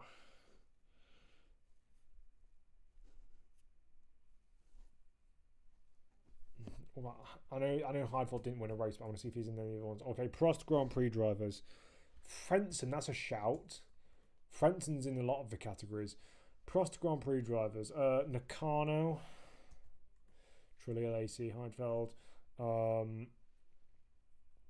Matsukane. Bertie. Tomasz Enger, there we go. Jack Villeneuve, teammates, Formula 1. Button is actually one, probably. No, he's not. And in the other categories, I mean. Teammates for Jacques Villeneuve, Zonta, Salo. Between Button and Alonso, it was Sato. No, so I was at BAR to so his teammate Anthony Davidson. No, what am I thinking of? Am I being an idiot? The answer is yes, most likely. Hakkinen, oh, that's a shout. Nope, Hakkinen's not there. Ligier Formula 1 race winners. That's Lafitte, Pironi, Depailler, I believe. Finished the 1996 Monaco Grand Prix. Herbert. Oh, Herbert's one of them. And who was the other one who finished that race? Coulthard. And Coulthard's one of them on that one as well. Perfect. Top 5 drivers in championship standings before the 1997 Canadian Grand Prix. Irvine. Perfect. Irvine. Oh, I can't get the last couple. French driver. I still can't get who that French driver is.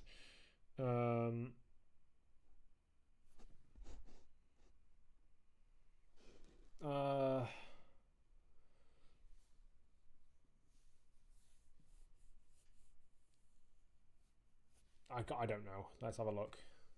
Perez, Webber. Okay, Frank Lagos I wouldn't have got. But Felipe Massa I completely forgot about. I forgot he was at Sauber. Oh, that's so silly of me. But oh well, that's a lot better than what I got before. Anyone but Mark Blundell 2? There's 2 of them. Yeah, no, I'm not doing that. That's way too obscure. I'm not doing the 2s because that means they're super obscure. And now it's only giving me those. Okay, Ivan Capelli. March Formula 1 drivers. Ronnie Peterson. Actually, no, that's way too obscure. That taking up half of the thing is way too obscure. I don't know. Michael Andretti. USA-born drivers that raced in Formula 1 since 1981. Andretti. Oh yeah. Mario isn't USA-born, is he? Eddie Cheever. Danny Sullivan. Bobby Rahal, did he race in 1981? No, he didn't. But I can just do this because there's a lot of ones that are going to get stuff for other categories. Sargent, obviously. Rossi, Speed. Am I being dumb? The USA-born drivers that race in Formula 1, there's another one between Rossi and Sargent. Am I being dumb, or I can't remember him? Because I think that's in order of time. So that's between 2015 and 2023.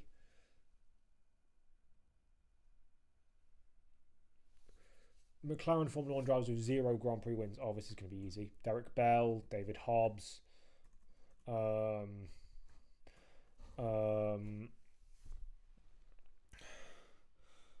was going to say, I'm trying to think. Kevin Magnussen. Stoffel Van Dorn. Oh, Jan Magnussen as well. Stoffel Van Dorn.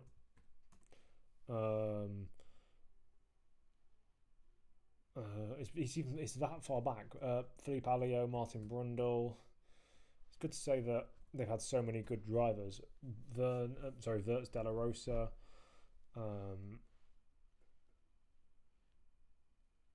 Coulthard, Hakkinen, Mansell, Blundell. We just had him on that other one.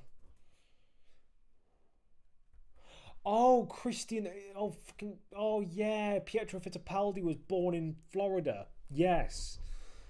I would have never got that. Philippe Alliot. McLaren F1 drivers with 0 Grand Prix. I nearly put his name in. I nearly put Michael Andretti in, which is the cardinal sin of these. You don't put the guy's name in for anyone but Stefan Johansson.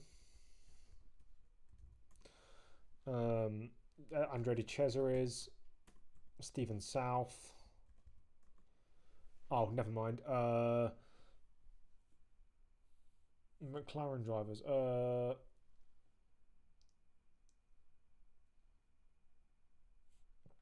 Am I being dumb? The answer is most likely yes. Let's go to the next one. Led 100 laps in Indianapolis 500 but never won a race. No clue. I've really got no clue on this. Who are some big drivers who I think might not have won the race? Okay, so I don't know. 1990s kart champions. I can do this though. Villeneuve was one of them, wasn't he? Yes. Montoya was, I think, as well. Alex Zanardi was. What about Rick Mears? What about is Helio Castroneves old enough for that? What about Tony Kanaan?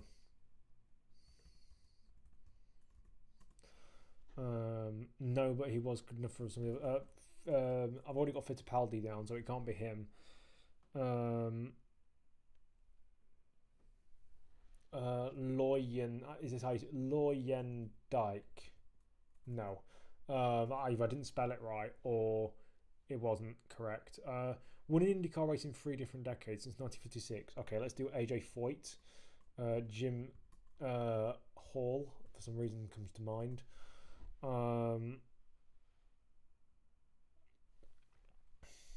In 3 different decades. To be fair, that could only be like an 11-year career. So that could be literally anything. New Garden.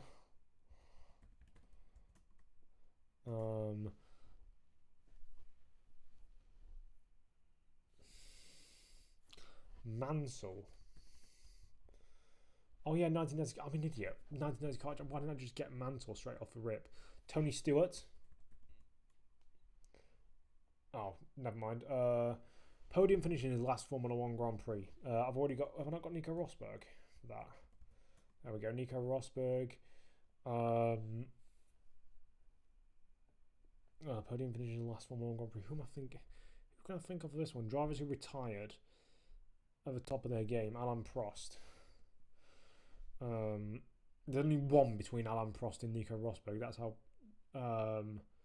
how obscure it is. Never mind.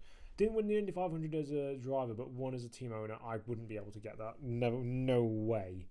There's a lot of Indy 500 based content there. Oh, Gordon Johncock. I should have known that. Jimmy Vasser. Okay, yeah, that's maybe on me for not knowing some of the Indy guys. Jean-Pierre Beltoise. 1971 Formula 1 season winners. Fittipaldi. Stewart. Peterson. Why did I say Ronnie Peterson like that was going to be an answer? Jack Yicks, I'm guessing. And who else won a race that year? Denny Hulme? Yes. BRM drivers. Graham Hill? No.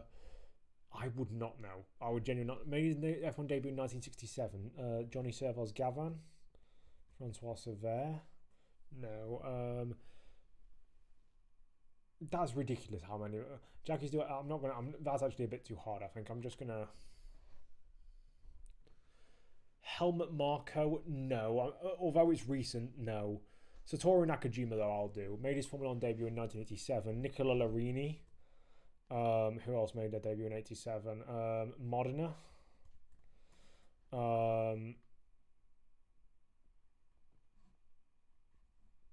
Who else made their debut that year?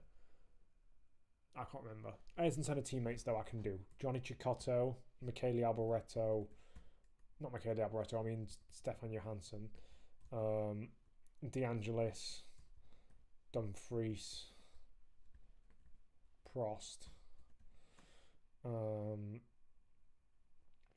it was Berger. Andretti. Hill. And before that it was Hakkinen. Japanese Formula 2, Formula 3 champions that raced in Formula 1. Kazuyoshi Hisino. What about Fushida? What about Takaharu and Takahashi?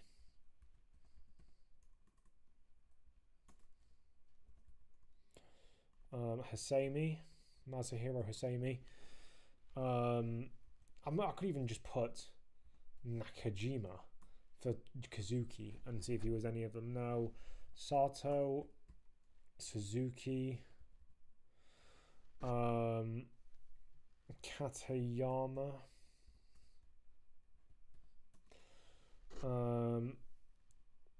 there's no way that guys like Hattori or Inoue got one, surely.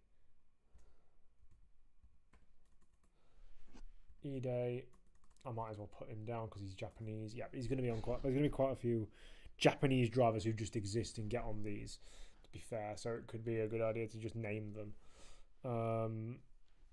Nakano and Takagi would be a shout.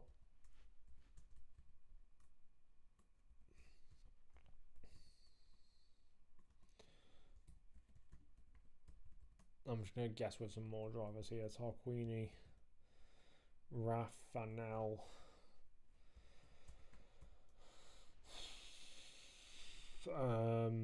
Johnny Herbert, did he make his debut in 1987? No.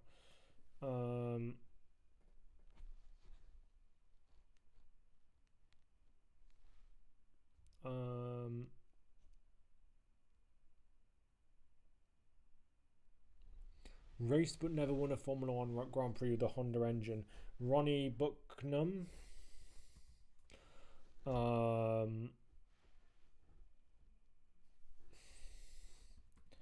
John Surtees, no. Who was the next one? Stefan Johansson was one in the Spirit. Who was the other driver in the Spirit? Was it Alberto Colombo? I don't know why that name came to my head. Honda's Button. Oh no, Button did. I was thinking of the McLaren years. Van Dorn. Honda engine in recent years. Oh, Albon, Gasly, Tsunoda, Lawson.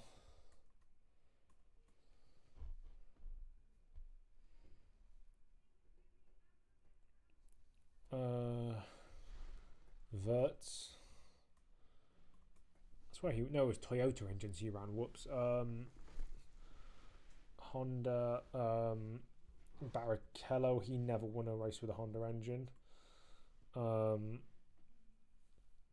Finished the 1990 Japanese Grand Prix.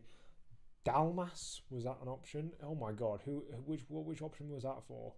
Oh yeah, 1987. Hartley. Oh yeah, he didn't win a race with a Honda engine, did he? Because he's Toro Rosso. That's clever. Kvyat. Clever thinking of a Toro Rosso, guys. I wouldn't have thought to do that. Sato, because of Super Aguri. Sato, Ide, Montagny, Yamamoto. Who else am I missing? Davidson. There we go. Finished in 1990 Japanese Grand Prix. I nearly said Senna. I nearly said Prost. I meant PK Moreno. PK Moreno.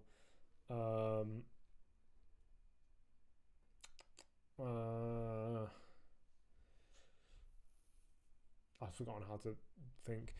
Made his first Formula 1 race start with 30 years of age or more since 1980. Damon Hill. Nick de Vries, was he over 30? No, he wasn't. But Delatraz was, as was Lavaggi.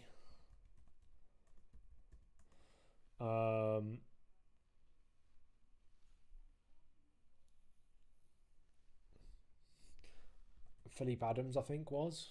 No, he wasn't. Zonta, Villeneuve for Honda. That's a shout. Thank you. Villeneuve for Honda. Mugen Honda. Yeah, Mugen Honda engine is actually a really good one. Ralph Thurman. Oh, never mind. Maybe not Mugen Honda. I might give up for this one because I haven't got the brain power to continue. Trulli, yeah, I should have got some more of those. I'm not doing Mikasalo too. They're going to be really difficult and awkward. Anyone but Alex Young. Asian drivers outside of Japan. Zhou. Asian drivers. India, that's Karthikeyan. Chandhok. Haryanto. What about Kvyat? Petrov. Are they classing Russia? If they're classing Russia as Europe, brilliant. They are brilliant. They are classing Russia as Europe. Asia is Japan, but it's also Korea. We haven't got any Korean F1 drivers. It's also, I'm trying to, none of the stands have had an F1 driver. Why am I being an idiot? Why can't I think of any Japanese, Oh, Thailand. Yep, Albon and Prince Birabongzi Bangladesh. Minority F1 drivers in the Paul Stoddart era. Okay, let's run through this. Verstappen, Chiesa, Baumgartner, Bruni, Friesacker, Dornbos,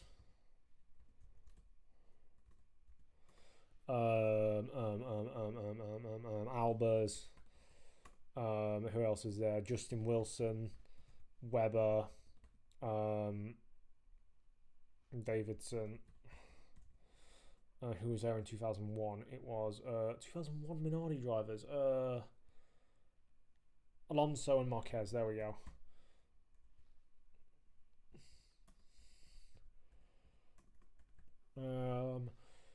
Formula 1 A1 GP drivers. Hulkenberg was one, I believe. I think Glock might have done a race or two as well. No. Why did I say Vettel? Why didn't I just do that?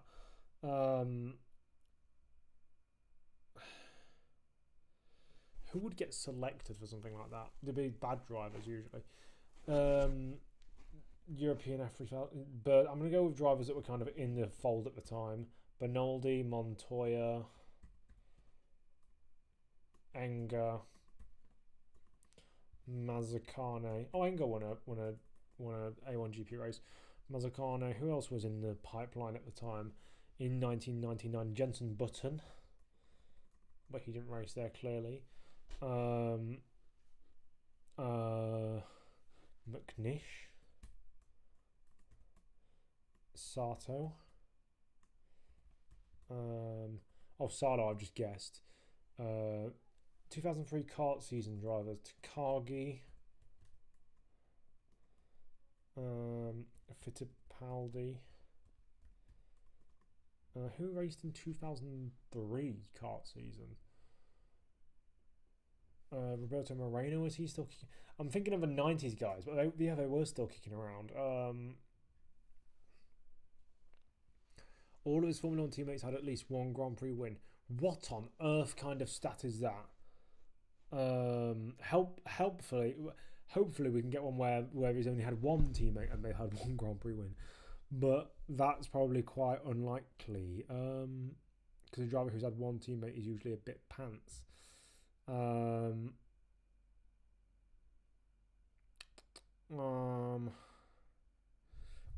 Dorn. Van Dorn's going to have to be one. Hamilton. Wait, which one was that for? Oh yeah, of course. Prost. Fuck Stefan Johansson. That genuinely, like, I hope he dies. No, I don't. That's really mean. I apologise. Damon Hill. Which teammates did he have? Oh, Deniz. Oh, of course. Stroll had Sirotkin. I'm really bad at this. Perez. I'm just going to spam drivers until I get one. Gasly.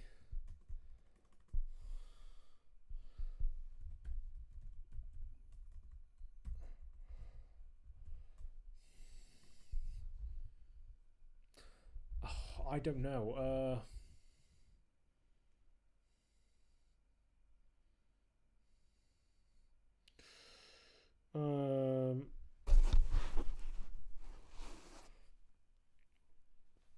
Antonelli. Oh, really? It's not updated, so I can't do it. Never mind. Mansell, Norris, Villeneuve, Giunti. I wouldn't have got that. Roberto Guerrero, that's too obscure. 1980s, no. Jody Scheckter, no, too obscure. Heikki Kovalainen, 2, no, piss off. Alonso, 3, I mean, come on. Keke Rosberg, 2, no. Mike Hawthorne, I think, is a bit... I can't be bothered to do 50s because I'll have to rack my brain. I want, realistically, 2000s or later is what I want from a driver. And not one of these 2 or 3 ones. I want an actual pure... There we go, Oscar Piastri. Formula 1 drivers born 2000 or later. Tsunoda. Behrman. Lawson. Antonelli, all of the 2025 rookies that do this. So, Colapinto, Doohan, Bortoletto, Hadjar.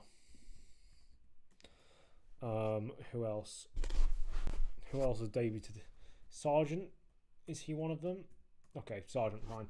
F3 and F3 2000 champions raced in. Oh, F3 and F2 champions. Guys who got both. Okay. Schumacher, did he get F3 on his way to F2? He did. Did De Vries? No. Did George Russell? He did, I think. It seems he didn't. Norris? Albon?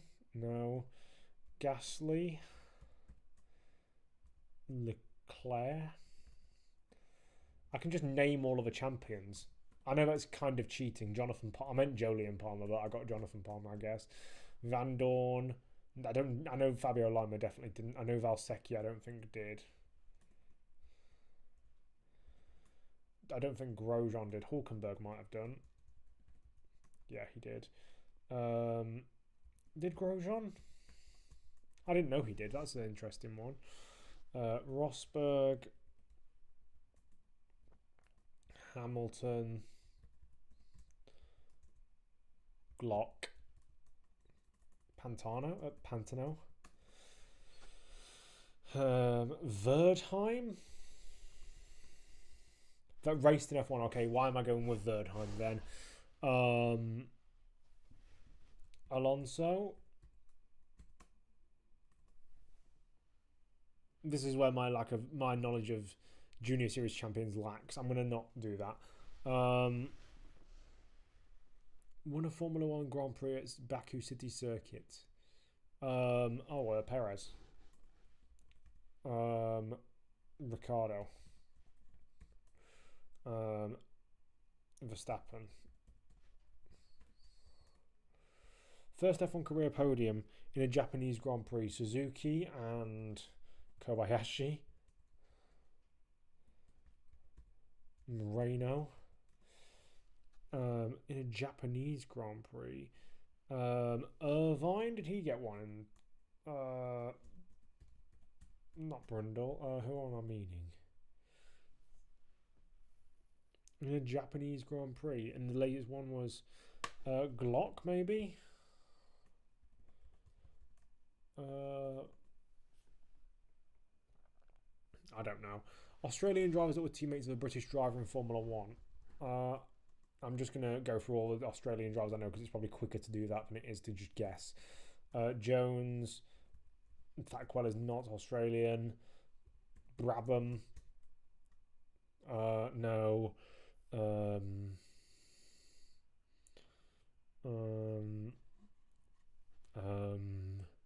A lot of erming here.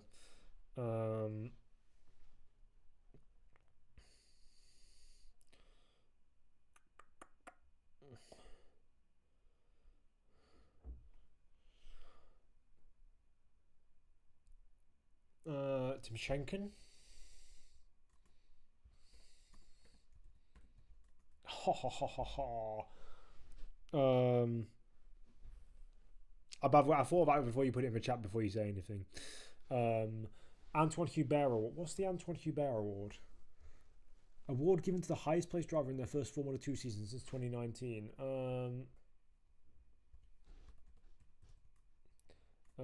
In their first Formula 2 season. So it must be Latifi? No. Well, this year it must have been Fornaroli. Okay, it wasn't given yet. Good one, Owen. Martins. Awful driver. Don't even get me started on that man.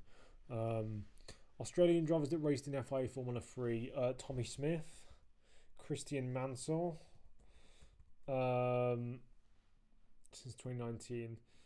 I don't know all the others. You said Piastri. You've done the cardinal sin. You've finally done it. I do it all the time. Right, let me skip through that one because I got bored. Anyone but Robert I can do Robert Kubica. Formula 1 Grand Prix winners that won the 24 Hours of Le Mans. Herbert, Hulkenberg. Oh no, he's not a Grand Prix winner. Why did I say that? Fangio, Hawthorne, Moss. Using the old drivers, I think, is a cheat code. Ireland, X, Jean de Bion. Yeah, look how old it is. The guys who are like fourth to last in the list are from the 70s. That's how you know it's just all old drivers. Alonso. Yeah. Did Frentzen win it at any point? Because I know he did an endurance racing career. Fagioli, Musso, Chris Amon. He didn't win one. Nice one. Graham Hill, Bruce McLaren, Pedro Rodriguez. It's just a cheat code to use 1960s drivers because they all just did that. They've been there and they've done that. Jim Clark didn't, unfortunately. That's actually a pretty big shame. John Surtees, Richie Ginther. I'm guessing the American drivers did because they're usually quite adaptive. Dan Gurney, yes.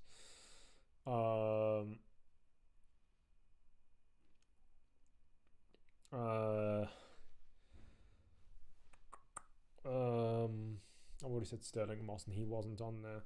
Peter Collins, Tony Brooks, Gonzalez. Okay, Farina. I'm really starting to clutch at straws here, unless it's Ascari. Yeah, I am starting to clutch at straws. Trantignon. Okay. Gurney I already put. Scarfiotti, did he win one?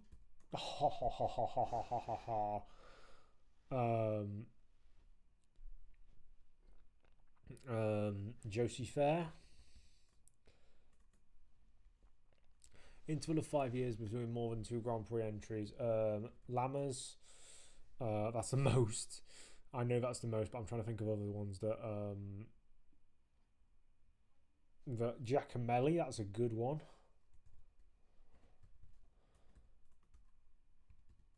Giacomelli was one between 2 Grand Prix entries between 1983 and 1990. That counts. That counts. Bruno Giacomelli. Interval of 5 years between more than 2 Grand Prix. That counts. I'm sorry, it does. I think Mike Facqua might be one.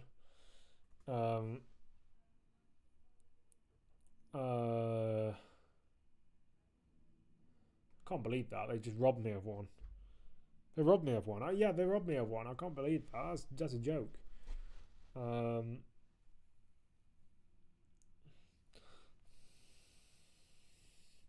Warwick. Did he win Le Mans? No, he's not on there. Brundle did, though. What am I doing? No, Brundle didn't win a Grand Prix. They didn't win Grand Prix, so they don't count. Had 2 or more separate stints for Sauber or a Sauber-related team. Jochen Mass. Really? Jochen Mass won a Le Mans 24-hour race. That's why I consider Le Mans the worst of the Triple Crown. Because guys like Jochen Mass can win it. Felipe Massa. Wendlinger had 2 stints with them. Not very successful stints, but he did. Salo. Heidfeld, did he do so? He did indeed. Perez, Hulkenberg. I'm just guessing. Sutil.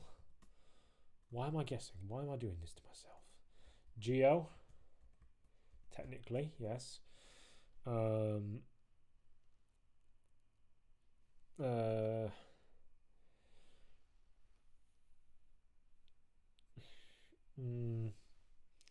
Badoa. Oh yeah, Badoa. Pironi. Why did I just put Capelli? Zanardi, I've just remembered. Oh, Zanardi doesn't count for some reason.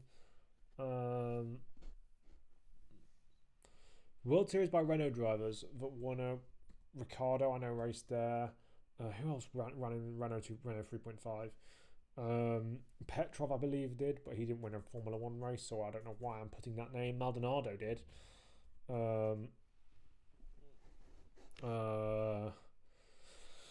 Did Vettel? Yes. Did Webber? Ferrari overall winners. Fuoco. What was that name? Is it Per Guidi? Ha! Collado, James Collado.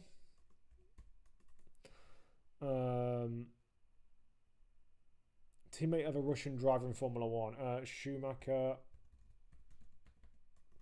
I've already put Kubica, Senna, and Kovalainen.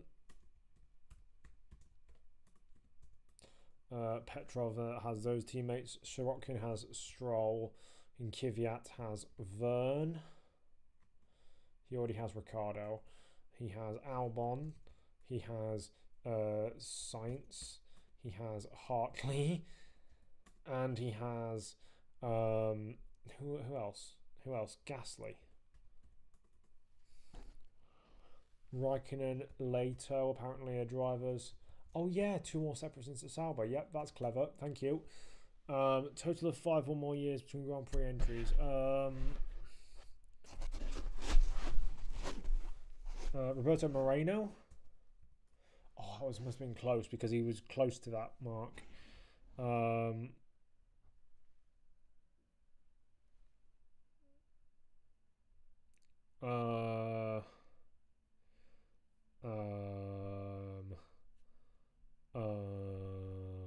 Did Verstappen?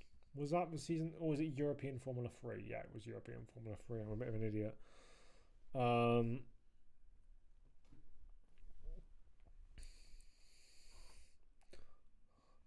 77%. Ocon, I could have probably got him. Never mind.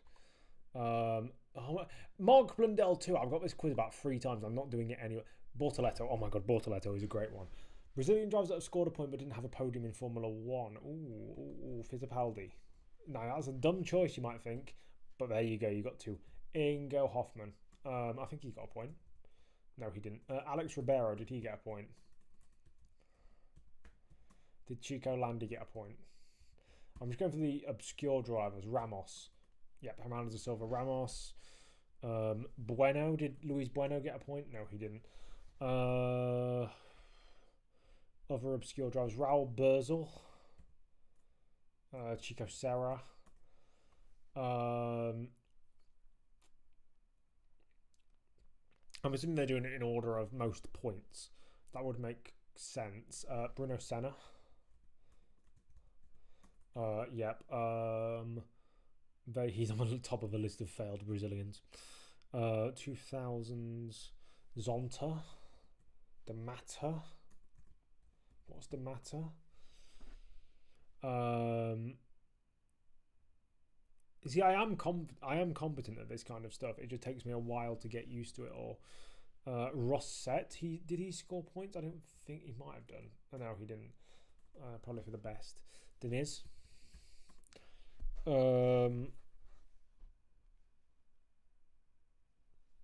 Moreno did unfortunately for this list score a podium. What other unsuccessful Brazilians were there?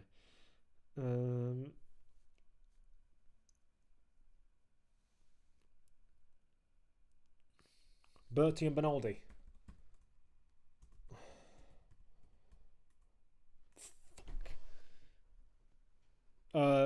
Someone got a message restricted. I don't know why. Nazar was a good one, thank you. I'm going to move on while someone tells me eventually what that last one is. Nico Hulkenberg, Formula 1 teammate. Barrichello. Di Resta, Gutierrez. He had Perez. He had Sainz. He had Ricardo. He had Palmer. As Peter Brook would probably say, Palmer, because he can't pronounce words properly. Stroll, Vettel. Was it Vettel? No, he wasn't Vettel. It was his teammate. It was a Stroll. Yeah. Magnussen, Behrman. I've already put Fittipaldi in. Christian Fittipaldi got all the Fittipaldis in one go. Won the GP2 F2 Championship in his first season. Bortoletto, Fornaroli. They haven't put him in yet. Never mind. It was Porsche in 23, but Drugo in 2022. Piastri, Schumacher. I don't think was Schumacher. No, Schumacher wasn't one. Russell was though, and I think was De Vries one as well. No, Gasly and Leclerc were though. I believe no, Gasly wasn't, but Leclerc might have been. Leclerc was. Van Dorn was, I believe. He wasn't. Interesting. I'm just going to name all of them and eventually get to them. Valsecchi.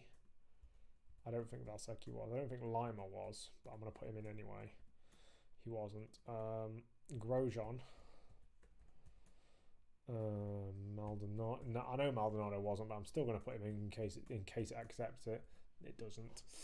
Rosberg. Hamilton. Glock. It's not Pantano. Who was 2009? Hulkenberg.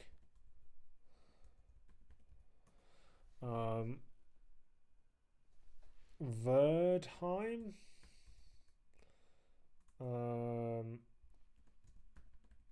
Baz Linders.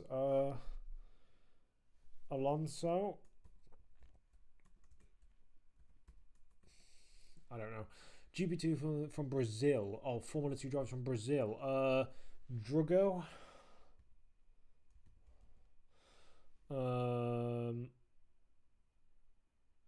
Who's one? I swear there's one now on the grid or has been recently that I'm not thinking of. Is Teixeira?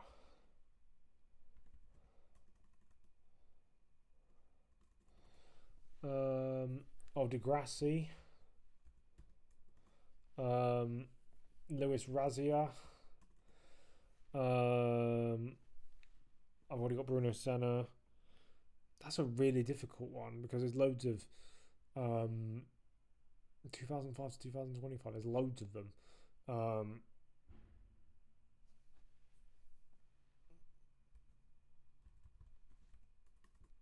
Non-European drivers that won an FIA. Oh, okay. They just want me to fail at this, I think. Scored a point at the 2025 Austrian Grand Prix. That I can do. Ocon. Norris. Leclerc, Hamilton, Russell. Antonelli didn't. Tsunoda.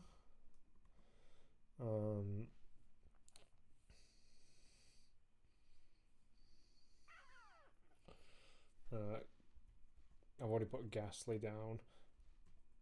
I want to put Colapinto for the other ones because he'll be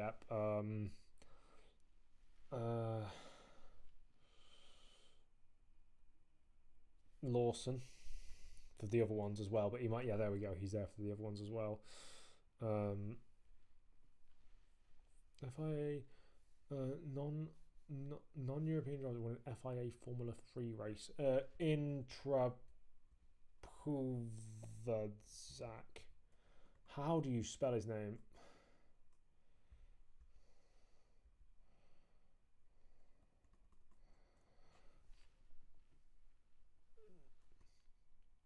PK, that's a shout.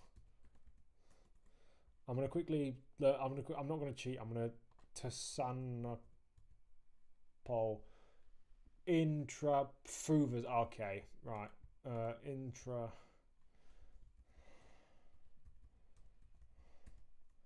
I didn't even spell it right when I googled it. That is literally. I'm just gonna copy it. There we go. Intraprovers, because I can't spell it. Even that's not correct. Oh my goodness me. Right, brilliant. And after all this, it's going to be wrong still, isn't it? That'd be my luck, wouldn't it? There we go. Design a Intraprovers.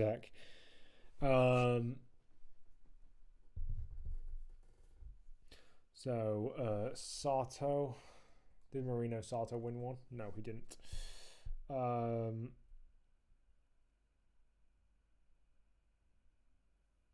Iwasa, maybe?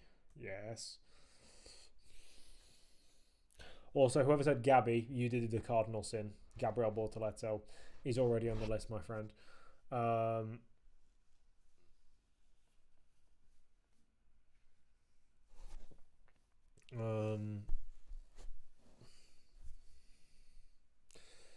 Can I get any more? Brazilian drivers that scored a point but not a podium in Formula 1. I should be able to get between Diniz and Wilson Fittipaldi.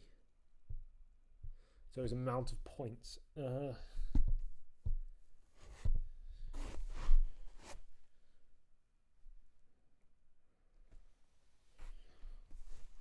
don't know.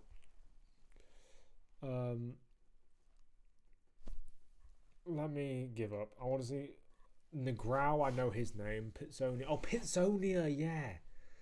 I don't know Giovanni. I don't know Iaconelli. I don't know Nunez. I don't know Valerio. I've heard the name Guerin. There's Negrao again. Sete Kamara. Samaya. I should have got Tsunaima. And Petakov. Okay. Doohan Armstrong. I should have gone more down the Oceanian and American route.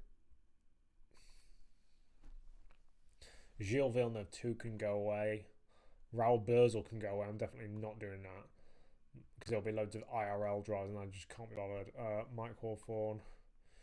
Jacques Villeneuve. Ronnie Peterson. Again, I want more modern drivers just so I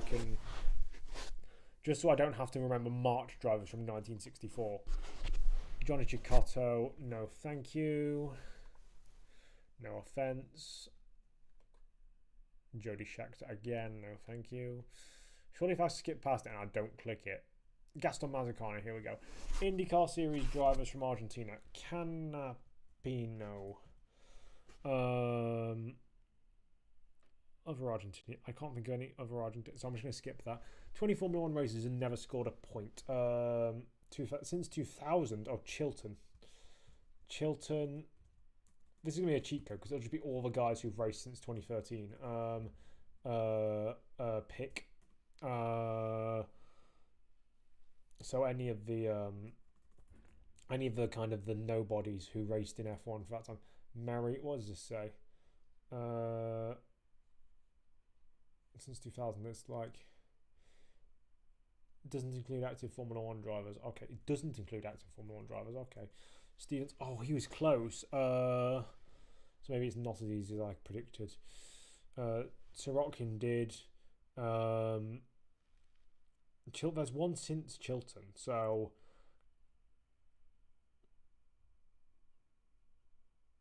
I'm determined to get this.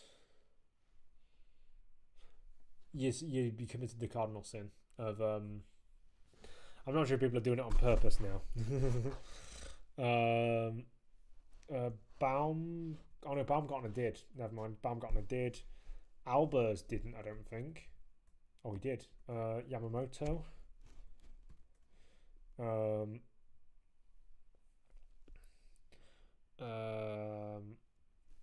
don't think Bertie did. Oh, he did, or he at least didn't get the amount of starts required. Bernaldi, yep, he didn't. Young. Oh, he doesn't have enough starts because he definitely didn't score a point. Chiesa. Dornbos. No. Davidson definitely did enough starts. Yep, there we go. Badoa.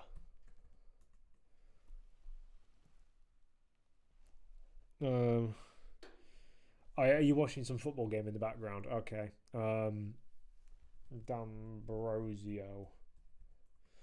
Perfect. The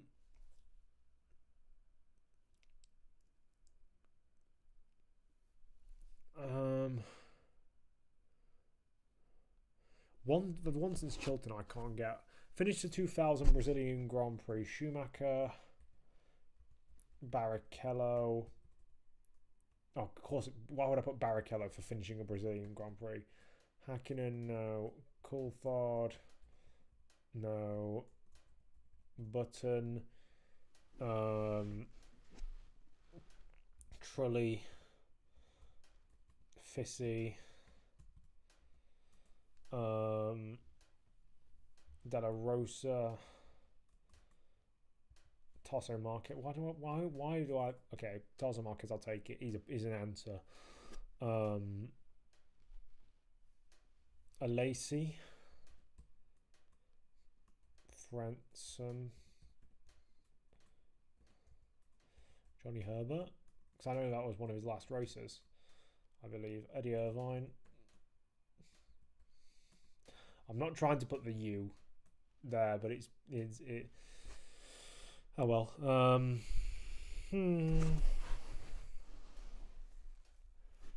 Made his Formula 1 debut in 2000. Was there an obscure driver that made their debut in 2000? Well, obviously there was. Race of Minardi and Prost Grand Prix.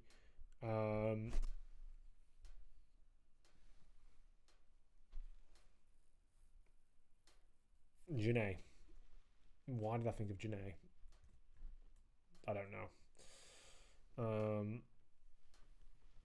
I just realised Tomasz Enger could be one.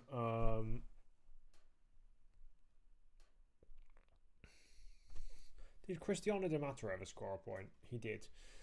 What about Ricciardo's? I mean, Ricciardo's on to did. I'm just trying to get the drivers for that Champ Car Series thing.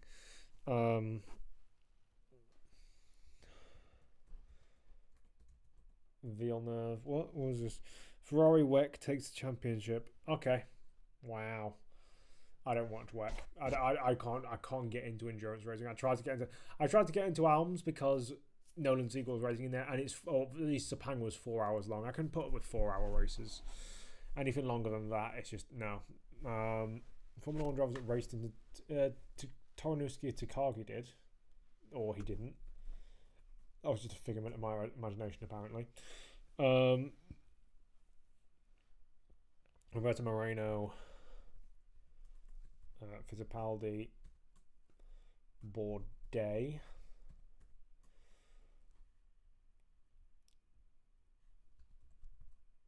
International Formula 3000, Modena.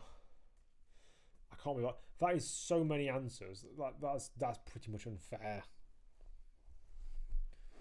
Josie Fair can go away. Eddie Cheever can go away. Heikki Kovalainen or Heikki. I don't know how. Some people pronounce it Heikki, some people pronounce it Heikki, and I don't know which one is correct. So, not Hulkenberg 2.0. Not that. Give me a modern driver and who isn't on their second one. Jan Magnussen, no.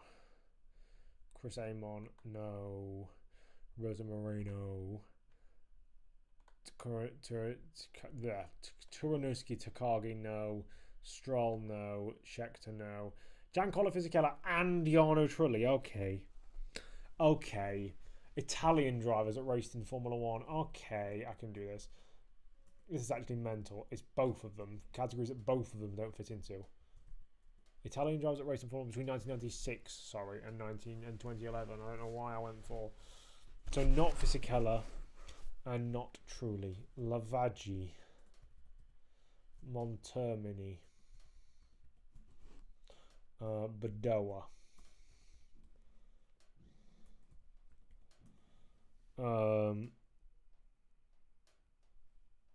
What else was I gonna do? Zanardi. Um,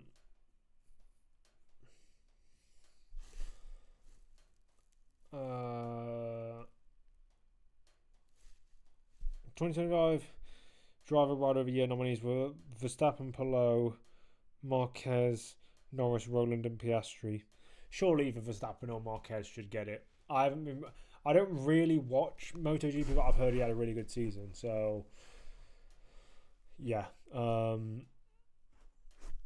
Jimmy Bruni.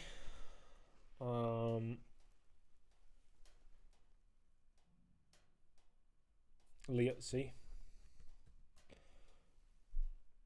And I don't know who the last one is.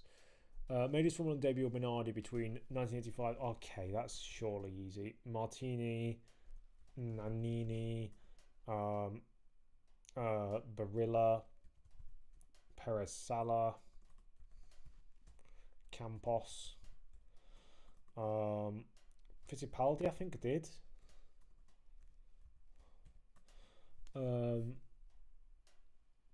Alboreto definitely didn't. Nor did Cesares. More Minardi drivers. Marquez.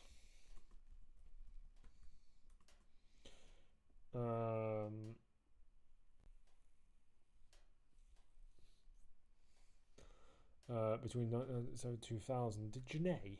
Yes, Janae did.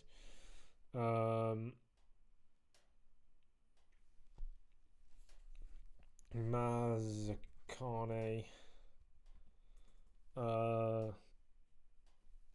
Who made their debut around that time? Fernando Alonso F1 teammates. Oh, okay, I can do this. Villeneuve, Trulli. Oh, yeah, not Trulli.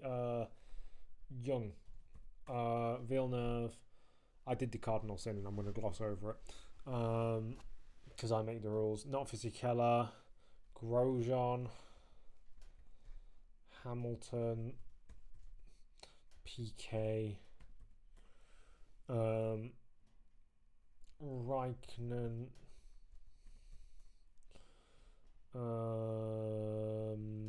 Massa. Button. Van Dorn. Ocon. Stroll. Made his Formula 1 debut in the 1990s. He got his last win in the 2000s. Coulthard.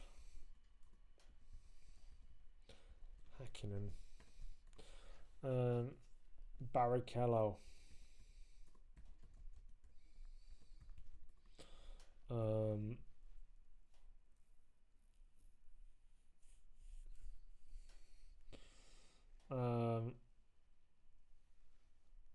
Schumacher. Not Michael. Oh, Michael and Ralph. Yeah, I forgot about that. Race for Jordan and Benetton Renault. I don't know why I just put Irvine because it's wrong. Not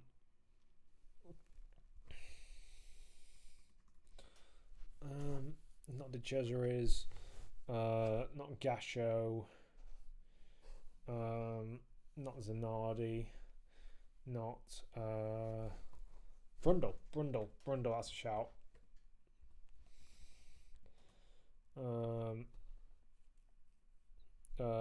Leto, did he ever? No, Verstappen. It's gonna be a lot of hit and miss, I think, here. Herbert, Berger and Alesi. And Alesi did because he drove for Jordan in 2001. Thank you, Jean.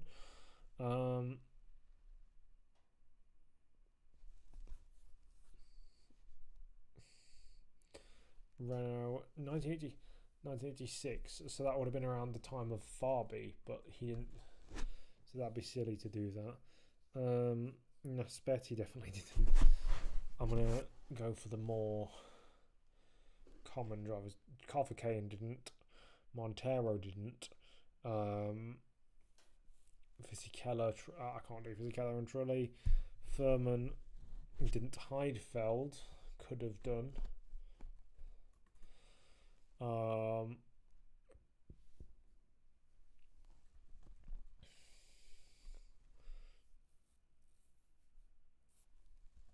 Hill, I'm just guessing at this point because my brain is completely gone.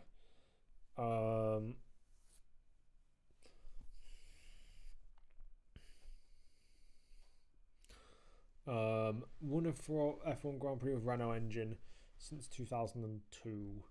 Well, the obvious ones are all the Renault drivers. Alonso, Verstappen, Ricciardo,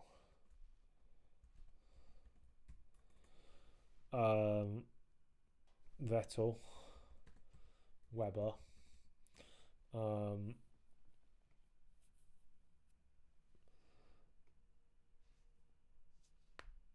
who won? I said Verstappen. It was a Tag Heuer engine, wasn't it? That's probably why.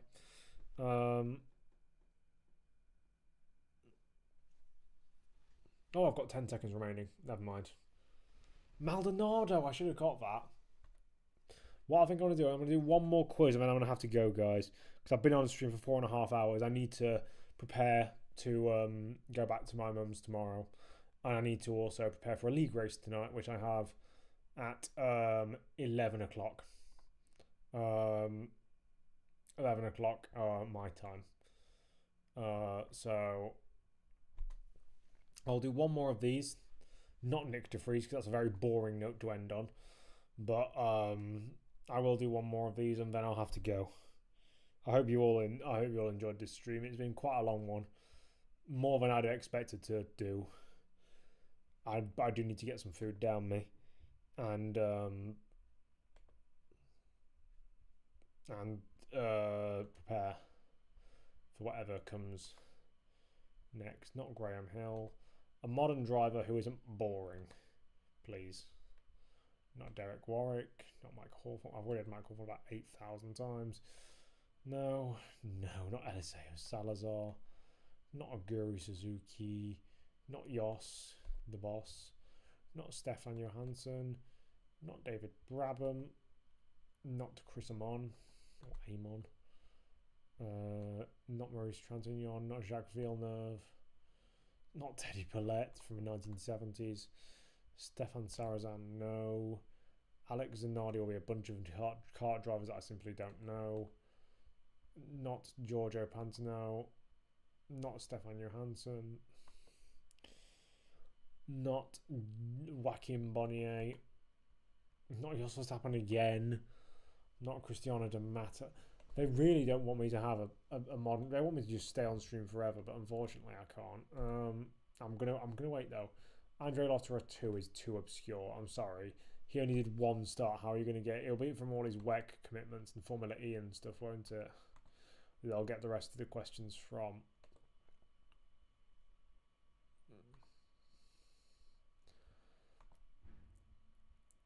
I wish this Bobby Rahal one. Isaac Hadjar. Here we go.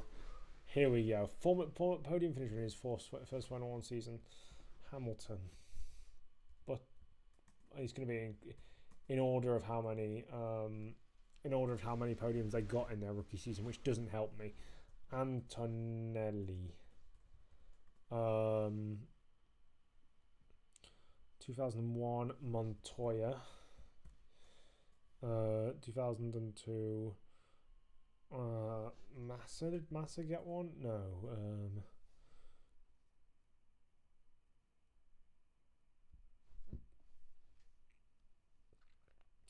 I can't think of any others. French Formula 2 drivers since 2017. Antoine Hubert, Pierre Gasly. He must have been a year early. He was. French Formula 2 drivers. Megetunif. I've already got Hadjar. Kubica. Oh yeah, Kubica. That's a shout. French Formula 2 drivers. Giuliano Alesi.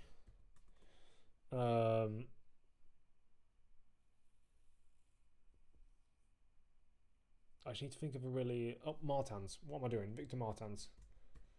Porsche. What am I doing? I just can't think. Porsche.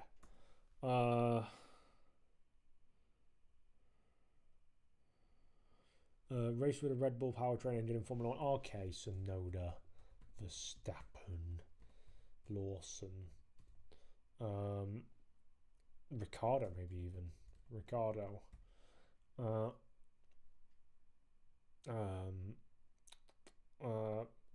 Perez, and De Vries.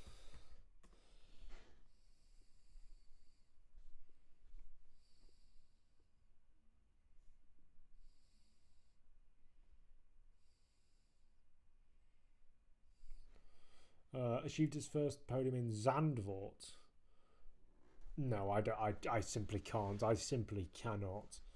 Did not start the race of its first Grand Prix entry since 1990. Really? This is really bad. French driver made his Formula 1 debut with 23 years or less. Prost.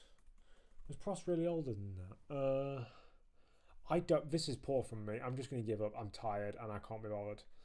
So sorry, guys, but I just could not be bothered to do that. I'm sorry. I hope you all enjoyed that stream. I've been on stream for over 4.5 hours. I've yapped and yapped and yapped and yapped. I hope you all enjoyed it. But I think without further ado, I do have to say goodbye. I have to go and clean my room. I have to go and...